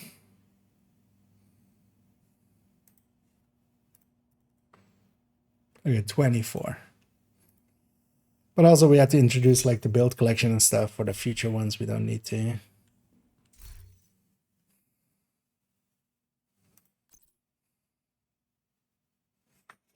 There's something here. No. Yeah, let's go do the blue one first. And then the yellow one last, I feel. Just the order there. Also, why am I this sweaty of like IKEA? It's so humid in here, that's why. I can feel like the sweating isn't working. Because yeah, it is pretty humid. Yeah, let's have a sip.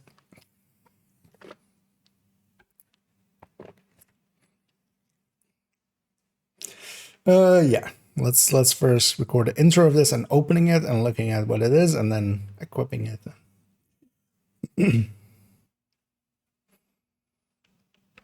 And let's move on to the stamina one here. So this one comes from Journey 5, as we saw.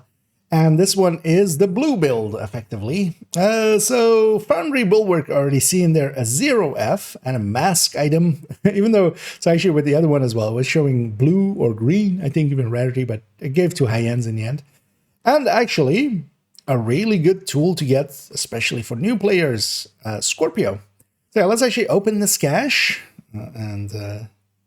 No materials received, it says there. Is my inventory full? I think my inventory may have been too full, so it likely went to my stash. I should have checked.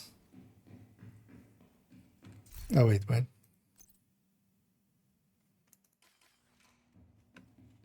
Did I go to my stash? Did I just have?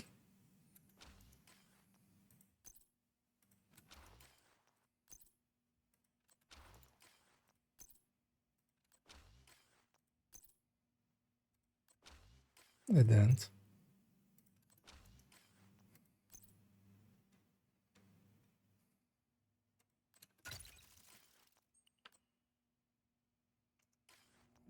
They give us a blue piece. Okay.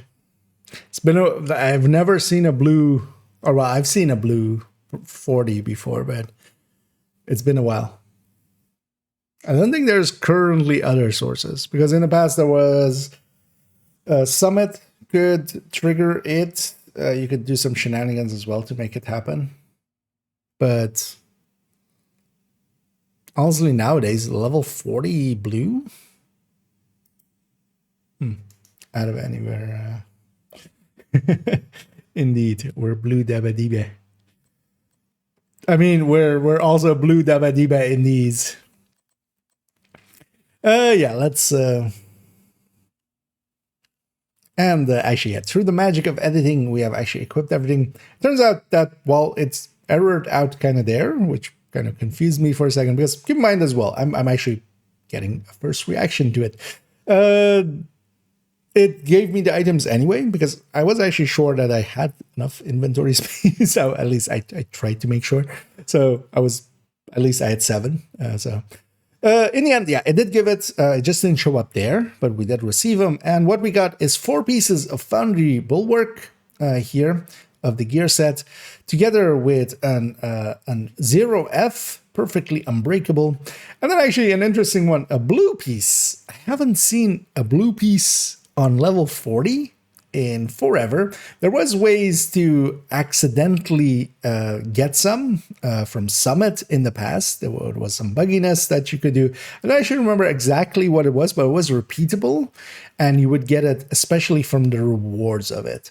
So whenever you got like items from completing some of the challenges as trivia. But yeah, I haven't seen a level 40 blue in like forever. I might actually hang on to a blue piece at level 40 because yeah, we could, that is actually a rarity. And what we're also getting here is a Scorpio. Scorpio, of course, a really great weapon. We'll discuss it in a minute. So 4 pieces Foundry Bulwark here. And then with the backpack, without the chest, just because they want to give you the 0F. Let's discuss first Foundry Bulwark. I'm going to cut it there just so we can, just in case I kind of like that part. And what Foundry Bulwark is that we get some total armor from it. Of course, it's also blue core gear set. Negotiated that we were talking about a minute ago. It always comes with red cores, and then the stat underneath can be different. Here we're, of course, always getting blue core items. And yeah, here we got also a lot of blue going on, even more so with actually blue there. Yeah, on the 3-piece, we also get 1% armor regen, 50% shield health, and on the 4-piece is actually one of the better talents for tanking. Even though we quite often, for instance, in raid tanks and such, don't per se go with it, but this is whenever you or your shield takes damage, 25% of that amount is repaired to both over 10 seconds. So either me or my shield. So especially, for instance, if I were to run a bulwark with it, 25% of any damage that I take is returned over 10 seconds. Now, of course, this means that you do need to, it shouldn't be humongous hits that, for instance, break the shield in one go. As long as it doesn't break the shield, it's getting healed back for a little bit. And this effectively turns this into a resistance increase. You have to take 25% extra damage as long as it's not in one big chunk.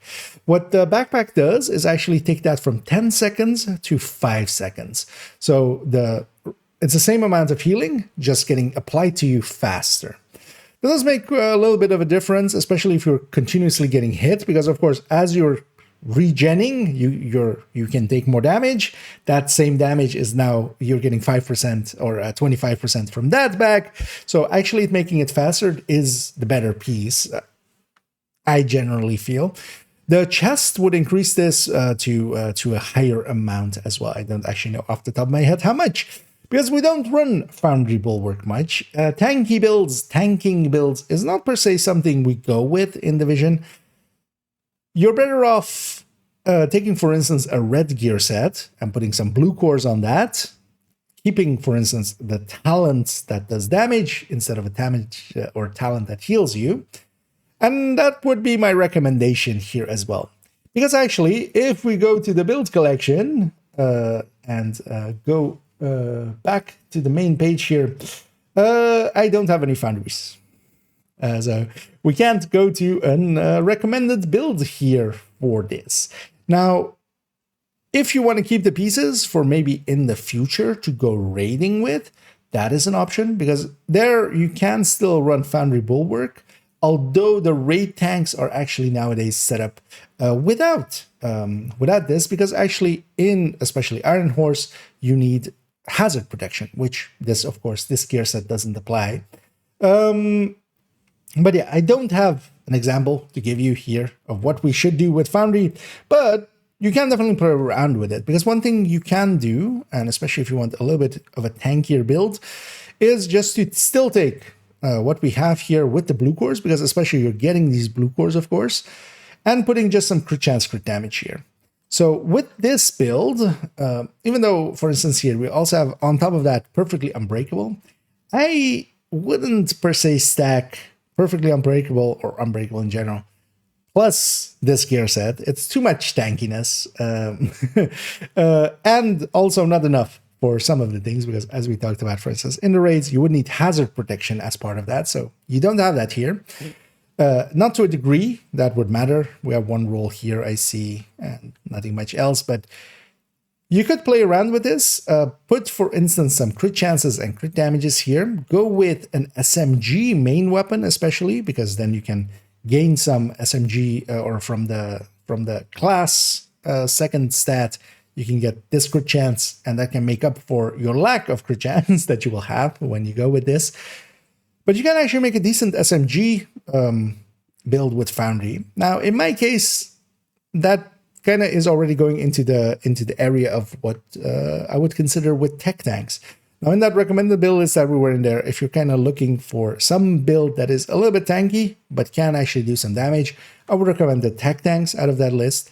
And this could make for something that is akin to a tech tank, but I feel a tech tank just does a better job. If you put crit chances, crit damages here, fill up the gear mods with some crit chance, crit damages, replace the two pieces of Badger Tough for instance, a Cheska plus a Badger Tough, but then with the chest, in this case, with the Scorpio, so Scorpio being a shotgun, you can't per se put things like Obliterate there. That doesn't work out with shotguns. They don't, Obliterate, for instance, doesn't trigger per pellet. It triggers per shot for shotguns, so it doesn't stack up that well. But I might actually swap this out just to an SMG and try to, you can make something pretty simply that is decently tanky. So yeah, build-wise, not the worst. I feel actually, going with even more total armor here is, it's in keeping with what the build, like it's coherent to the build, but I feel this one is likely the most lacking of here. But if you want to mess around with Foundry, do, especially for heroic, just put some crit chance, crit damages here, because also a lot of the blue, most of the blue stats. So if we, for instance, take this piece, if we go to the blue stats, what you really have here is armor regen as this, which is just way too little as a stat. So when you have it as a brand bonus 1%, that would be several times over this. And hazard protection would be handy for if you are doing the hazard protection part. This health stat is completely useless. There is no real good way to make health work. And explosive resistance is just way too situational, so you don't per se need that. So generally what we do is actually on the stats underneath it, just either, you know, if you're raid tanking, well, you would have hazard protection there, but you would also go with a different build because there's much better setups for that. There are in the build collection for the raid.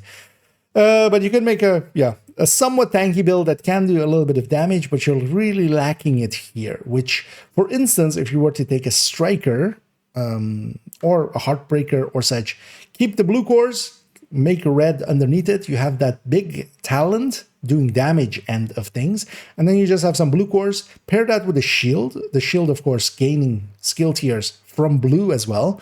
So we do get a 6-tier shield, as we see there as well with this setup as here. And yeah, that can make for a decent enough just run and gun kind of build, especially solo for heroic nowadays, because you have more than enough damage there. Yeah, let's go discuss the Scorpio.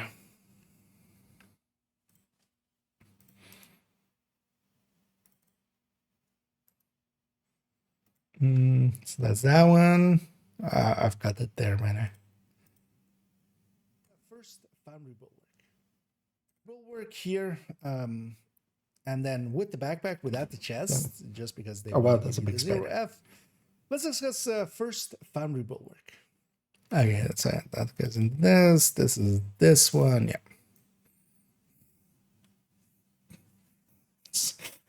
I was like, there was something on my foot, and I was like, it's just dust or something, but it's actually a pretty big spider.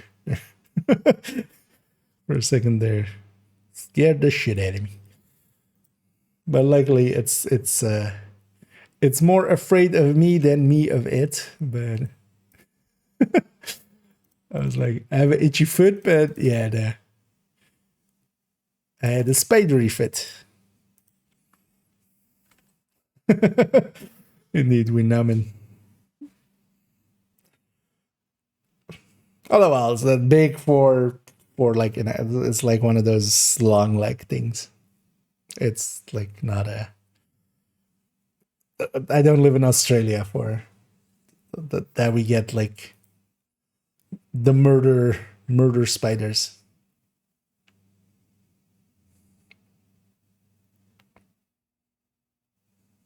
Yeah. And this Scorpio is actually really a prize here for newer players. Scorpio is a really good shotgun. So what it does is that it has a bunch of status effects that it can apply.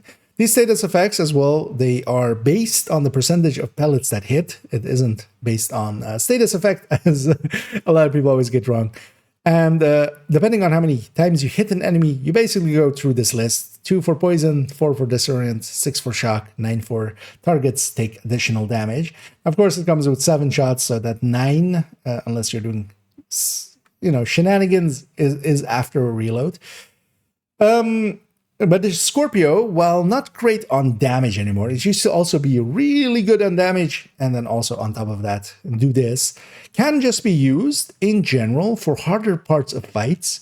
And that's what I would do here as well, as we kind of was discussing, just maybe change a little bit this build to become, keep the blue cores maybe, or some of the blue cores, and then have it be crit chance, crit damage on the attributes.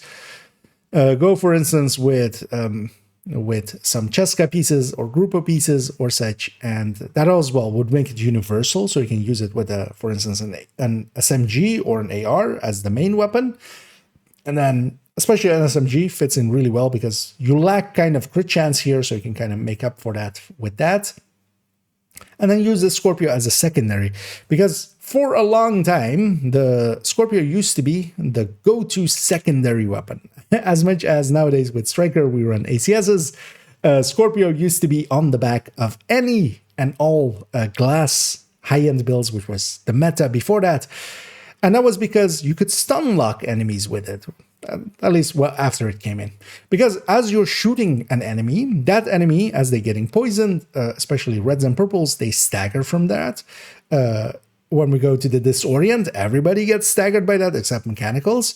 But then even the warhounds and mini tanks, they get shocked. So at the 6, going through those shots, you're basically stun locking an enemy, including hunters, including rogues, including names, including anybody that is in your way. And of course, as well, this damage increase is very much there and potent. But especially just stun locking an enemy, even though nowadays the 612 that the Scorpio is based on isn't really up there in its damage. If you were, going for a damage shotgun, we're kind of going somewhere else, either the SASG or the Super 90.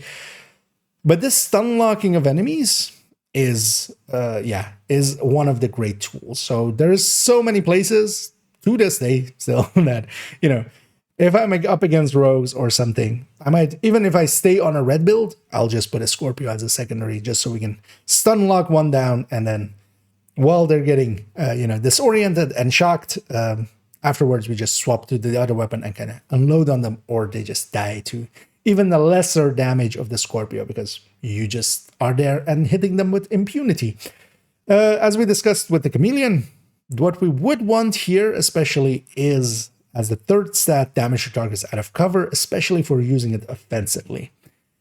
There is a case to be made, and this actually does get used and might be new to some people, is that what you can do is put magazine size here. And what the magazine size does is add one shot. The 612 can tactically reload. So we go from 7 to 8 if we just tactically reload. We would be one short of this additional damage. If you take magazine size here, you're 8 as the base, and you can tactically reload to 9. This is only used really if it's used on, for instance, an FI, a healer or such, a support build that is just there, that maybe is doing sledge on enemy and then shooting them 9 times to also apply this debuff to the enemy. So situationally you could go with that, but that's just more of a trivia thing for most players. When you know, if you're doing that, you're likely going to be told to, hey, maybe if you're doing it, for instance, in a raid for the raid bosses or such, you're like, if you don't have it, the raid leader might go like, hey, maybe in the future, maybe go find another Scorpio, put magazine size on it. But yeah, that's just more as trivia. But yeah, Detox again as the third stat, you would want to re-roll it. That, of course, each time costs an exotic component, so not per se new or player friendly. But also, I wouldn't say, for instance, this build, the Scorpio is a really good thing to get, especially when starting out. So that is the big price here. The Foundry pieces, it's just generally not worth it. I would rather have, for instance, even if I wanted to blue core pieces and kind of have a tanky build, I would put 4 or 5 blue cores on maybe, for instance, a Hunter's Fury, and then have the damage bonuses from the gear set there. And that would work out much better because just the blue cores, they feed into the shield. So when you're running it with shield, you're pretty tanky with that. You're still a little bit tanky from yourself with a Hunter's Fury as well.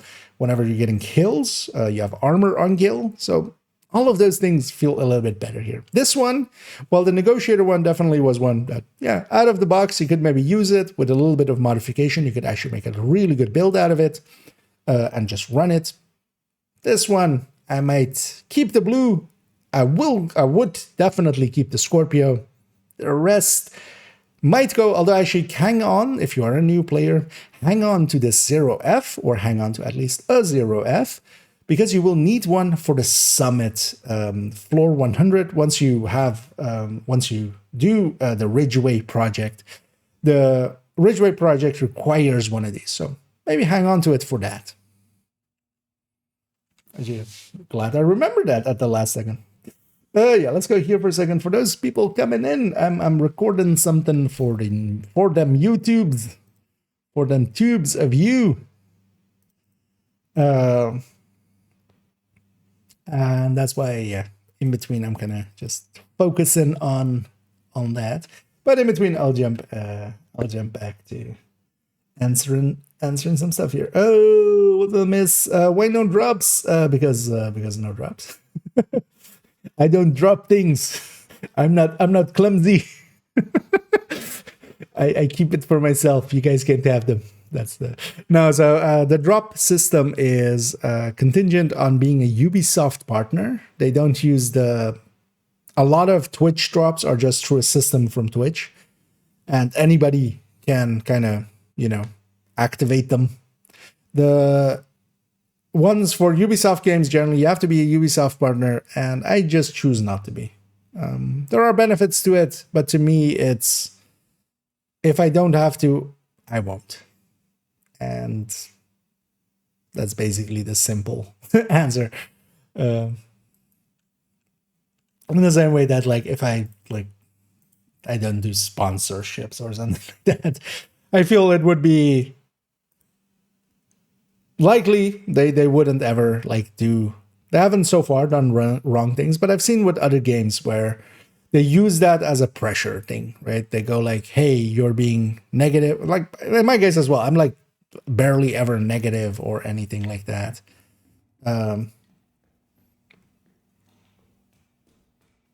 But they do use that sometimes as a measure of control. Like, Wargaming got into a lot of trouble for that. I'm just gonna keep this part, this blue level 40. Why don't you just get rid of the rest of this?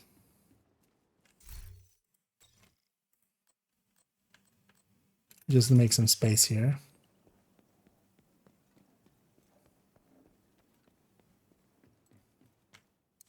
Hey, Agent, you looking to trade? Foundy. Oh yeah, let's actually get rid of the negotiator as well. I always have my own negotiator pieces. And the chameleon then. Actually, you know what? Let's just deconstruct these for a second. Do we get resources? Okay. So I want to just see, is there a reconfiguration or crafting table? I just want to check as well that these are just normal exotics. Like you can reconfigure them. The level 35 capacitor that we got wasn't normal. So, oh yeah, let me get you up here. This horrible you're missing. I think you missed something, Ajax. These are the builds that you get from the journey. So, but yeah, if you thought that was a build I put together, no, that's a build that the devs put together and are handing out. So we're discussing what you can do with them and what is good for it and what isn't. Basically discussing it for veterans and just normal players, just new players. And hey, is this worth anything? And if you had actually listened there, you would have noticed that from that, just took, okay, so this is normal Scorpio, Chameleon as well, just in case. But yeah, if you want to see actually my builds, here's the build collection. And once you get there, you might understand that I know what I'm talking about. Or at least I seem to. So yeah. That's there's the blue 40 indeed. That's why I'm also keeping it. Because I don't think I used to have a blue 40. You could get them from the summit. The summit when you completed challenges. It was even a long time broken, like where you got purples, but even there was a little time where you could get blues.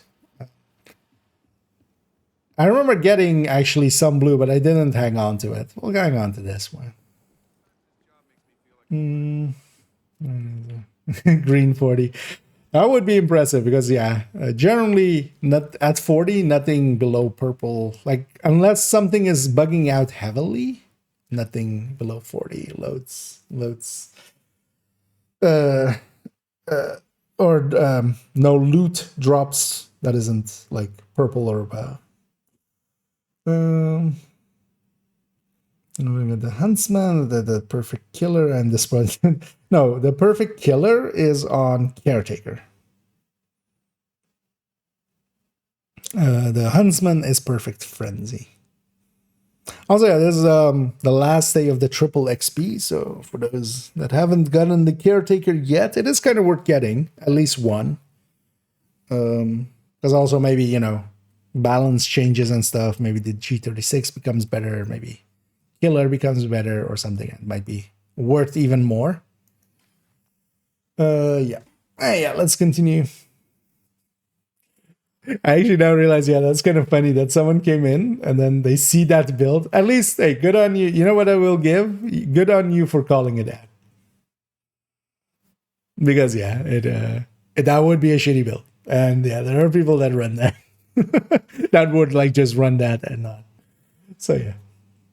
I'll give you kudos for actually calling it that.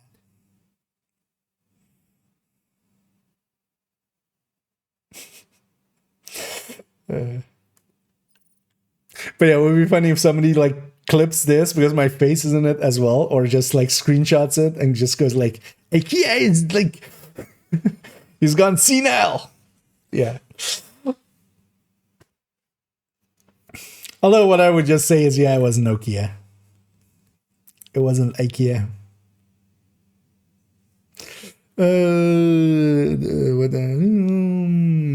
It's the 511 all purple 6 items indeed.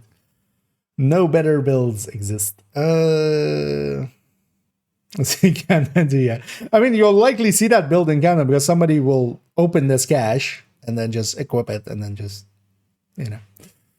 Yeah, let's go to this third one, the last one. Caretaker Huntsman. Caretaker is just a general use, like, unless, like, if you have a Lexington, I would say Lexington is better than Caretaker with Killer versus Caretaker's Perfect Killer and like a worse weapon. If you don't have Lexington, Caretaker is just a straight up pretty good all-round weapon. Huntsman is a lot more situational. Because Huntsman, you wouldn't just want to like do activities with it. Like, because you need to unload one mag. In that mag, you will likely kill half of the enemies. You get one bonus mag now. You know, to maybe kill 2 enemies with, and then... So...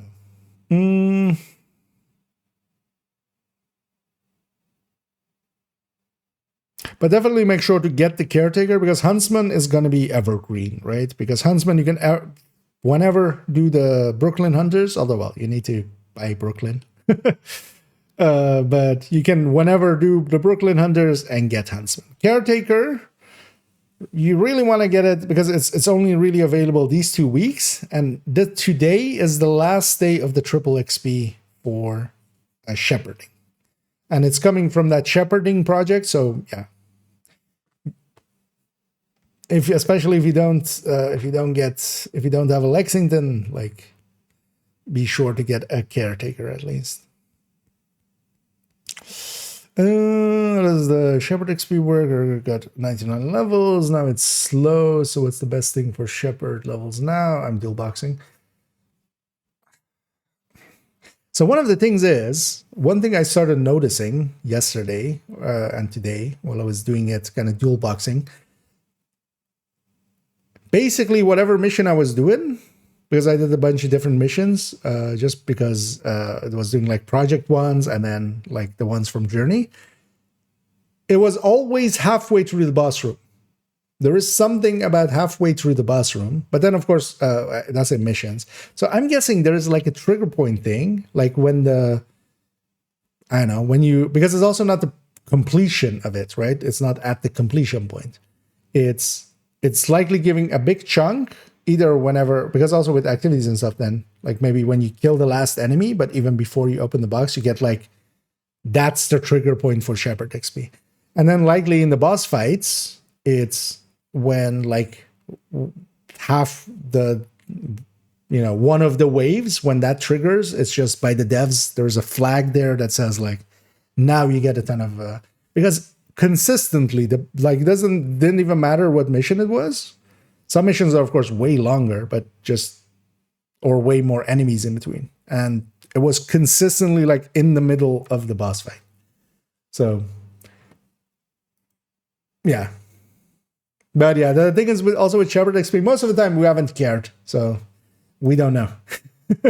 It's kind of the thing. It's one of those. What was it till recently? Which one was it? The other one? Season XP. Like, you know, most of the time we didn't care about, like, with the stretch goals. Suddenly everybody like started figuring out, oh, this works like this works like this, and this work, you know, this gives this much XP, this gives this, and like if you have +10, +20 heroic matters, but directives doesn't. It was just there's an incentive to learn the system, so suddenly we're like evolving. I feel the same thing is gonna happen here, but I still, because I started to think it was based on kill XP, because we wouldn't reach the end of the mission most of the time and we would get the thing. But at this point, I think there is a trigger that is set, and it's like with control points, with like when the boss spawns or something. With missions, it's basically somewhere in the middle of the boss fight with one of the waves spawning, where it just gives a flag and then just gives a ton of XP, or just sets it to like, hey, now you can endorse. And we could actually test for that, because somebody could join just before the boss fight and, you know, no other kills have happened, and then see if the endorsements still happen. But I'm gonna guess that there's maybe also a timer in it, that minimal time is a thing. So we'll have to see.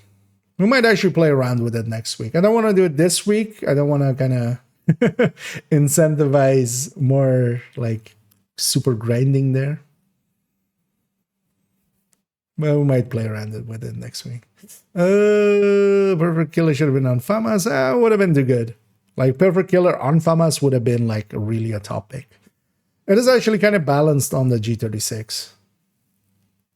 It's just that, yeah, Lexington still exists in that category, because if Lexington was just kind of balanced with the rest, the G36 would have been, with Killer, would have been like kind of balanced with everything else. It would have been in a good spot. So, but yeah, if it was on Killer, or if Perfect Killer was on FAMAS, FAMAS is like an A tier, so it would have gone into the S tier. That's also why they put Frenzy on a FAMAS, which is kind of like a talent that is a little like inherently situational.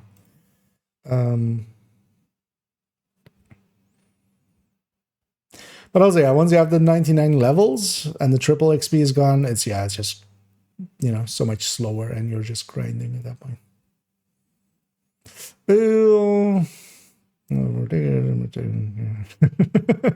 Yeah. Although in my case, I'm gonna put one on each character. Like, I'm gonna consistently use them. Those are 773. I mean, yeah, there's triple XP and stuff, and you can cheese it. Like, always there has been always, I believe, like every season I've seen somebody in the shared space being Wings 99 after the first week, and that was before even triple XP shepherding. Like last season was the first time we had triple XP shepherding, but even before that, plenty of people that like grind that thing out in the very like first few weeks to 99, because some people kind of like having that every season. The thing is though that, yeah, you can kind of cheese it with people helping you out. So it's actually not hard to reach a really high number. And now in general, it's also double as fast. And then with the triple XP, it's effectively 6 times as fast as it used to be. Because I don't know what it is. Yeah. Although if you want to take 1 to 9, I mean, there's nothing past the 25, except, you know, the prestige of it. But you have a whole season. Also keep in mind that at the end of the season it resets. Like that's kind of a thing with that as well. You only keep your wings for this season. So it's not per se worth. That's also why I don't like go for really high numbers in it or anything. Oh, thanks for Lincoln's run with no XP boost now to get one. Yeah. Although I feel in general, for instance, doing 1 control point plus 1 was one thing to try out as well, is if because I haven't tried yet at all, if like heroic matters and stuff. Like, because if you could do it on like normal or challenging, That would be 55 blueprints. Oh, you're doing it for that? Okay. Yeah. For doing it for the reconstructed. Thank the caretakers. Be sure to also like share them unless you're doing it like cheese mode. If you can share them to other people, just share them to other people as well. They might appreciate it. Takes apart with backfire with 3 times 511 and Uzina with Hasbro and crit damage would good for heroic solo or group play. No, because it would lose way too many stats. It would be much more efficient just to take, for instance, just a 3-piece Uzina and then 2-piece Cheska and a Grupo or something like that, or a Sokolov or something like that. You can gain more stats effectively that way.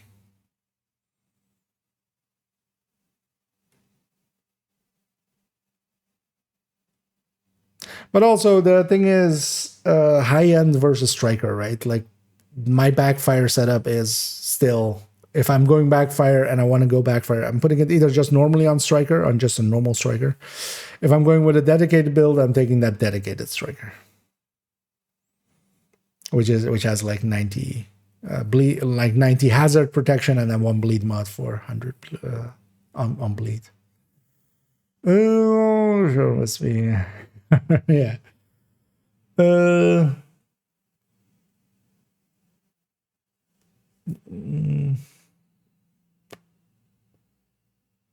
Catch up here.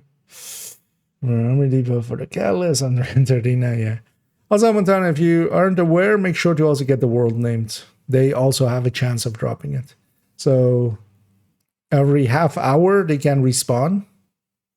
So just those names in the world. Although specifically Brooklyn. So the Brooklyn set of 16. So make sure to, between every run, which is also usually around half an hour-ish, right? You can just go and get one of those names. And there is a point, there is a spot here. So basically you just fast travel here. And there is one spot here. You can just, once you fast travel here, you just see them there. That's the one I've been going to each time just to like kind of get them. And they seem to have a chance of dropping it as well. And likely it's a 5% chance for them, because that's usually what the world names have for specific drops. Let's wait for not enough XP to level. I tried it. I'm gonna guess there's also then an time trigger to it. I'll be curious to like join somebody else or just like join up in some way and then just sit there for like 10 minutes and then do the boss fight and see if it, or it's a combination of things, because maybe that flag or maybe that point just gives like a ton of XP, more than enough to like trigger it. But you still need like, you know, another like 20 or 30 kills or something at least. 99 Shepard levels. I mean, what's the point of getting a Lamborghini? What's the point of buying a Ferrari?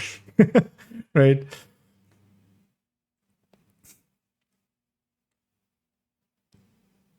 Because we can. Indeed, flexing. As Madodo says there. There is no, the last reward that you get is the commendation one time at 25. That is the highest reward that it actually gives. The rest of it is just if you like to do it. Because I know, for instance, as well, so generally if someone's getting it in the very first week, they're either really farming it hard and still helping others, or they're just cheesing it, much more likely. But I know people that just run it and like over a season, they'll reach 99 like in a few weeks. But all they do is just answer call for backups. Now it's a lot, you know, it's this system. But in general, they're just doing it because that's what they enjoy, and they like help people. And sometimes they like chill a whole evening with like one person and help them out and like teach them stuff and give them links and even maybe like recruit them to clan or stuff like that. Oh, holiest of shits.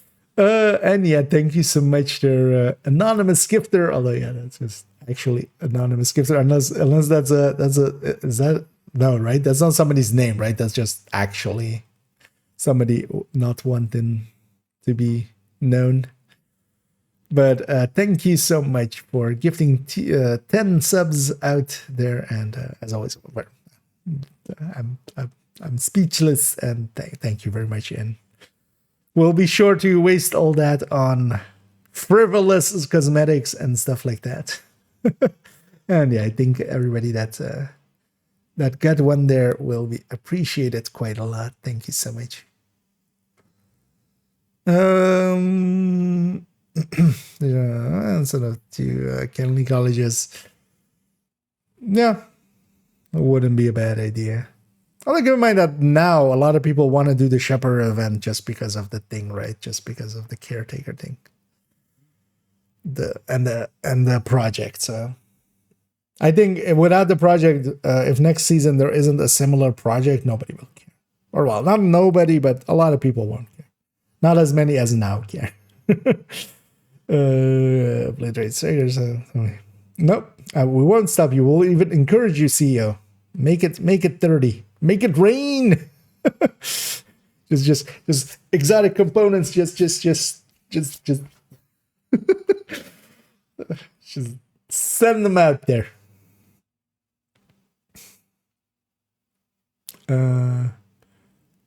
Okay, just to make sure that you do know about the names.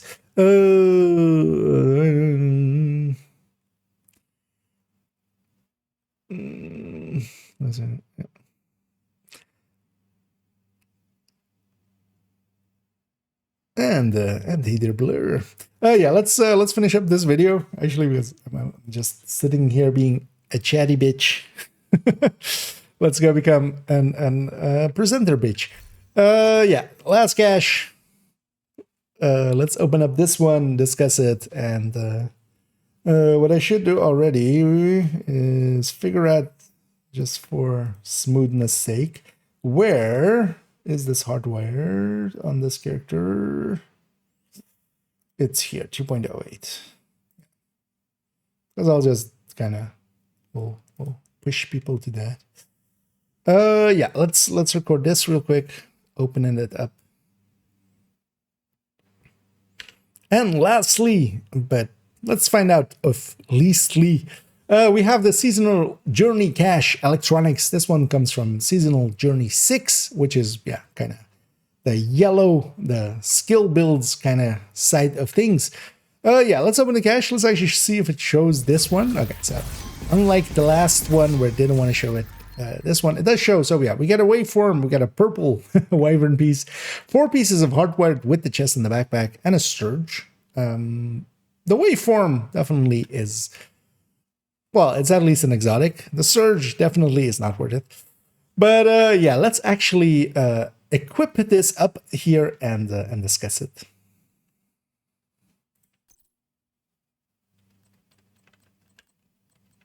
Yeah, let's pop it all on.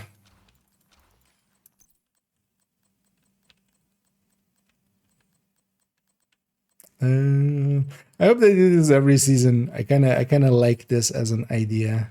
Waveform. We have an exotic one. Hardwired.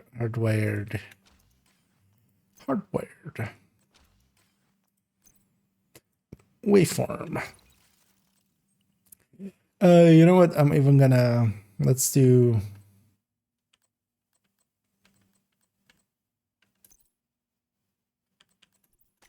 sticky bomb plus seekers, maybe, just to not have like the shield there. And a surge. Why did they put a surge in here? Why not as test subject? When's the last time anybody's used a surge? Yeah, we'll go with capacitor secondary. That'll also remind me to discuss it there. And yeah, we got ourselves a hype chest there, I see.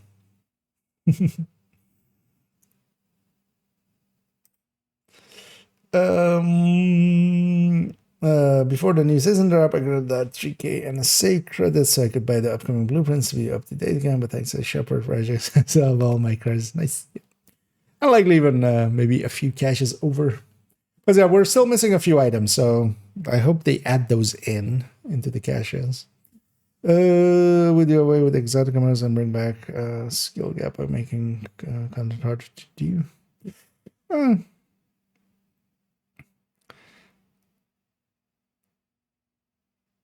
I mean, I've always advocated for. I would love overall just because I kind of like the master difficulty and such. But especially just having like a heroic plus and scaling and just mechanically the same as heroic, but just if the enemies have more health and armor, we can't just always spawn camp them. That's like what 90% of content turns into, is just eventually we'll get so good at it that we'll just spawn camp them. And yeah, that's oh, and yeah, but yeah. Let's discuss this thing, and let's look at this heart round. Let's redo that. I wasn't sure if I pressed the right button there, so I kind of hesitated. Let's actually put this away before I forget.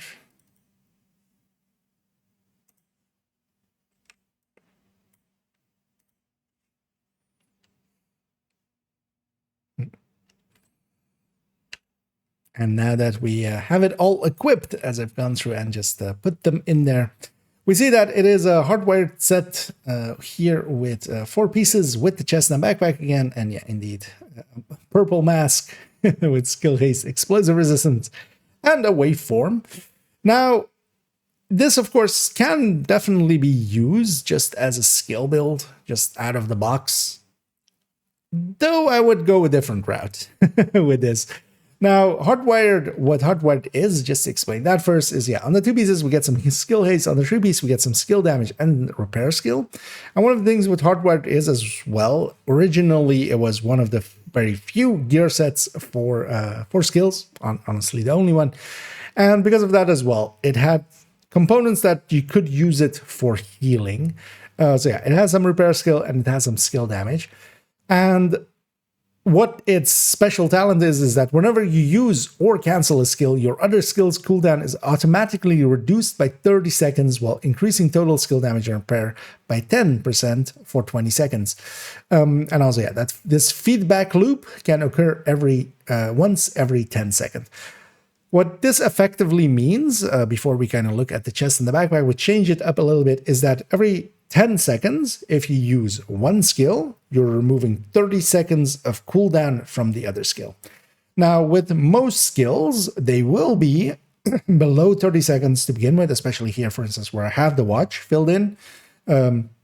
Reducing them by 30 seconds will just reset them. That 30 seconds is in place so that for some skills that are much longer duration than that, and they're balanced because of in that way, basically, and those are then excluded from this option.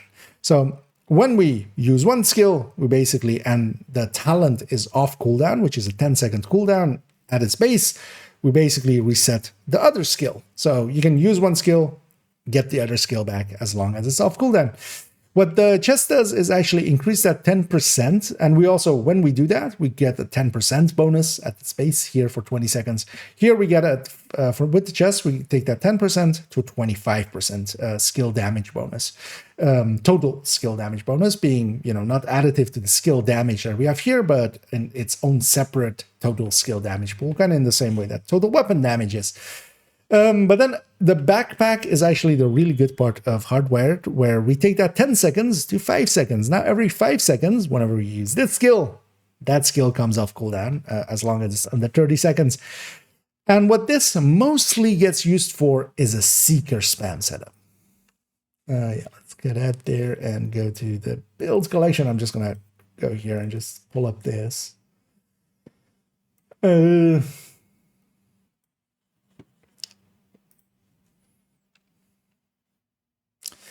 Let me catch up here for a second. I should go here for a second.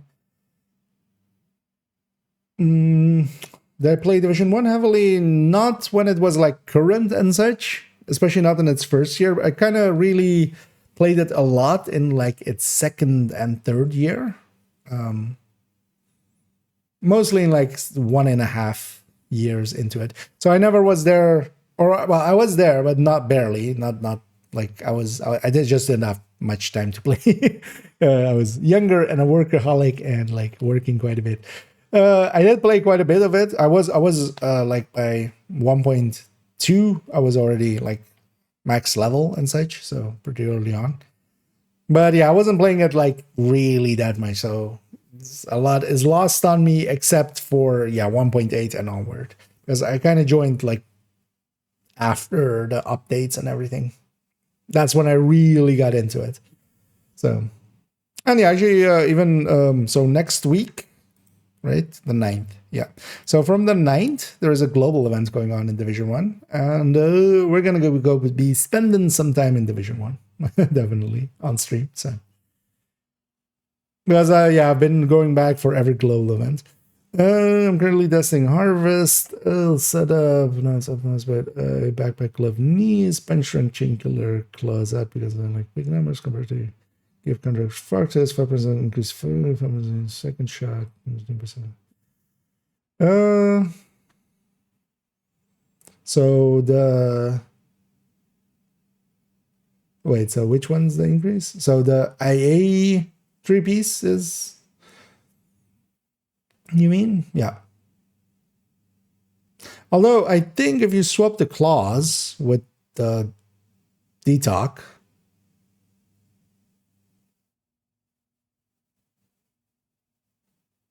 like the claws would be less, like if you just put the IA piece instead of the claws and you put a fox's prayer, right? Is the increase, yeah. Yeah, just versus an old version of that, yeah. Yeah, I'm gonna mess around with some of the numbers for it as well. Actually, yeah, now that we're on 4th character, that the IA pieces in here? No, okay, so I just need a lot more IA pieces. Actually, I realize now. This one has the pistol headhunter, but I'm gonna keep Dodge City. I like, honestly, for me, the high-end pistol, high-end Regulus, high-end pistol headhunter. The big thing that it has is the Dodge City. But likely the thing I want to check out is, do we replace these 3 or do we replace these 3? And it really depends on what the first and second shot is, because of course chain killer kind of applying mostly to the second shot. With the foxes, the first shot will be higher, and likely the cap shot will be higher. With chain killer, the cap shot will definitely be higher. With chain killer, the second shot will be higher. So I'm gonna mess around with it, but yeah, I'm keeping Dice City. It's because honestly, without the Dice City, I would just rather run Headhunter's Fury. It's kind of the thing. So, but I need to get those 3 pieces, but I think I have most of them. I think I still just need a chest, another chest, because I had one chest. We've used that one up already. And also, actually, tomorrow we're gonna. Tomorrow we're gonna spend a little bit with Huntsman. We're gonna reach this point at some point and just, go through that. Wait, so what did I just do? Oh yeah, I was gonna show what the let me catch up. What is master difficulty? Master difficulty is a new-ish difficulty that they've added to the climax missions at this point. So the TO1 was the first one, which is on Space Admin, and the second one was on Roosevelt Island with the Kelso Manhunt mission. It's basically the manhunt mission that has a special difficulty. You have to first do it on below that difficulty, and then you get to do it on master. And this season, when we reach the end of it, we get a climax mission again, and that'll have master as well. So it's basically a new difficulty that they're playing around with, but it's only for some of the climax missions still. So the more recent ones. Yeah, let's go here. As 18 set there as well.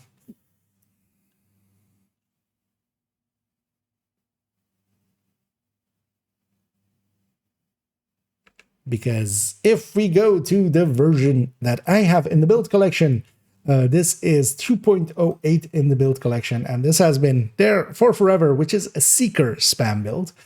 What we're doing here is, yeah, as I can explain there with the hardware, and what it does, we can use one skill. Here I'm using a Hive to reset the other one, here the Seeker, and yeah, 3 guesses which one we're resetting or trying to reset the most, and just spamming.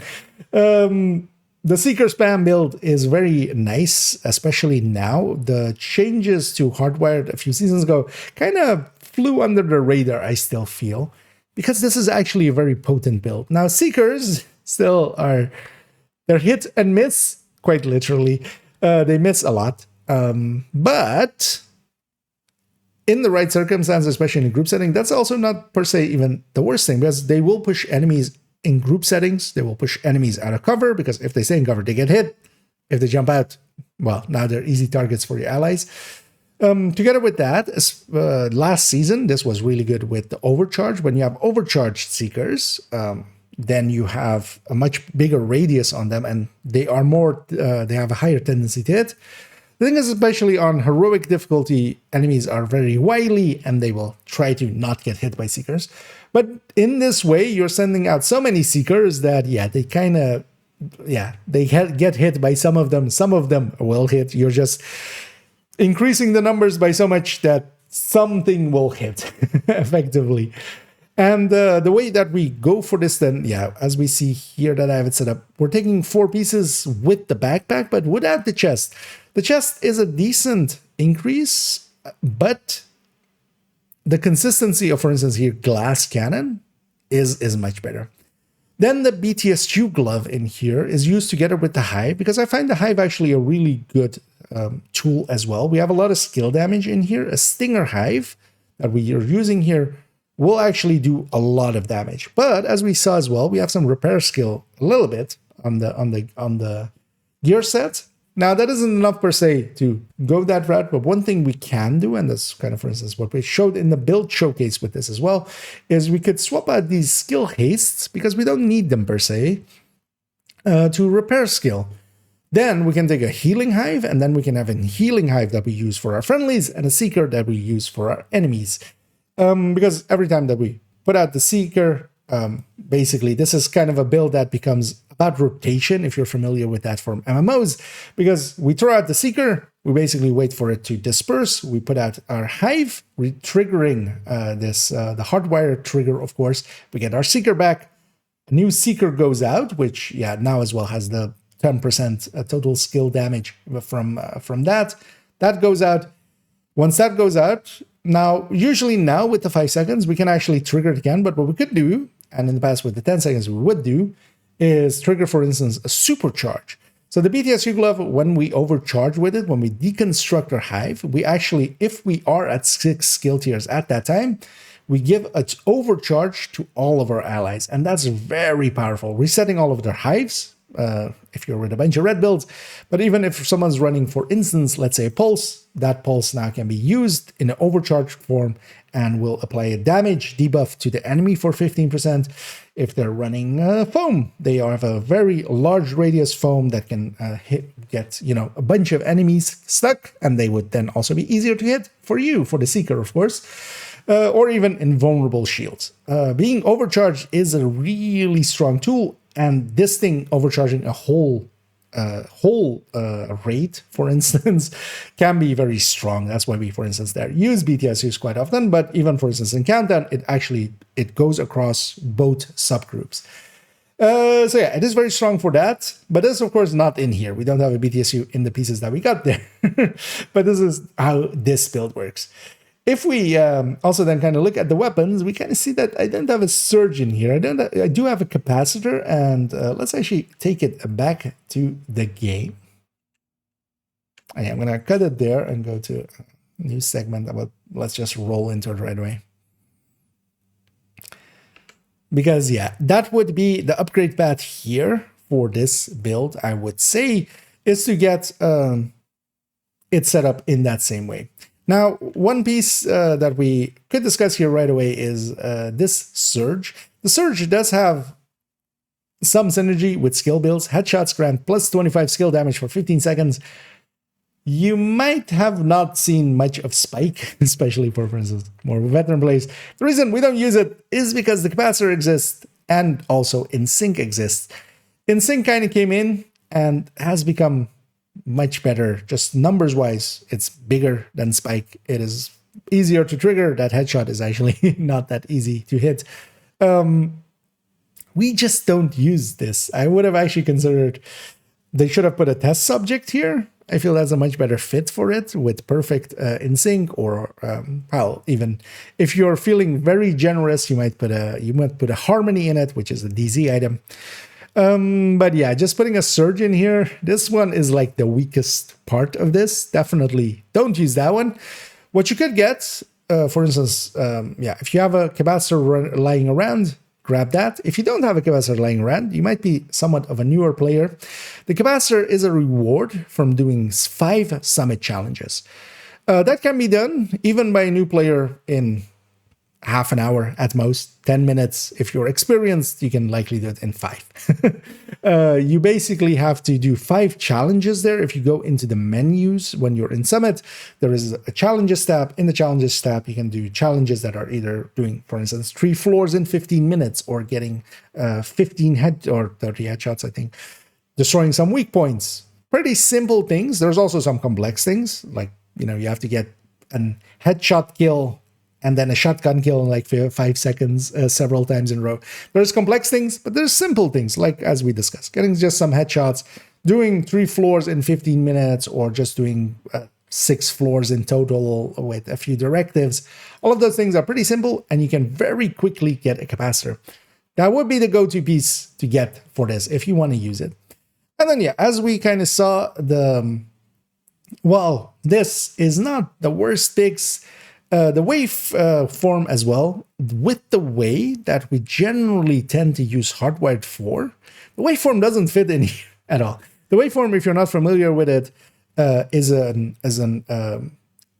exotic for skill builds. Actually, let's read through it. Sex generate a stack of 3% skill damage on one of your skills every second, capping at 10 stacks. After 10 seconds at the cap, the stack transfers to your other skill. The process then repeats ad infinitum. So what this does, to explain it a little bit more, maybe more clearly, it has basically, it's starting to both of your skills, it starts filling up a bar to, let's say, first our sticky here. It's going to fill up over 10 seconds up to that 30% extra skill damage.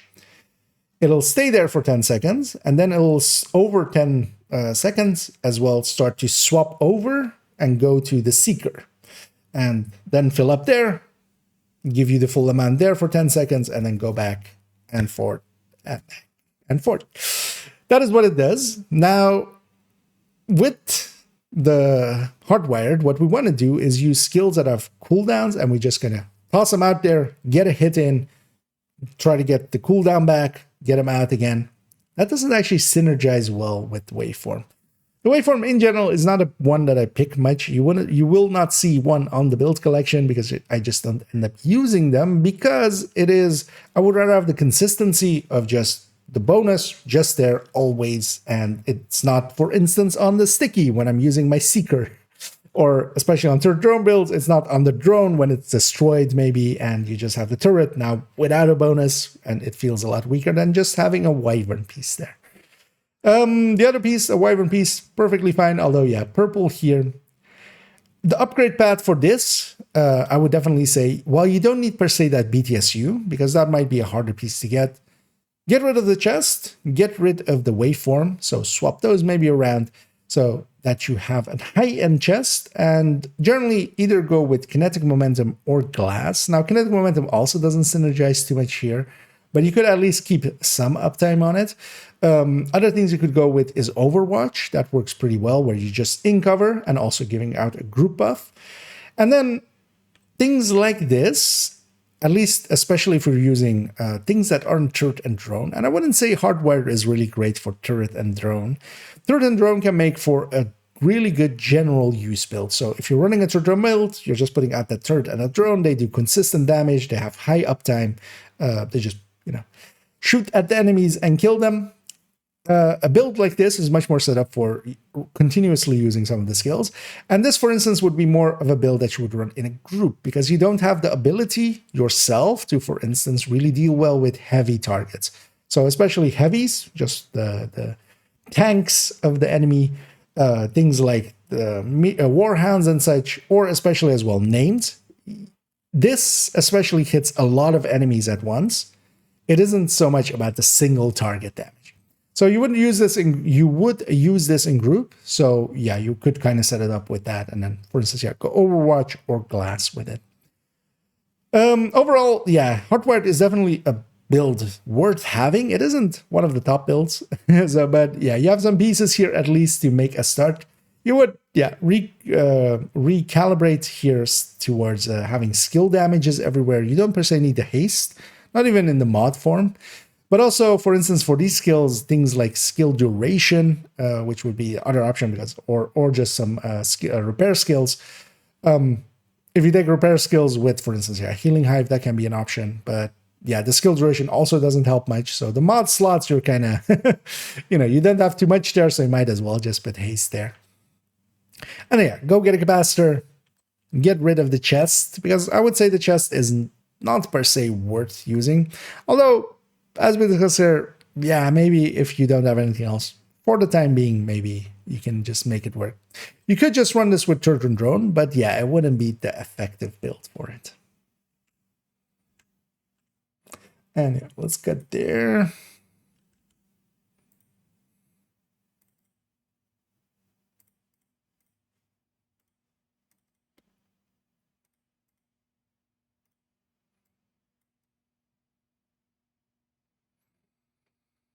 Yeah, let's go. Maybe out of this area. Is it daytime? Yeah, it's daytime. So we grab this character's negotiator.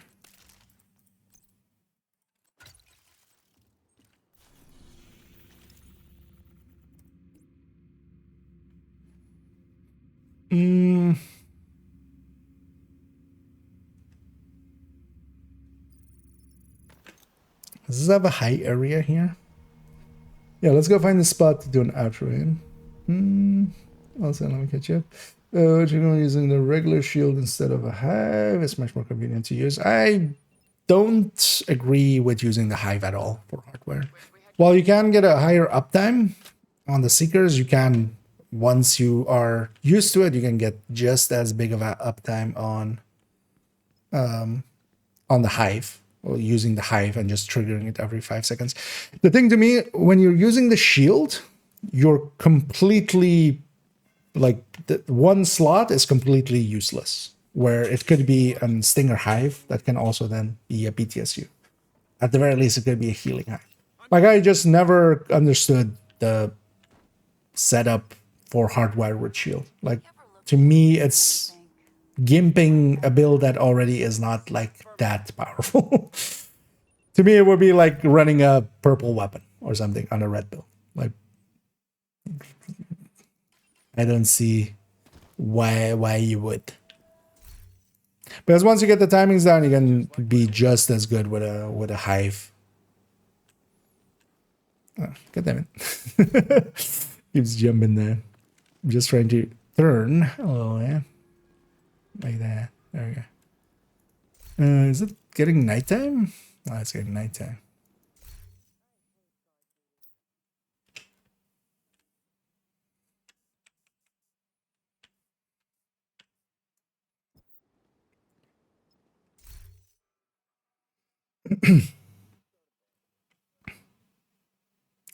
Yeah.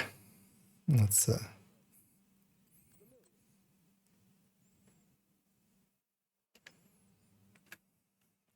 why does that button feel so mushy? Feel there's maybe something stuck underneath it. How long have we been going so far?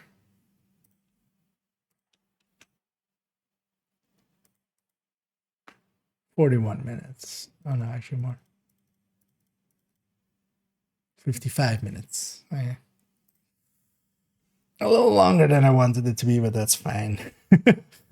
People know me by now. Yeah. Oh yeah, let's be on the knife. And yeah, let's round this out, as I did get it a little bit longer than I wanted, but also I wanted to ramble for a bit, as as implied by the title. These journey builds are actually quite interesting. I'm very much in favor that they have added those in, and they are giving some incentive to people to maybe play around, and especially on the red end, getting a few negotiator pieces might incentivize some people to try out Negotiator, because it's definitely one of the top contenders for red builds. There are some gear sets, like let's say Virtuoso or Breaking Point or Aces, which aren't really in a good spot. Negotiator is one of those. Negotiator is one of the top contenders, together with Umbra and OD, and of course the king of the hill of Striker. So yeah, especially that one I feel is a pretty good way of introducing maybe some gear to newer players and also maybe veterans. The other two, I feel actually on the yellow end they could have gone with Refactor. That would have been my pick for it. They very much more easily a build where you can just put a turret and a drone in it and have actually decent results, and of course in a group setting or even solo, heal yourself and heal your teammates in a group setting. Foundry on the blue end, I understand, but yeah, we just don't run blue builds that much. I would have maybe even leaned, if you're going the blue core route, you could go Heartbreaker, but that's kind of a conceit, of course, because Heartbreaker is more of a red set, except it has blue cores. They could have gone True Patriots. Honestly, I would have thought that would be a better idea than just Foundry.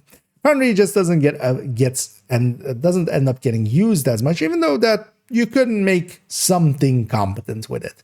Just putting some crit chance in there, maybe putting an SMG on it, keeping the blue cores, and then just the rest goes towards damage. Kind of the mentality of tech tanks, for instance. But yeah, we went through these builds, and yeah, I hope they do these next season as well, and then of course different ones and in different ways, and maybe introduce some people to those as well.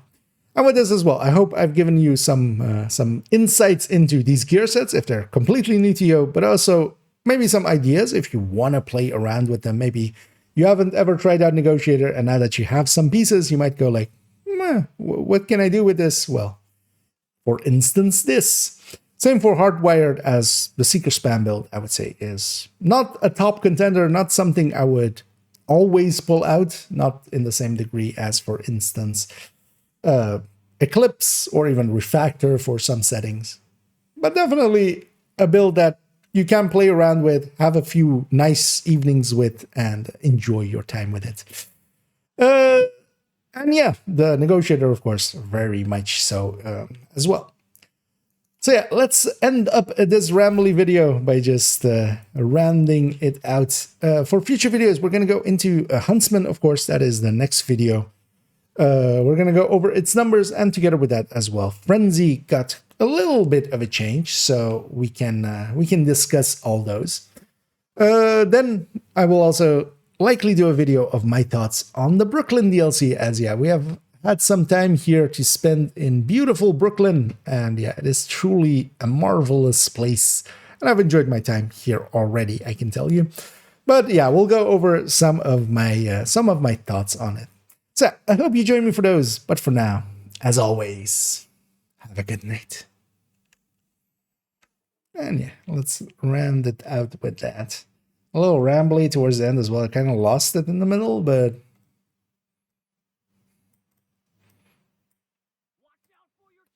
that is fine. We need to find them. Wait. Enemy spotting nearby. Yeah, let's go back here. Let's take this back to actually, let's take it back to DC. But yeah, we got to see what the devs had put in those caches. Then GSUF. Nowadays, you could actually make that work. I might actually give this one a work over, but we have to actually check how it exactly lands. The changes to crit damage mods likely make that possible. It's actually, how are we I landing? need to debrief with Schaefer. Kelso With had that to go. modifier? Said it was safer for us if she's not here. Because yeah, currently we're 52-106, 186. Especially that 52 kind of matters. We could push up 3 minus 6, or I don't know. Wait, so Jessica would be +2. Although, well, no, we don't have a mod to lose, right? This isn't Striker. Because if we actually, yeah, let's have a look. What do we land on here? Because I was kind of considering this, because this has also kind of changed for Hunter's Fury builds and stuff. We'd land on a perfect 50, but now you're really designing it to, because yeah, we would have then +2 10s here, right? We would have. So versus whatever number we had there, although actually it's +4, right? We're losing 2 crit chance. We're gaining. Although no, actually no, we're gaining more than. Oh well, that's the. Well, we can do it like this. This can be a crit damage one. So if we do it like this, we're landing exactly 50. So the 52 would like, when you're in the short range, even that 2% makes quite a bit of difference. Now you really want to be in that 15 to 25. But yeah, this could be a setup for this. We're not with ND. Yeah, the ND, although, well, no, nowadays you can. Because also with Umbra and stuff. But yeah, the thing is that this has changed, right? We can put crit damage mods here. This wasn't an option ever before. So in the past, it definitely wasn't.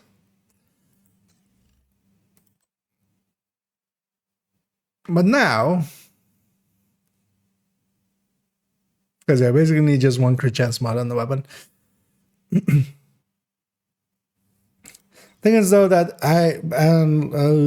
so wait, actually let's how much is this? 5193. Let's actually, I mean, I have the build picture open. How much is it here? Because we actually gain more than that, right? Where's this? This has a 52-186. So we're gaining 7. Yeah, 7, and we're losing 2 crit chance. Oh, it's been but yeah, the other one, well, let's just do this. Oh, not that. I need this to be not full screen. Because we're gaining overall, we're gaining more.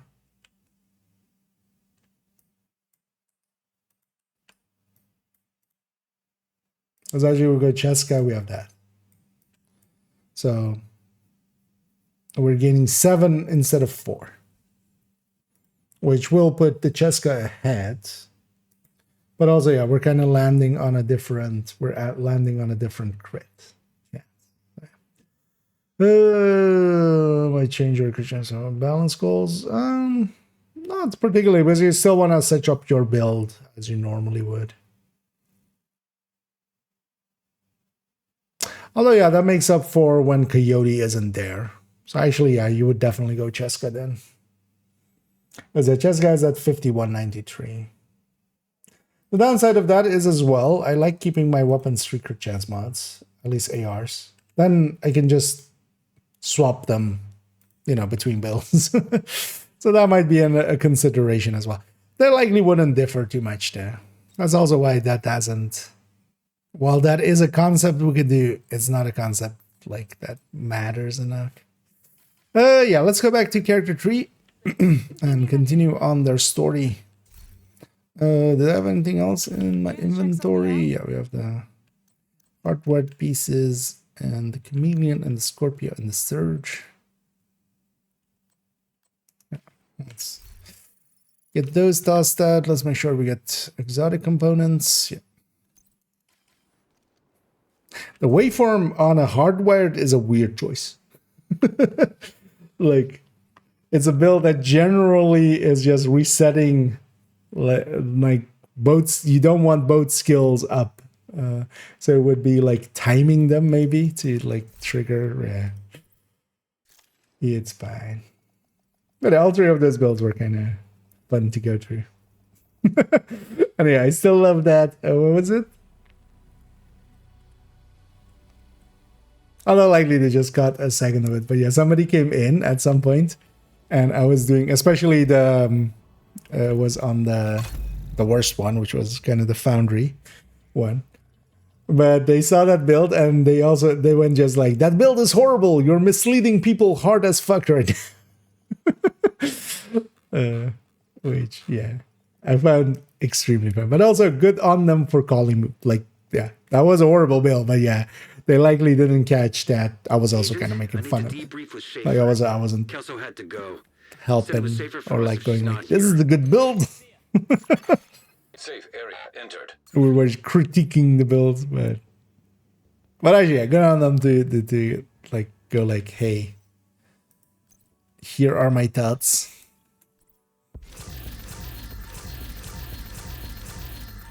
They just jumped again a little bit, but I'd rather have people calling shit out than staying quiet. So.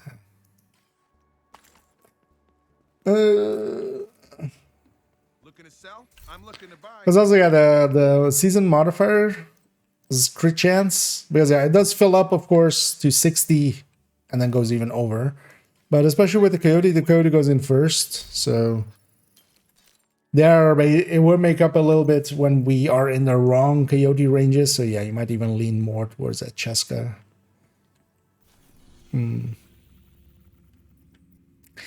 Yeah, let's continue on with this character. Scouts tracked the Rikers that attacked us to a hotel in Brooklyn Heights, and has pinged their location on your map. Let's make sure I actually have access to the stash. Okay.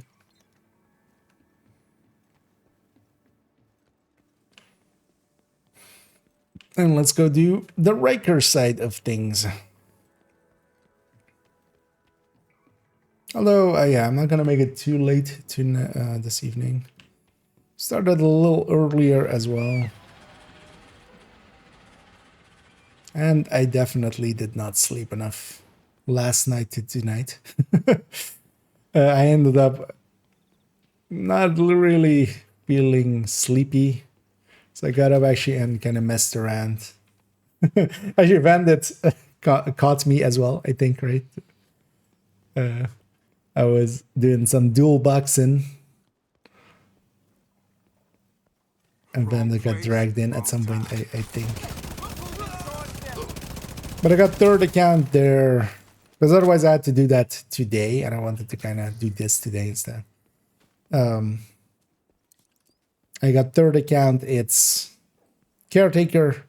I basically got the project done. And then also this afternoon even got them a second caretaker. So they're taken care of with caretakers. The care has been taken.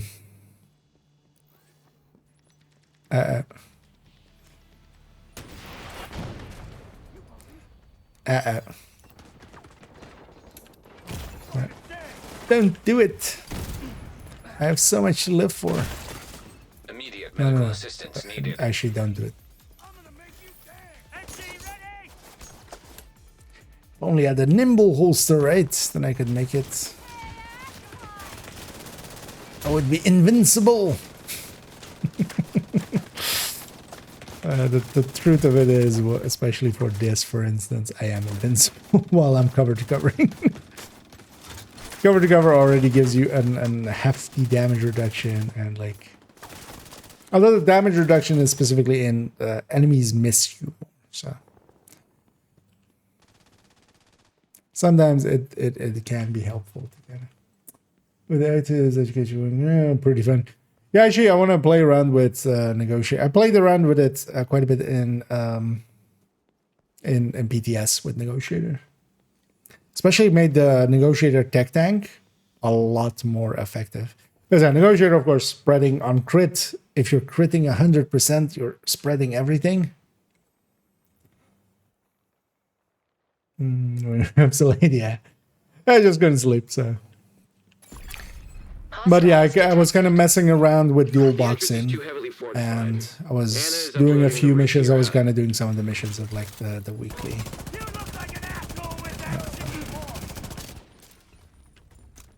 Getting a weekly project in with that character as well.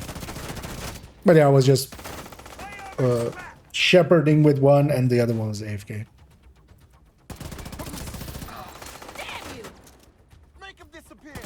Also, yeah, so for those that maybe didn't catch it, because it's kind of been doing the rounds, of course, of how to do that shepherd system and kind of actually have it be consistent if you are cheesing it. It turns out that especially, and we did that basically accidentally that one time, that made it that consistent. Although once you kind of have it going, it's kind of ongoing. But basically load up, well, if you're like dual boxing, load up both accounts, or if you're like two people, both people load up, join each other groups. Although that part maybe isn't even needed, but just join up on each other's group. Be on each other's friends list, and then just remove each other from friend list, and then just disband. Both people go to whatever mission you want to do, or whatever place you want to do, because you can also do open world. And then call for backup, basically just a second after the other person already starts matchmaking. So the person that matchmakes does that, and then the other person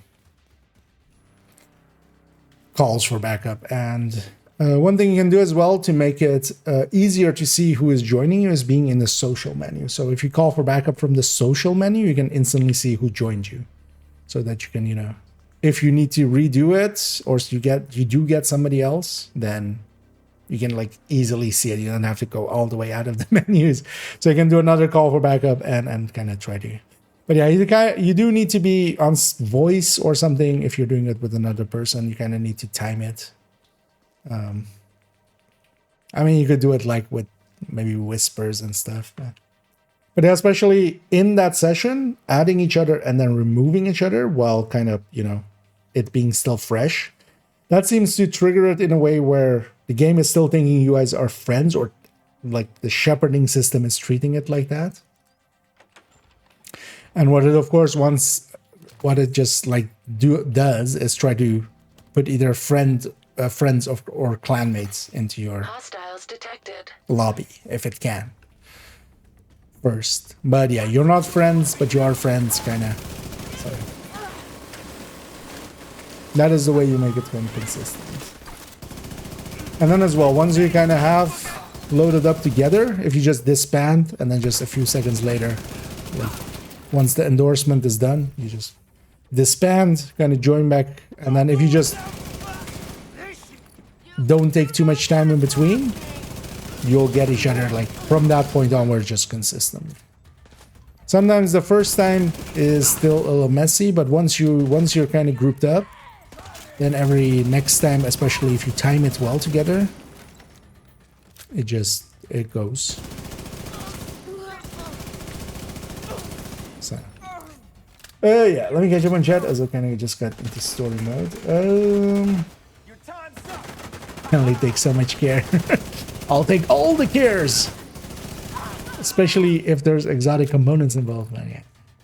Actually, in the end, yeah. So I just did it on main account with just one character. So If the Rat Queen is gonna make another play for the bridge, how many levels did I use? get your shit together and kill that motherfucker. I used 12. At least now we know what they've been protecting. Also, I didn't want wings on the other characters. I just wanted it to be on one character. So that was one of the things I went for as well. So one character has 12 wings. But that's enough for, yeah, that was enough for four caretakers, 5 caretakers. 4 caretakers. That's enough for me. Hostiles detected.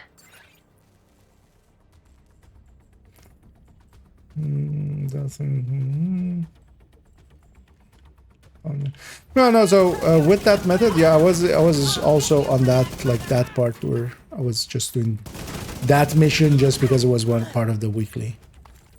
But it was super consistent once I started doing that. But yeah, basically add each other on friends list and then remove each other. Especially, yeah, just like recently have each other removed, not like. It seems to care about it being recent. These my new love. Gonna report a striker. Also thinking which few high-end LMGs I want to get for Tinker. For I actually have Frenzy would also be there. For OD, yeah, Sadist plus. I mean, well, Sadist plus Pressure Point or Sadist plus Vindictive are going to be very consistent. Frenzy on all the LMGs, yeah, will be an interesting one to play with. Same for Steady-Handed, actually. Detected. Facial recognition required to confirm identification. Going, for instance, an LMG with, like, you know, Frenzy plus, well, not Frenzy plus Steady-Handed because that doesn't work, but Frenzy plus Fast Hands, for instance, but Killer plus Steady-Handed or something like that. It'll be interesting to play around with all of those talents.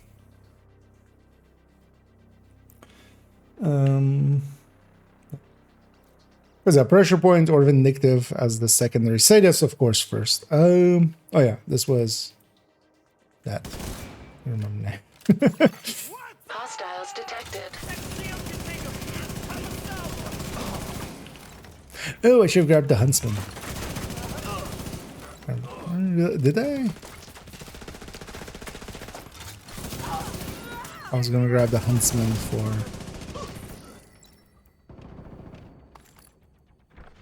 just proficiency. Honestly, I feel I can make the Huntsman here work better. And then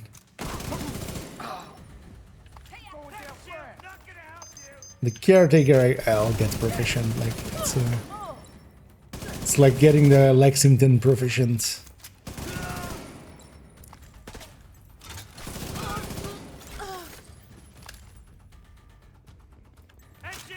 It's like, that's just gonna happen. I'm not gonna resource it.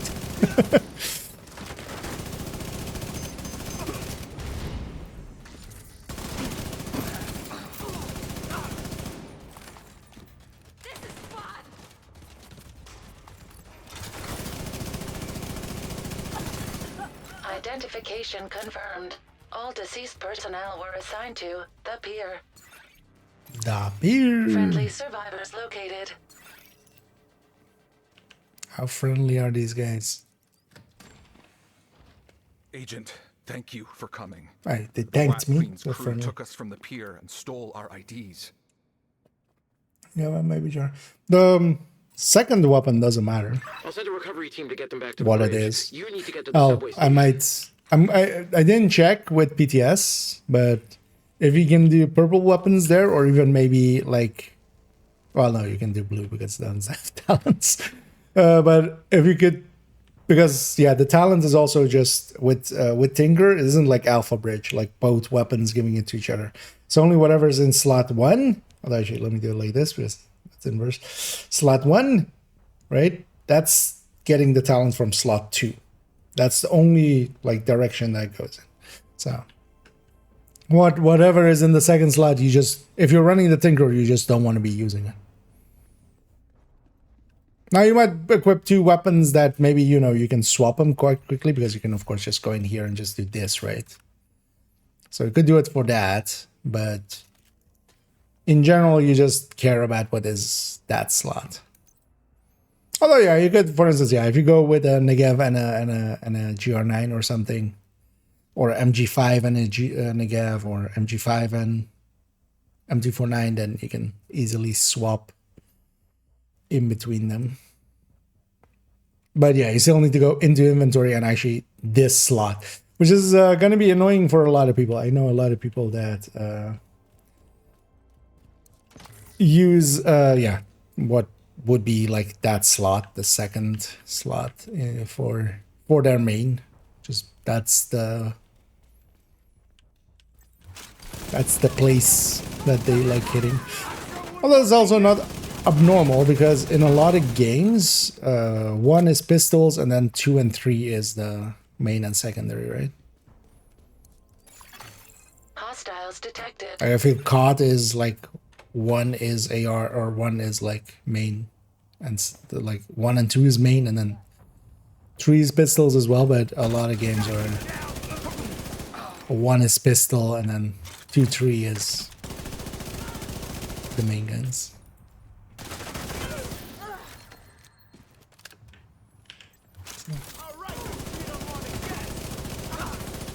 But what you could do in that case, at least on PC, is swap your keep like the input map. What was that? What was that called? The key list.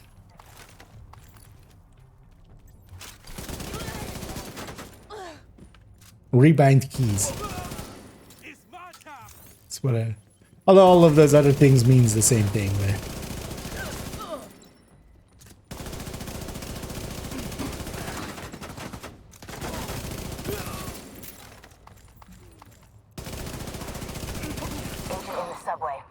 Secure the depot. We can't let down the Rat Queen. We've come too far. Use everything. Rat Queen. Okay, what's it? Yeah, it's Bullet King. The thing is though that you have to get 100 hits in 100 or in 150 rounds. Hostiles detected.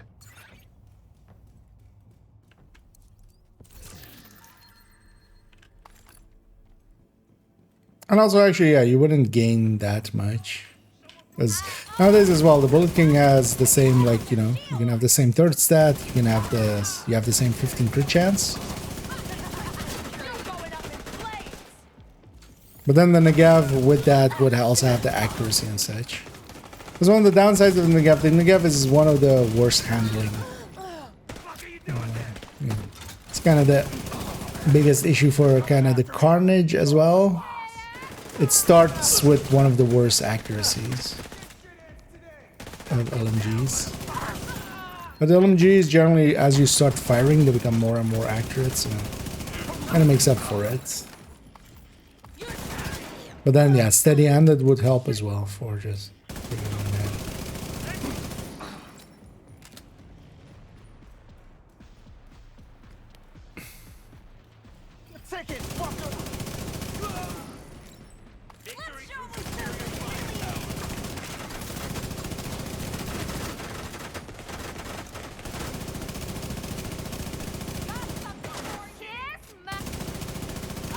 These enemies with the red mark, they hit like way hard.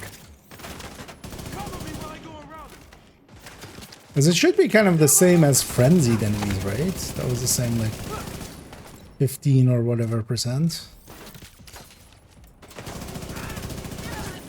These guys hit way harder. So where's the? Or did they just? Yeah, have it again. Ah. So, did they change the ammo caps for specialization weapons? I noticed that, like, I haven't been paying attention to my specialization weapon, but I noticed yesterday on the rocket launcher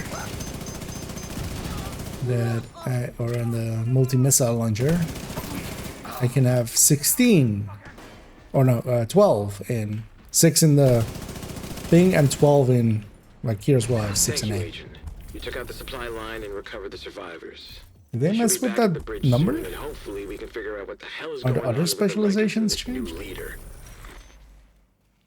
Because it went up to 12. I noticed yesterday. Agent, we need to figure out what the Rikers are doing at the pier. And it's confirmed that the ID It's kind of the downside. I've been running a lot of. rescued were used to access the Actually, no. Gunner was still the same, definitely, right? Or is this from a mod? From one of the global modifiers? No, right? There's nothing affecting magazine size. Or ammo reserves would be, yes. Something like on the Tech 50. Okay. I was running the minigun yesterday, or maybe I just didn't fill it up because I was kind of using it a lot. Let's actually go to base for a second. Yeah, Let's go to base for a second. What am I actually? I can just. I don't need the ACS to stack. Let's run something there to proficiency as well. Well, actually, this character might have it on them already. We do have this. Well, let's actually go get the huntsman as well. What am I actually maining the huntsman here? Agent, nice to see you. Nice to see you too, nameless NPC.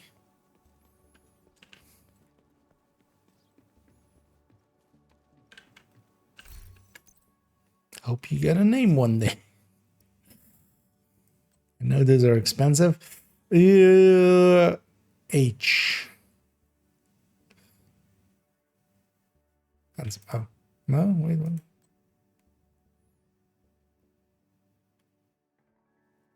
It's after G's. Okay, so it's after the honey badger.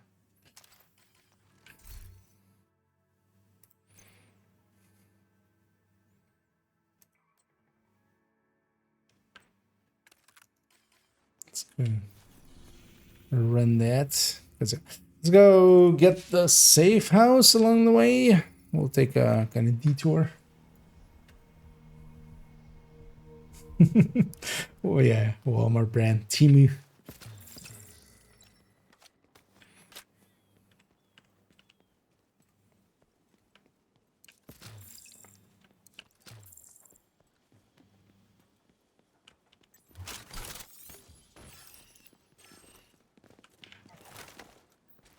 Cowards.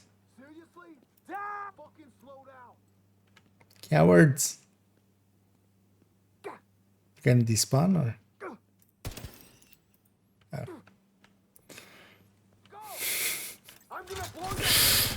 Despawning.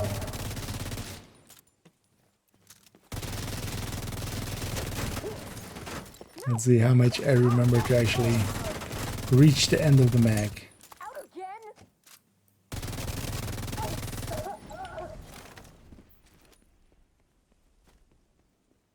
This one's for you, coward.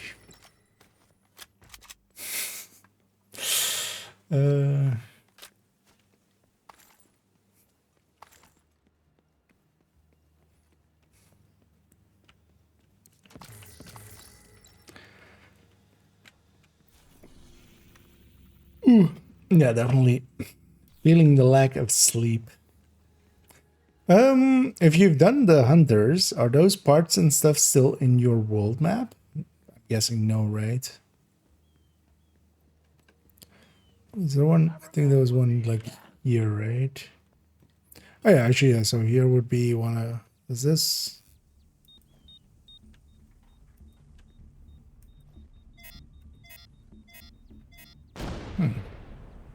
Is it them per character? Actually, earlier we saw that the hunter board wasn't updated, right? It's definitely cosmetics are still shared, which is like guaranteed. Can you do the hunters on multiple characters? That would be nice if you could. Oh, that would also kind of be needed, right? Oh, maybe that's also the thing with it then. Like they're wanting you to do it per character, but that's not the case with the other ones. At least wasn't the case with the other ones. I wonder if they've fiddled with that as well. Just want to spot this before we go to the safe house. Just to start getting some of the question marks off the map.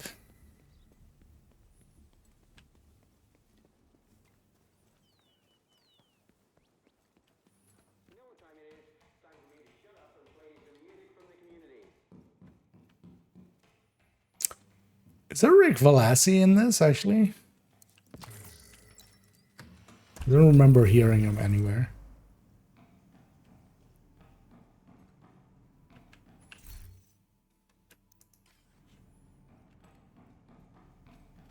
Don't think I've seen him anywhere. Or I've seen.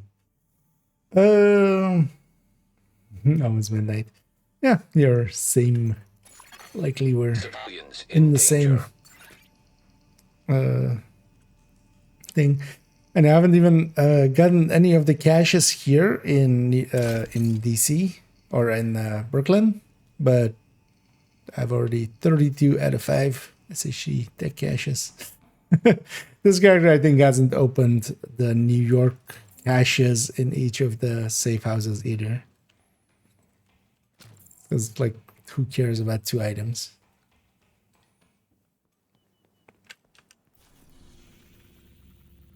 Riker's activity at the pier. We need to secure Brooklyn Heights. Spot this one too. I might just do I was gonna go till Rat Queen, I was thinking, but maybe we leave Rat Queen for tomorrow as well. If I'm like barely awake. Because I might also get murdered by Rat Queen.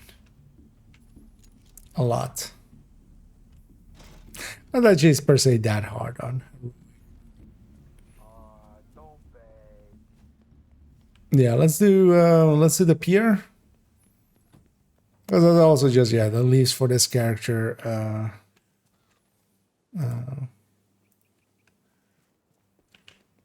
Just Rat Queen and the army base. But then as well, they have kind of access to the full of Brooklyn. Like I've done the cleanup on these. So. Civilians in distress. Let me check here.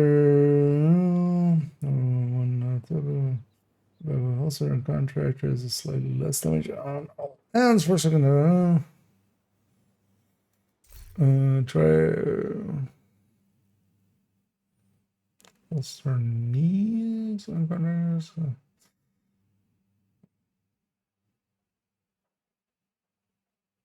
Okay, but yeah, with foxes, because yeah, DTA is kind of weird with like headhunting in general. I would think, yeah, especially giving foxes first, like generally. Because yeah, you would then take chain killer plus punch drunk and then foxes and then the other three. Depending as well, also, well, if you're shooting armored, it should be the same. But also, yeah, no, DTA quite often is weird with Headhunter. As well, the dancer priority targets are set every 30 minutes waiting the X number of characters. You have completed Brooklyn. What are the Danvers priority there? Is that some of the daily bounty stuff, or are these guys or something?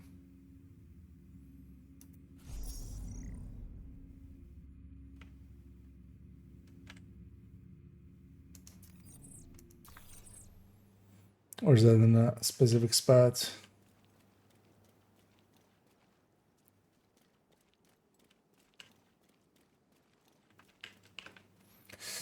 But yeah, it's weird that that they're setting up the hunters in that way. It's kind of annoying actually, because then we'd have to like do them 4 times or 5 times even. Because in the past, or for DC and New York, at least maybe they've fiddled with that as well, but the hunters became account wide. Same for the Wony hunters became account wide at some point. Because back in the day, you could do them per character. But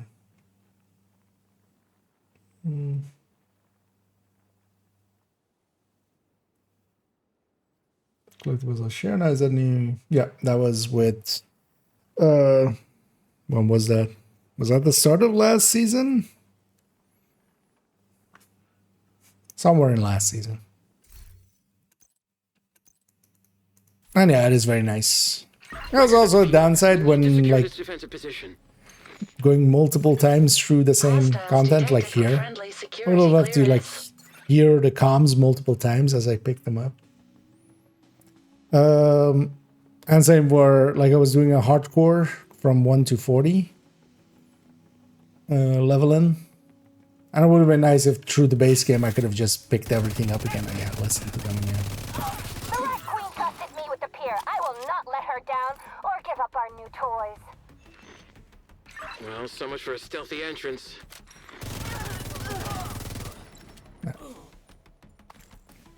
I'm forgetting it's the huntsman.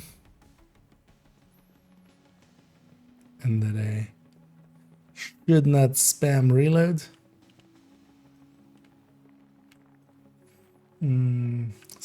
Sleep till 3 times XP. Yeah. I'm not that interested in the 3 times anyway, so likely next week as well, but I'll try to barely play main accounts. Well, I do want to farm up some of the pieces. We haven't finished up getting all the imminent armament pieces I need, so likely I'll get like... I'm gonna try to not reach 30 in that week. Especially, so we have like only a little bit to get.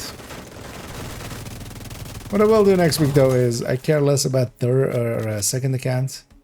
We'll take second account through Brooklyn.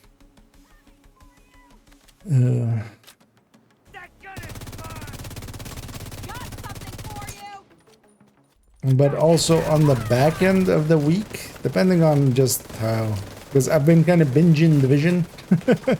We've had multiple like 8-hour, 9-hour, 10-hour streams.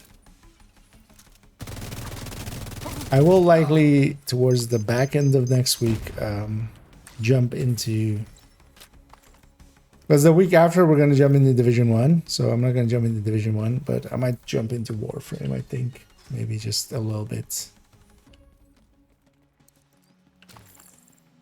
Once we kind of have second account in a place, and then in that week, yeah, just spend some time launcher detected. Here and there. Just in the build collection. No. Serious trauma detected. That was a weird Healthgate moment. Generator detected nearby. That was my yeah. So don't be close to that back wall. A lesson that I learned the hard way. The Rat Queen trusted me with the pier. I will not let her down or give The up last our time I new didn't have toys. too many issues there, so I was just like, let's bum rush So much for a it. stealthy entrance. But bum rushing it, not on that side. So yeah, I should go more to the right. So those rockets, when they hit the wall next to me, when they miss me, they don't actually hit me. Collectibles Danvers network.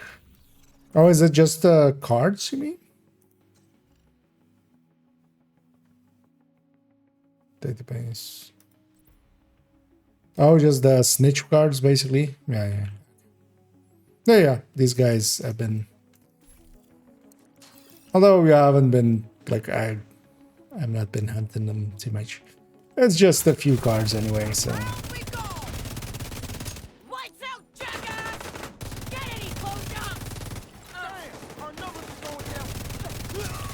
But are those per? No, I mean the things are account wide because this character hasn't killed one. Oh, you can get them per character. Yeah. Each character can go and do them. Yeah.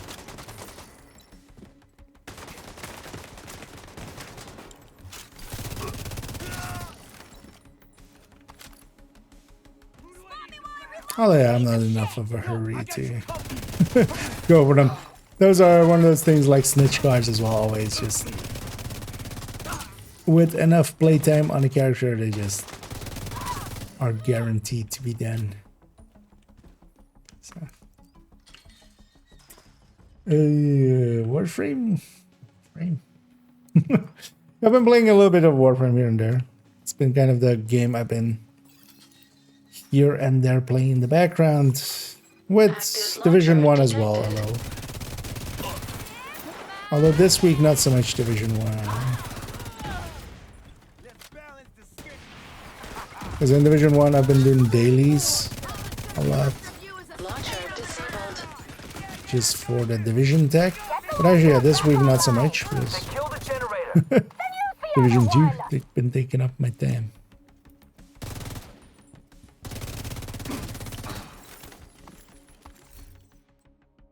Cover me. I'm heading around them. Yeah, I got you. Yeah, I've been running a bit of Warframe here and there. What the hell? Trying to learn that game, basically. Let's see if they like my toy. Don't like your toys.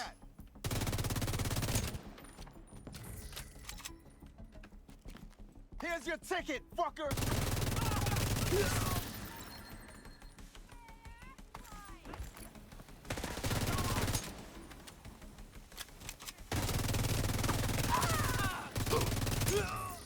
Now you know what it's like to be up. And the thing is, if you double unload like that, although actually, yeah, there was enough of a hesitation that it...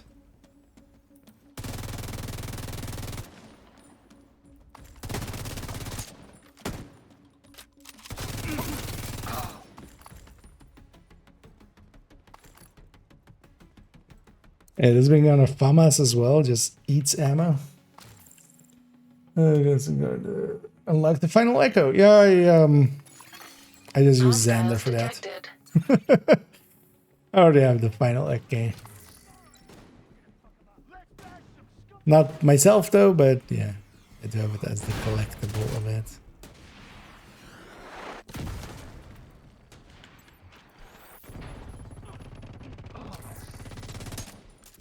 It's gonna unload fully.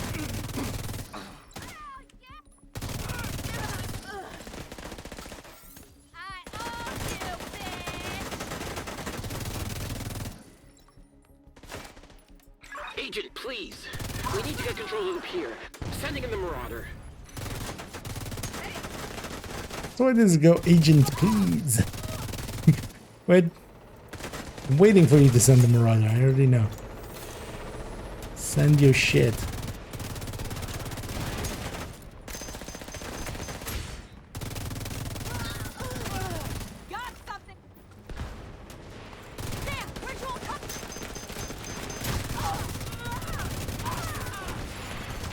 Launcher disabled. I'm trying to be good about reaching the end of the mag.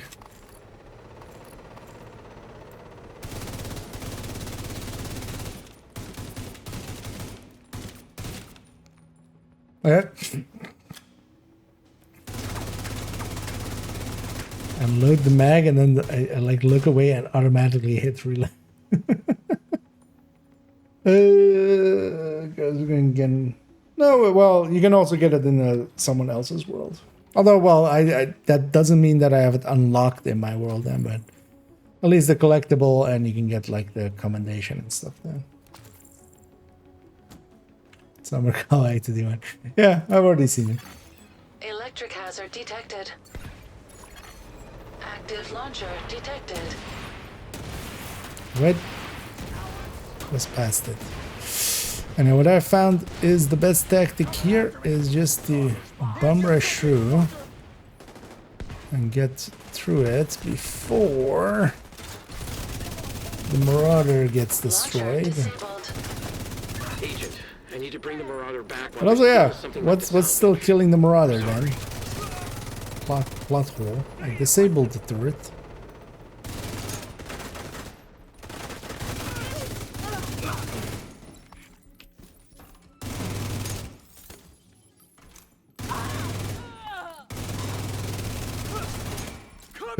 That Marauder just died from sadness that it couldn't fulfill its original purpose.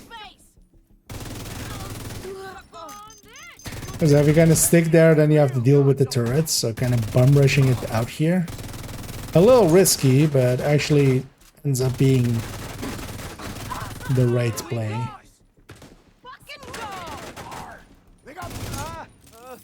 That sniper is painful. With the red.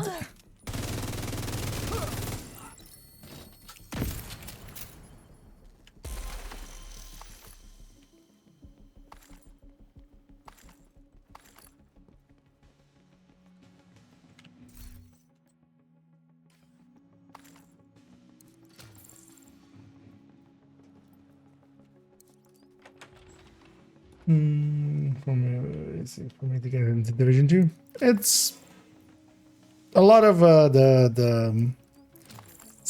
all of these kind of games have mechanics that generally you would consider being MMO mechanics. Oh, it's over there. I thought it was over here. Oh, that's the second one, right? The second one. Console detected. Activating Forgot which side we had to be on. launcher.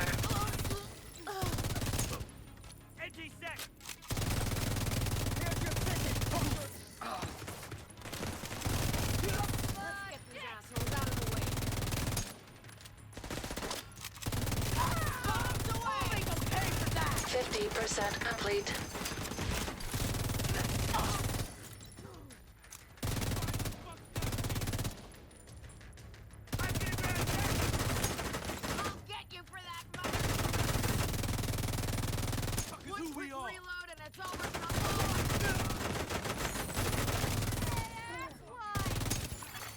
Protocol successful. Launcher offline.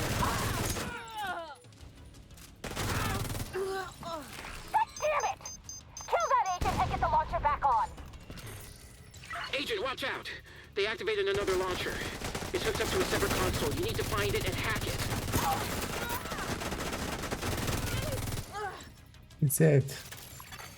Activating takeover protocol on launcher. How far am I in Warframe? Not that far. Well, likely like 70 hours, 60 hours.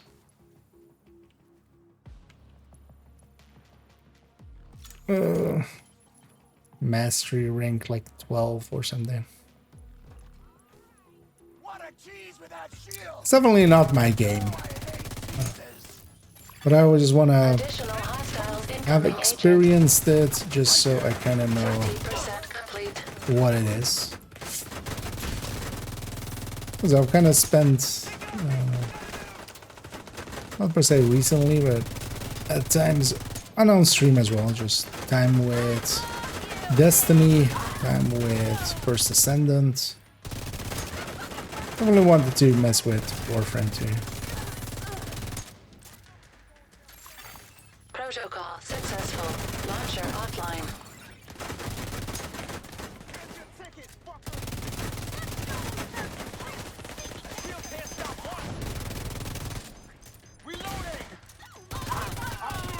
Yeah, a lot of its systems rub me the wrong way, and I'm happy that Division doesn't have those. Things like boosters, things like slots for weapons and warframes and stuff like that. Thank you, Agent. Even though, yeah, if they ever sold character slots, I might buy those. Sold inventory. Belleville arranged transport to the museum. I would consider it, but also I would consider it crummy a little bit.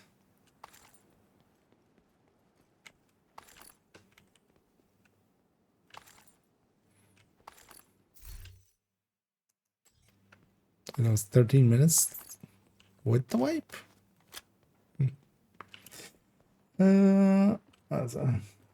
Crafting times, yes, as well. Well, crafting times I can be a little bit okayer with, but I'm just especially not a fan of games that have boosters and stuff, just paid boosters. As much as I don't like the triple XP and 5 times XP in Division either. At least it's for everybody. It's not like, you know, you have to have the season pass or this or that. Everybody gets it, and then also everybody can't have it for longer than it is. Yeah, let's take this actually back to DC. Actually, so at what point do the names spawn? Because normally this is one of the spawn areas, right? Although we might have spawned and despawned one recently. Because I found this spot to be like one of the easier spots to go for, right?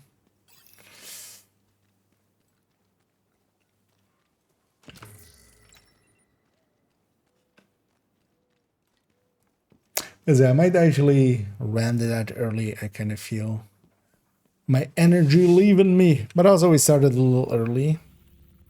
But yeah, I definitely didn't sleep enough. So there's no way I would go to 1-ish.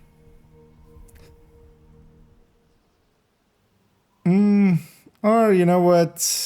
Because the thing is, I don't want to play this again that much on 3 times. Where we go like for 2 countdowns. And I just try to get some of the Eminence armaments that I'm looking for. Still. Let's take this character back to DC in any case. Yeah, let's do like a countdown or 2. Just maybe I get some of the pieces here. Entering safe area. Glad to see you, Agent. Agent, I need to debrief with Well, Schaefer. one of the things as well, Kelso it's had to not go. per se that just Said it was safer for us crafting if times she's are not here. there. It's that they're there especially like blatantly just to go like, oh, but you can skip them. I'm kind of fine with crafting times, but just not if they're just there for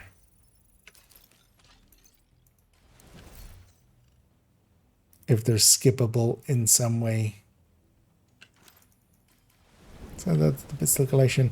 Yeah, let's if we're running that, because this character has the IA pieces that they need, right? Do I have any extra ones? Accidentally here? No. Because yeah, we made that pistol head under for this character. The ninja bike one. We'll add that to the build collection tomorrow. We'll add the high-end to the build collection tomorrow. The high-end AR one. Even though that's kind of an older build, but still needs a build picture. Yeah,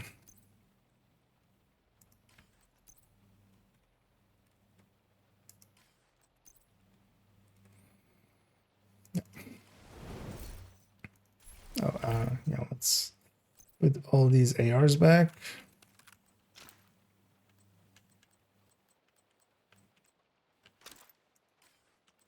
As well. Might as well just run the other character.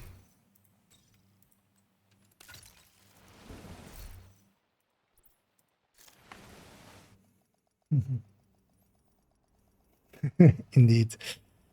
Just one more. Well, 1 or 2 more. Can earn the premium currency. Oh, yes. But even then, even when you're earning it, it's been paid for by somebody else. So that's the only inflow of it, right? Except for like the gifted or something. Safe area entered. But yeah, somebody paid for it Agent, I need to debrief with Schaefer. at some point. I actually bought some. It gave me a voucher for like a purchase of 50% off. So I did. Yeah, let's actually see what pieces I do have. And about like 1,000 or something. And I've been using it up. I've been just kind of burning through it almost even. Just on Warframe slots and weapon slots and like companion slots and all the slots. So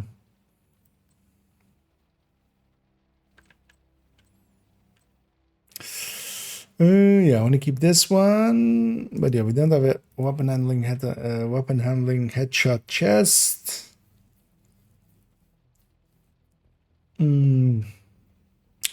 But not per se considering the holster.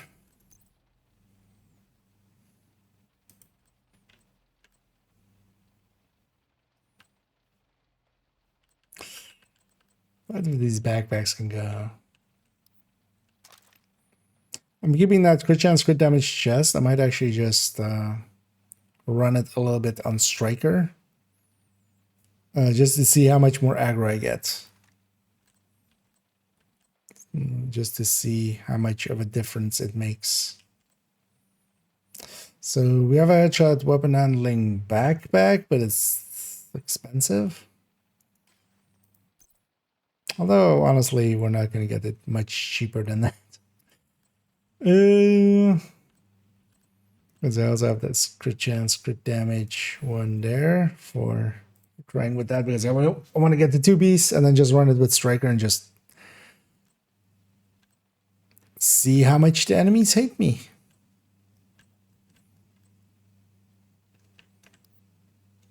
That one is already more expensive anyway. Same for that.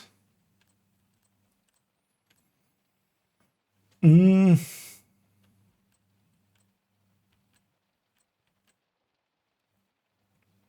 keep both of these. Likely just going to keep it all red anyway. But I wouldn't mind having a few pieces where I can recore it to blue core. Especially when Reanimated comes around, we can just recore a bunch of those to blue core. And just burn through stuff.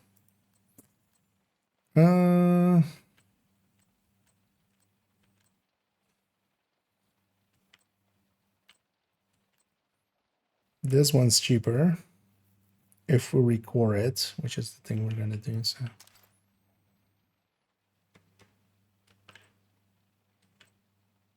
no, hang on to one cloak.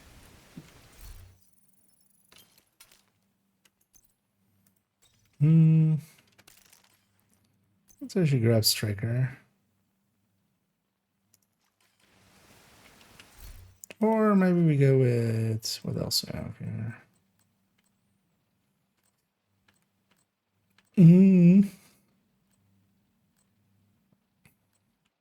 Because it is all proficient already, right? Yeah. So I don't mind running some stuff for proficiency as well along the way. Could run Cloak or Cap'n. Cap'n, you know, even if we're not running it, because I would just lose. Yeah. Backpack bonus plus 12 crit there. And look, Cap, I might actually just donate this one and just resource through Cap'n. Cloak is already proficient. I might have so much resources. Let's make sure we just, because if Captain can reach 9.5, that one will be the 10. Because we're full up on these things again.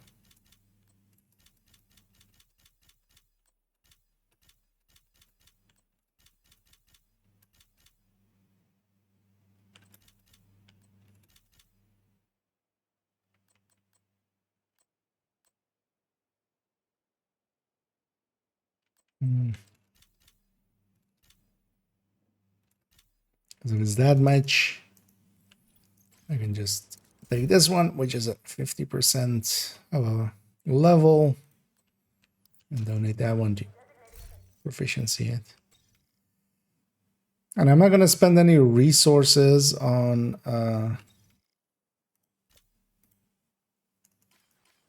like I'm not going to spend any watch points to get resources for proficiency and stuff, but if I'm full up on stuff, I'll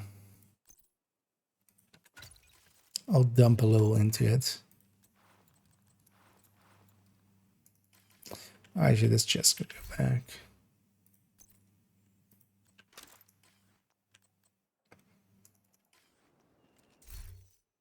So let's grab some of the ARs we're proficiencying.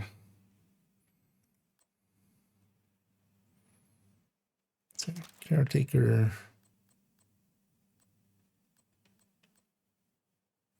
Oh no, let's actually go Huntsman. I wouldn't mind the Huntsman being proficient when not tomorrow, but the day after we record its video.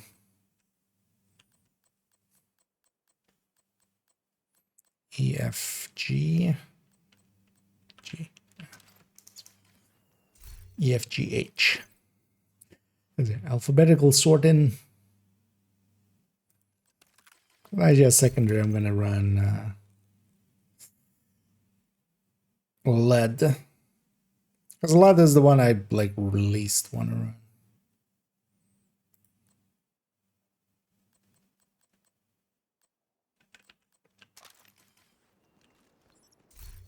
Might as well have that in secondary.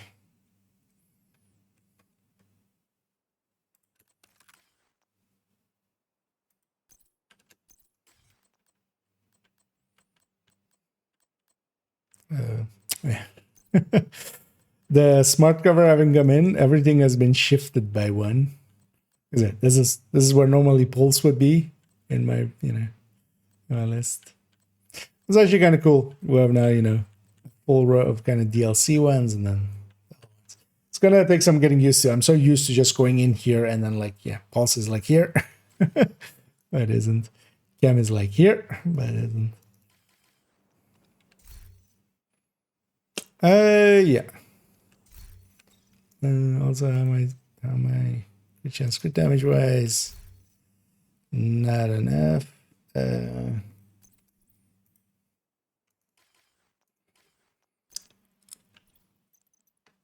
Ooh, yeah, definitely feeling it. Let's get it. Let's get her going. One crit chance bad, and we're there.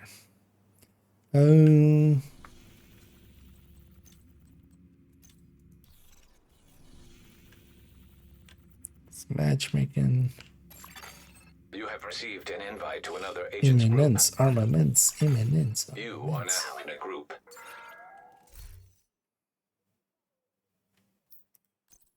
Oh, I do now. Yeah. Let's do that. All the proficiencies. I wouldn't mind reaching 30 at some point. Because we're not there yet. What else do I need? How am I?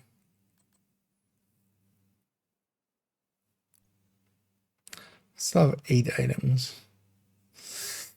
Oh yeah, 3 ARs. Pacan. Oh yeah, also Nimble Holster and Pacan, of course.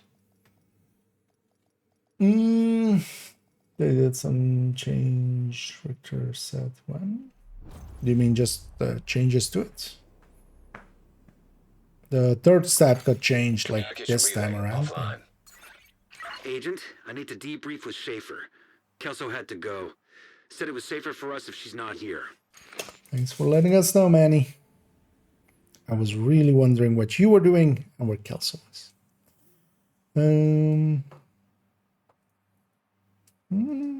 The different stat on it get changed as well.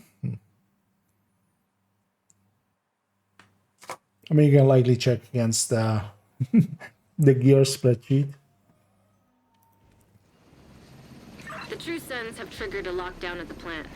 They've been taking over infrastructure to lend legitimacy to their cause. If they control the power, they control this region. We need to remove the virus from the control servers and did they comms. accidentally change the second stat? Because it used to be 25, yeah. Reactor unstable. Emergency lockdown protocols activated. I'm not even going to check the map. Minutes lockdown. It's fine, I'm going right. Safety protocols activated.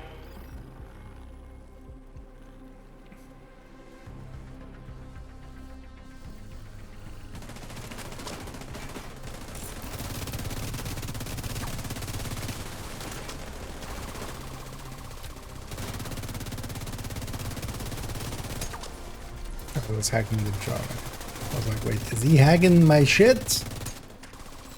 No, he's not. He's hacking that assault turret that is on him. Luckily it's 0 to him. Signs critical.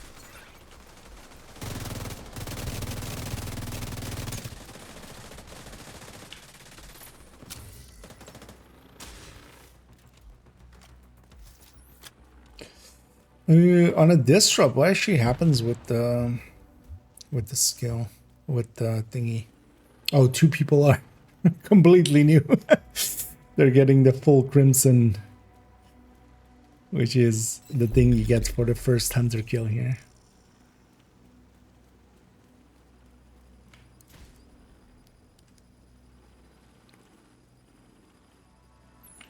On the one hand, good to see. On the other hand, yeah, a little painful.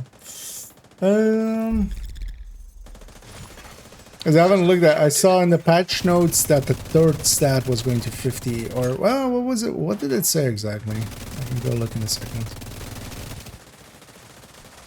It said something about Richter and Kaiser, but I think it was talking about like the third repair skill. Yeah, the second piece is now if that's for the explosive resistance. Yeah. Thing is though that explosive resistance is just still not that worth it. Oh, guess we're getting all hunters.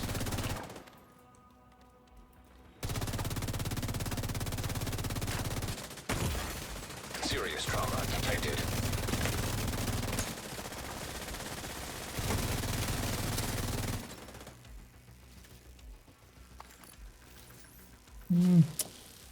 Landsman doesn't feel as impactful as Sleipnir. I get the feeling that once we crunch the numbers, that's gonna come forward as well. It's also like how much are we getting? So for every 8 bullets, so 48 for 6. So we're getting 6 stacks of it, right?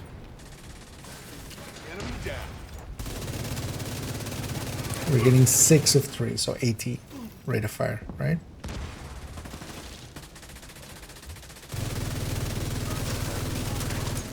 Also depends. I actually haven't ever per se looked into it. There's also we could see it on the weapon damage stuff. But if it is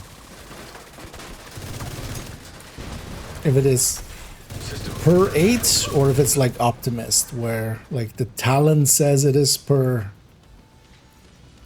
10% of the ammo, but it's actually like it's doing. Target approaching. It's not doing it in checks. So do we get like for that 2 remaining rounds? Do we also get? But I should likely check that on the weapon damage end of things. But if we're just getting area secure.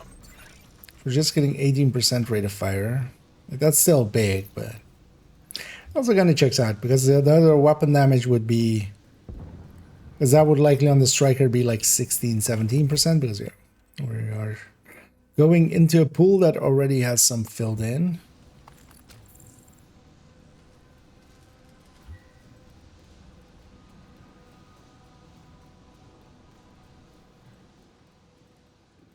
And then the weapon damage is of course also just 18, but then in a pool that's heavily filled in, that kind of lands in that like 24 that it's on the.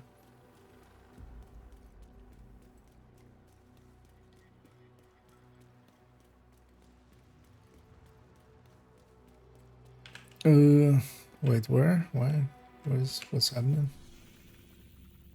I mean, isn't it obvious, or?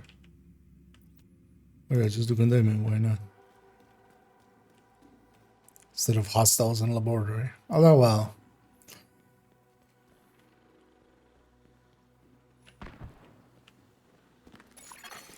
Ten minutes to lockdown. Evacuate the facility. There's a difference between challenging and heroic countdown. So on challenging, or well, on heroic, the loot is like a tiny bit better, just the tiniest of bits. But especially so heroic actually requires builds and kind of coordination, and you generally for heroic you just need like. Challenging, if 2 people here are competent, this is kind of set, right? If on heroic, you kind of need like 3 or 4 people to kind of be doing enough damage so that you can get through it, at least, and preferably even more, just to make it consistent. Like 3 or 4 people can carry it if, or well, 3 people can carry it if they have like good builds. On challenging, 1 person can carry it if they're on the right builds. But then especially, yeah, you get a little bit better loot on heroic, but what you especially get on heroic is at the end, if you get all of the hunters, you get 158 for doing a challenging.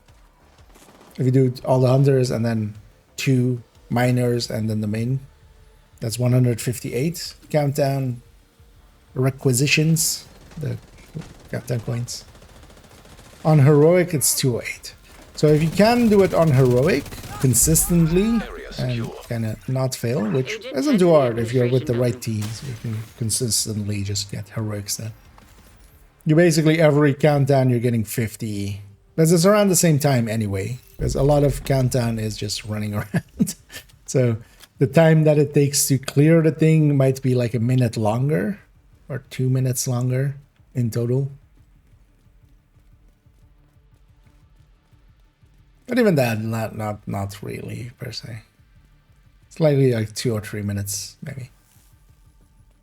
Where are we going? Oh, admin. Yeah.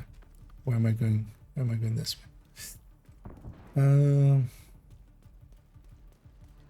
It's just a slower way. It's not per se the wrong way. I was just following that guy. And then, yeah, you get more requisition out of it. But the heroic definitely can be more frustrating with random matchmaking. I generally don't go into heroic unless we're going in with like 3 or 4 people that are geared up. No, heroic. The thing is, if you even like fail 1 or 2 extraction, it's not worth it. So depends. Agent, you've reached the administration building. I need you to fix the comms. Because every time you fail to extract, if you miss out on the extraction, you basically get half amounts. It's not the right way.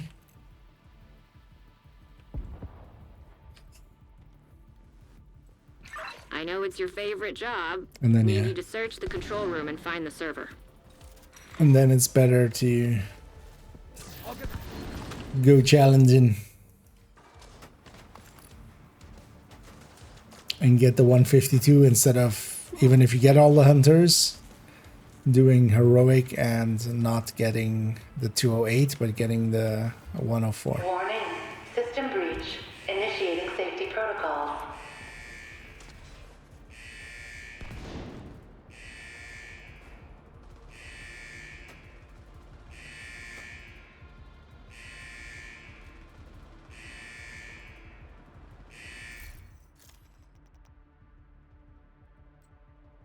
What? Oh, sorry. What was your name?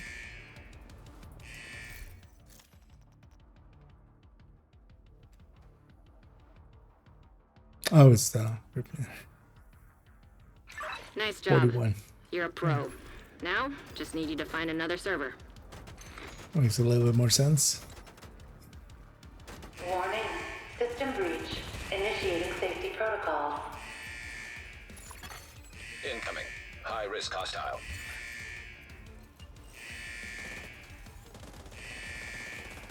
It's gonna sit here in my smart cover.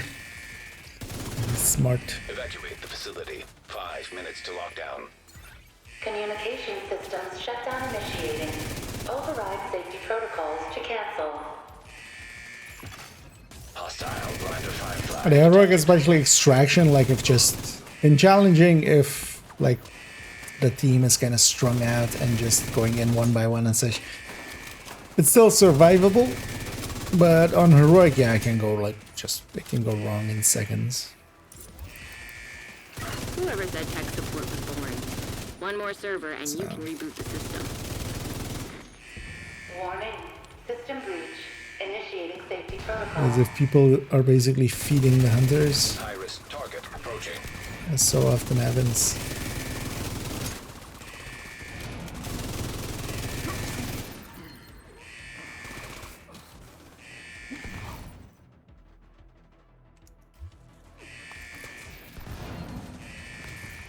Was it this challenging, like just by my lonesome, if I had to like really bite down and get going? I'm gonna actually go looting here. Oh, that mask is even better than what I have. For the lounge. I want to go loot. There was the other guy in that area as well. It's like, you'll get it.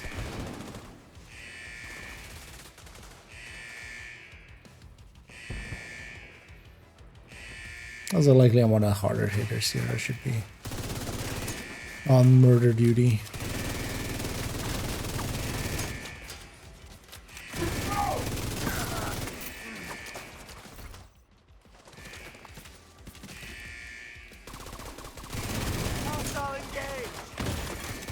Immediate medical assistance needed.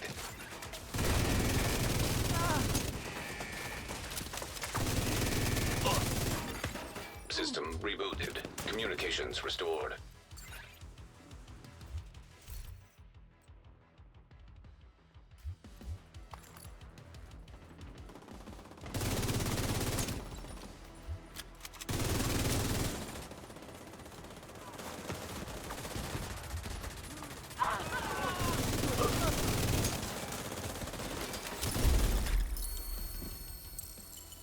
Good We work, can go Agent. over the We main saved the plant. chest. Move to extraction point. Yeah. Shoot off a Actually, flare I when you're didn't pay ready for attention. Torres to bring you home. So also with insertion, when it comes to... Okay, that's close, okay. Close range extraction. Whatever two zones the teams get dropped into, the extraction is the other zone. So you can know from up front where the extraction is going to be. You can still get harvest from the hoarder? No. Currently, he's inactive in that way. There's likely going to be an event pretty soon. System malfunctioning. Get on that I helo. would expect We've got hunters kind of mid-June, maybe late June. Latest, like early July. System back For there to online. be an event.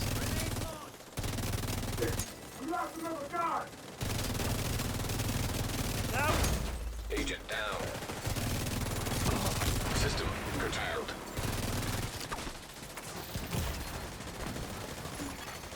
System reactivated.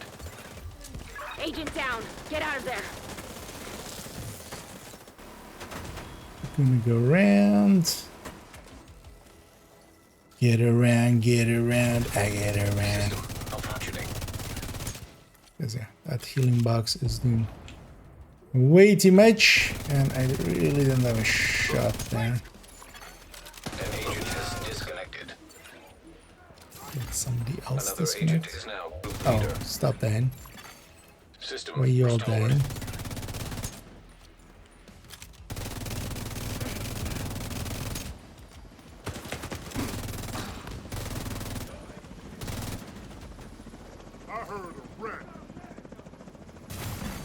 System disrupted.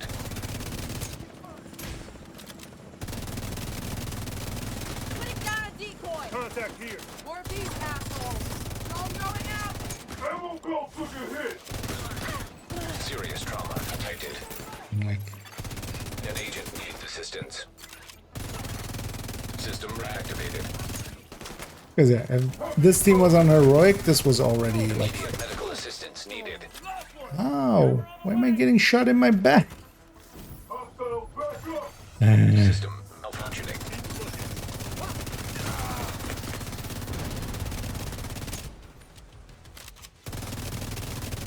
That's it.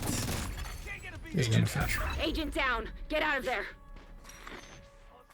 Weekend matchmaking going into the rest of the week? Where was the team? Where is everybody? Like, how are these guys still fighting here? Ammo's gone.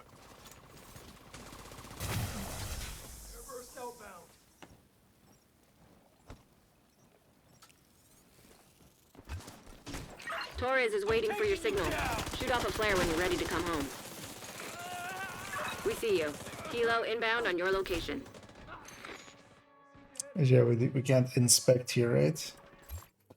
Like, I was like, I'm gonna keep them busy here, and they'll show up eventually, right? Like, we're... There was like one hunter up there, and that was it. Like, I was given the entirety of I should have gone PFE. I should have realized how bad the team was. Agent, I need to debrief with Schaefer. Kelso had to go. Said it was safer for us if she's not here.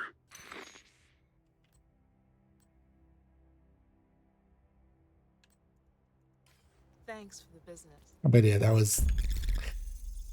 you know what, actually, let's matchmake on hardcore. We might have less people. It depends on, like, who you get as well, because... Or hardcore on heroic, I mean. Because quite often, you get... I feel the matchmaker on, like, challenging is, like... the worst it has been in ages, but understandable as well. A lot of new players, but... There's only so hard that one person can carry.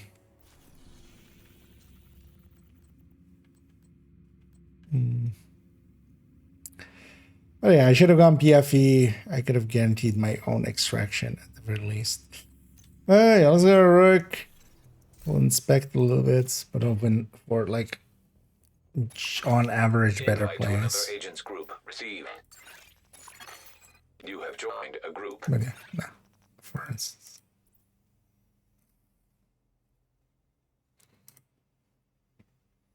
Improvised. Yeah, let me catch up. Here for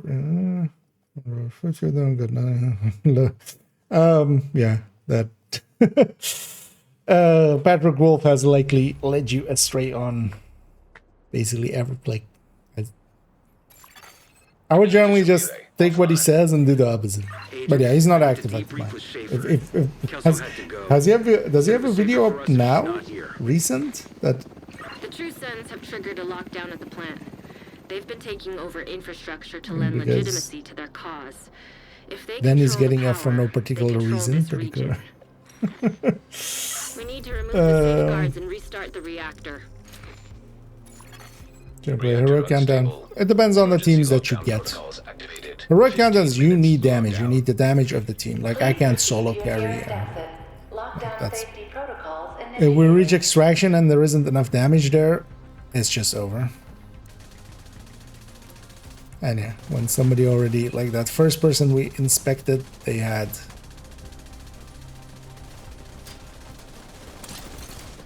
effectively no build.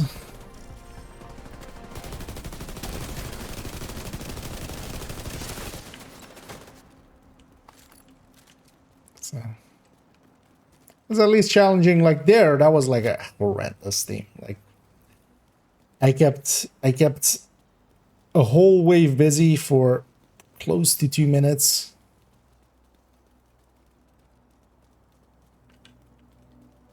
Because the idea there is, I'll keep them busy. They'll clear up what they're fighting, and then, you know, basically giving them a breather. But guess they drowned accidentally.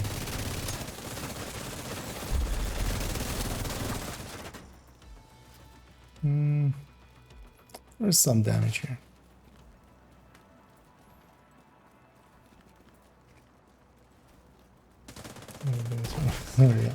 Also, sometimes, yeah, just getting the close range buff as well, for instance, can help, of course. If you had, like, even a bad team with the close range buff can get through.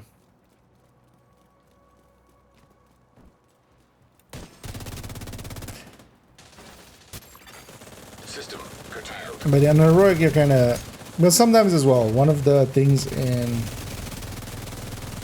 At least, well, here, for instance, as well, it seems that the more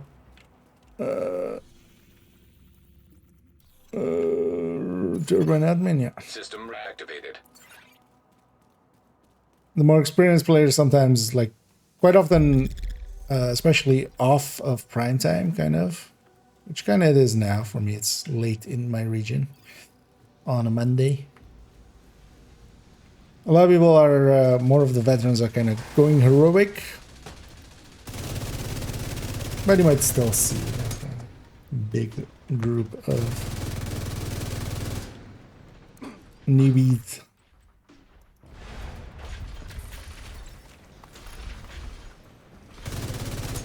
As for instance, yeah, heroic, like these warhounds and stuff. I should just go for the hole.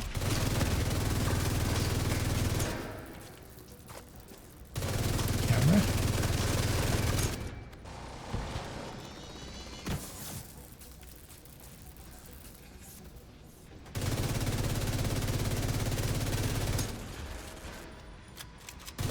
Instead of run boy run, how about sit boy sit?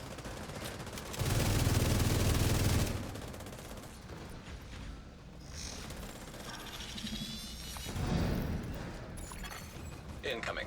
High risk hostile.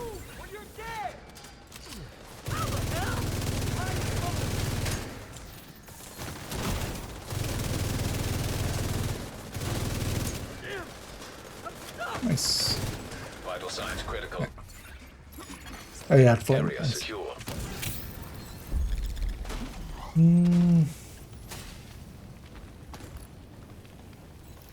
I think that's this right now. I feel Black Tusk is usually more dangerous than Rikers. We get the backs? Oh, somebody actually spotted me earlier.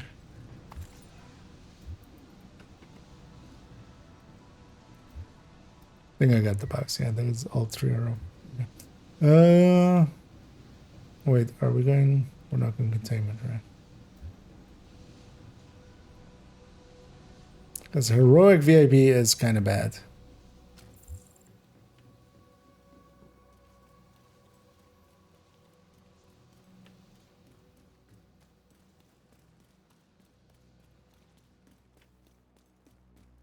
But then also, why did I take this exit? I should have just gone back around there.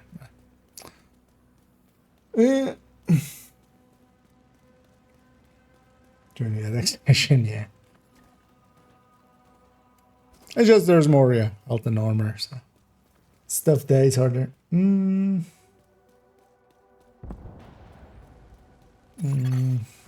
minutes to lockdown. Evacuate the facility. Lockdown safety protocol I in needed effect. this. Shade tech detected. Yeah.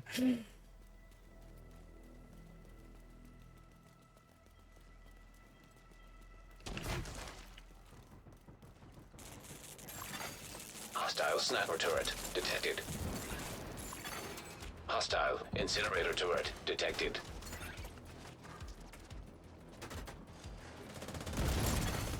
Hostile assault turret detected.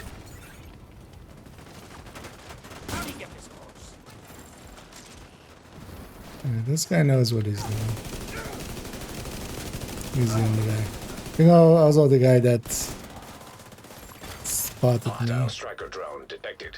It's about getting in these circles as quickly as possible. Those people just sitting by the door and just letting skills come out. They're making it so much harder than it needs to be.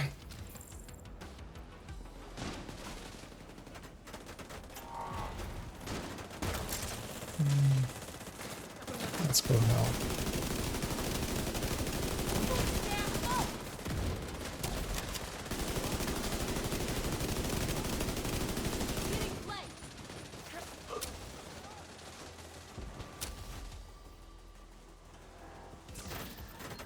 Guys, come on. Why we no capture? Just capture. That's all you need to do. Target detected.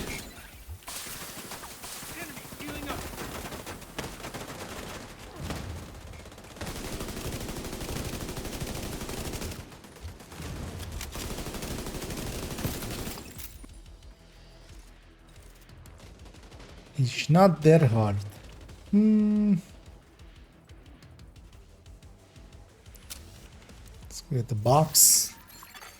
Area secure. Now we know what's in the Agent, box. you should be able to access the reactor. Reactor core. Let's go through this side so we can jump. This is one of the few places there's actually a pretty good shortcut.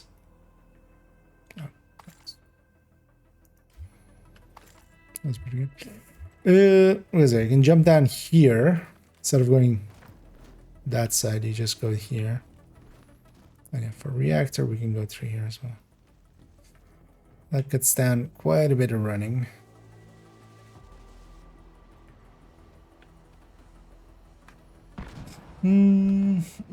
Catch up here. Agent, you've reached the reactor. I need you to get it back online. I can't see shit. Where is it? Now that you're in, we need to decrypt the safety protocols. Did they remove a light there or something? It's just glary. Yeah, there is a.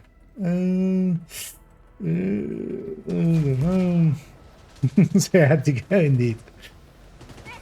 Anyway, I'm almost finished debriefing Schaefer, so yeah. More to come. But yeah, thanks for the kind words.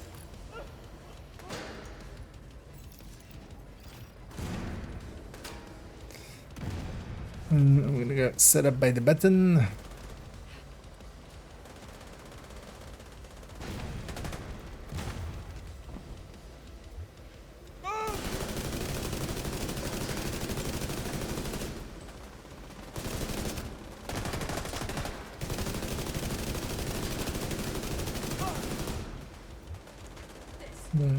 Slow RPM there of the LUD as well. Kind of running the LUD here, seeing as I normally I would be having a pulse in Kanta. Reactor unstable. Initiating lockdown procedures. Do I want to proficiency that? Good work decrypting the protocols. You need to remove those controls to get the reactor back online. And these parts are all always the same, which shows a lot more randomization to like these things. Maybe I have like 7-8 versions of it, or 7-8 things, and then just each time we do it, we have to do like 3 of the things. From knocking it offline or killing you. No pressure. I'm actually not gonna go sit in there. Hostile airburst seeker mine detected. Yeah. Evacuate the facility. 5 minutes to lockdown. Proceed immediately to your nearest exit. This guy has 2 skills at. Hostile fixer drone detected. That very clear yellow line that they added is actually pretty good. In this case as well, it really helps to kill that drone first, so he's not taking a billion shots. Would you say is better, the one with Chesko, Wicked Backer, and or Coyote Mask? Neither is per se better. You can kind of go with a combination of. Let's keep in mind as well. The Vigilance Wicked is basically like depends how much you get hit, and then Contractors versus Coyote is the Contractors is a little bit more damage. Overall, even if we just take 60% DTA. So especially if you're fighting a lot of armored targets, let's say Countdown. The power plant is stable. Not the worst. Now get the hell out of there. But then also, for instance, here we have 1 Coyote. When you're in the ready to team. come home, shoot off a flare. Well, actually, we have 2 Coyotes in the team, I think, at most. But listen, I'm in the close range. I triggered that one. There's nobody in the mid range. I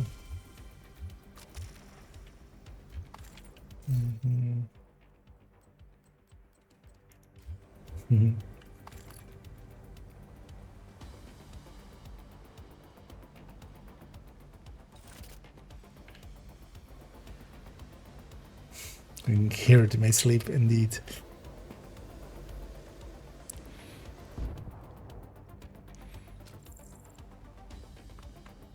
Just waking up. Because here, for instance, on heroic, this can go really wrong. Heavily armed hostiles detected. You really want to bunch up. You really want to go in as a team. But so often, especially like this place, is kind of annoying. Like, if you just feed here, if you just, you know, go in one by one and just lose like 2 people here. Because here as well, they let the hunter fall back. That hunter is now a really big extra target. I don't want to be there. So I'm just going to run through. System malfunctioning. But yeah, there's a hunter there. Detected.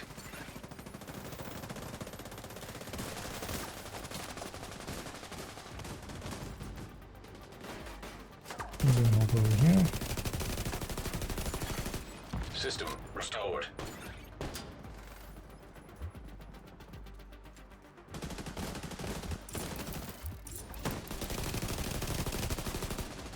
Maybe exposing Torres is waiting for your oh, signal. actually, shit. Shoot off a flare when you're ready to come home. I forgot I have that skill now, of course. I keep using Vital the other one. signs critical. Yeah, on weekend, I'll just wait for the team.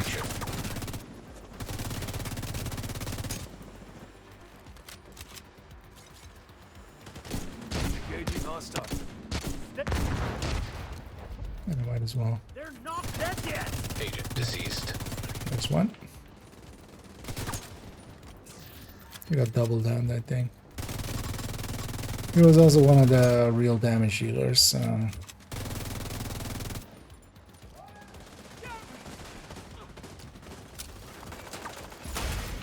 System disrupted.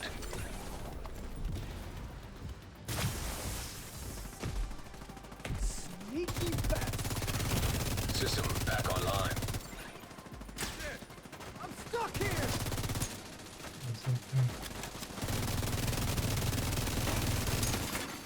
Serious trauma detected.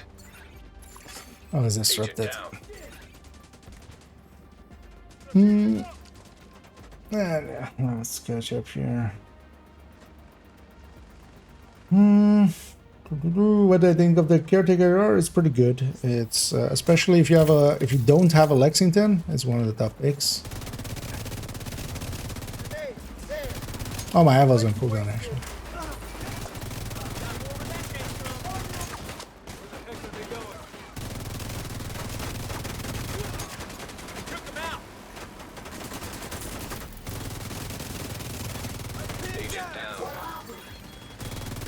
Bringing my damage out way too much. But it's kind of the mess that heroic countdown can turn into. I'm not gonna get my hands with them. Torres sees you. Helo inbound.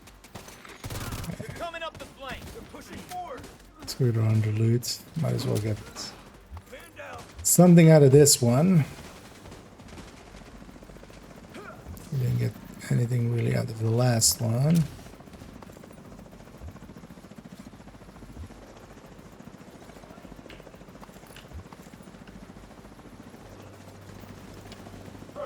Yeah, this team, yeah, just doesn't have Let's it. get you home, Agent.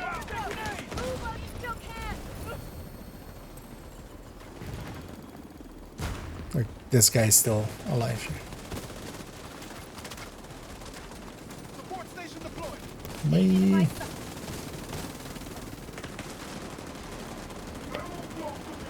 Just be selfish there. It's the smart thing to do. And I have a whole video on YouTube for it already if you want to actually know my in-depth thoughts on it. Link to the YouTube channel there. I'm impressed. I can see some Pretty new sure we're just gonna tank lose the power pistol, plant. but I can't see the AR image. Maybe that's just me. No, if something's black in the build collection, that's just I've made a spot for it, but it's not in yet. So there is currently 2 black spots in the build collection. We'll fill them in tomorrow.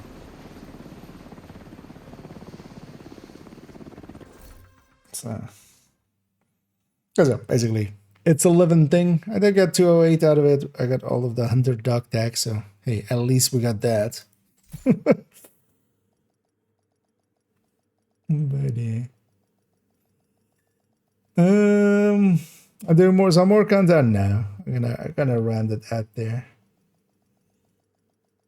Just Safe area entered. just wanted to see if I could get maybe the parts, because yeah, I still want some more Imminence Armaments parts. Agent, I Going need to on to debrief with that. Schaefer. Kelso had to go. Said it was safer for us if she's not here.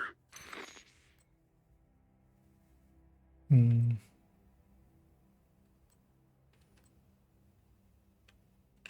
on to this backpack too. Because I just want to try for some of those items still. Because starting tomorrow, we have the 3 times XP. Generally, during the 3 times XP, I don't try to play much of main accounts. And And that's just me, like, being silly. Like, don't feel obliged to follow my example there. That's just... I actually enjoy kind of sometimes grinding for levels and stuff, but with it 3 times, it means I only get to do it then. So instead, I just abstain from... I'd rather have the free talentable one, even if it's more expensive. So this can go. So we have a backpack. We have a glove.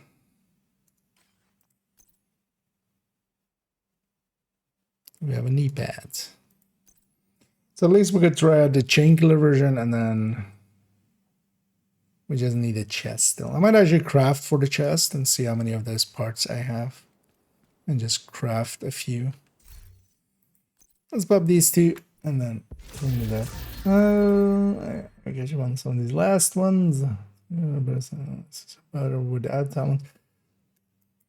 No, just with like Lexington with perfect killer and caretaker with its killer. It's gonna depend on the build, of course, right? It's crit damage, so on a high end, actually the Lexington would be more ahead with higher crit. But on a striker, they're basically head to head when killer is active. So Lexington and like if we go here, although yeah, not there per se, but where's this? Because I've already updated, for instance, the AR list, and also yeah, there's a whole video on the subject at this point. But basically, these 2 are kind of like there together, like they're side by side. That's a Lexington with killer and caretaker with perfect killer. But then it also means that when killer isn't active, the Lexington is ahead by quite a bit because it has a much smaller talent. So on the first skill, which you need for the killer, it's leaning towards the Lexington there, plus the handling and stuff of Lexington, of course, just outside of the consideration of DPS and such. But if you're going up against like a FAMAS with killer, if you don't have a Lexington, caretaker is like well worth getting. That was kind of the conclusion of the... Because its biggest downsides is it is a G36, not the best handler, but it's also not terrible. It's not an AUG, it's not an AK or something like that. So,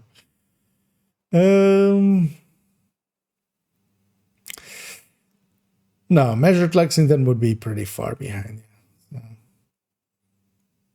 But then also that would have like better, like consistent uptime. So.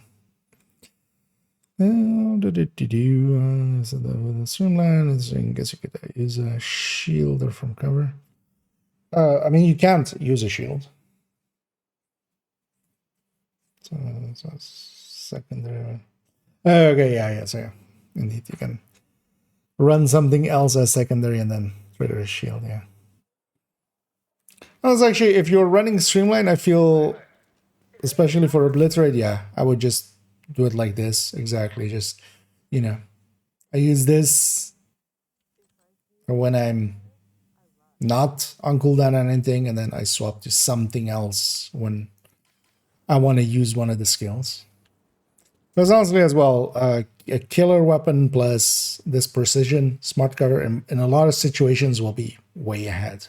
So, nice to see if we're kind of discussing it like that, but then yeah, you need to actually use your skills, which for some people is asking a lot.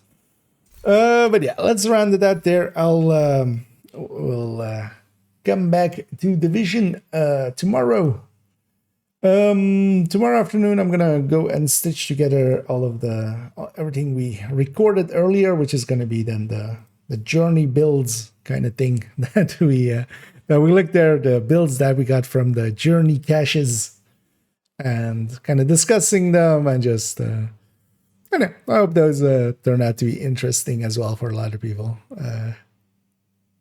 Because yeah, we cover a lot of ground in them just by going over all the things. I'll be back tomorrow. Likely I'll be around the same time tomorrow evening. What I might go for is our main account, just finish up character 3. We just need the last 2 main missions done, and then they're kind of done, at least on the main story path and stuff. Then all characters on main accounts are done. Next week as well, definitely I want to get second accounts kind of through Brooklyn once as well.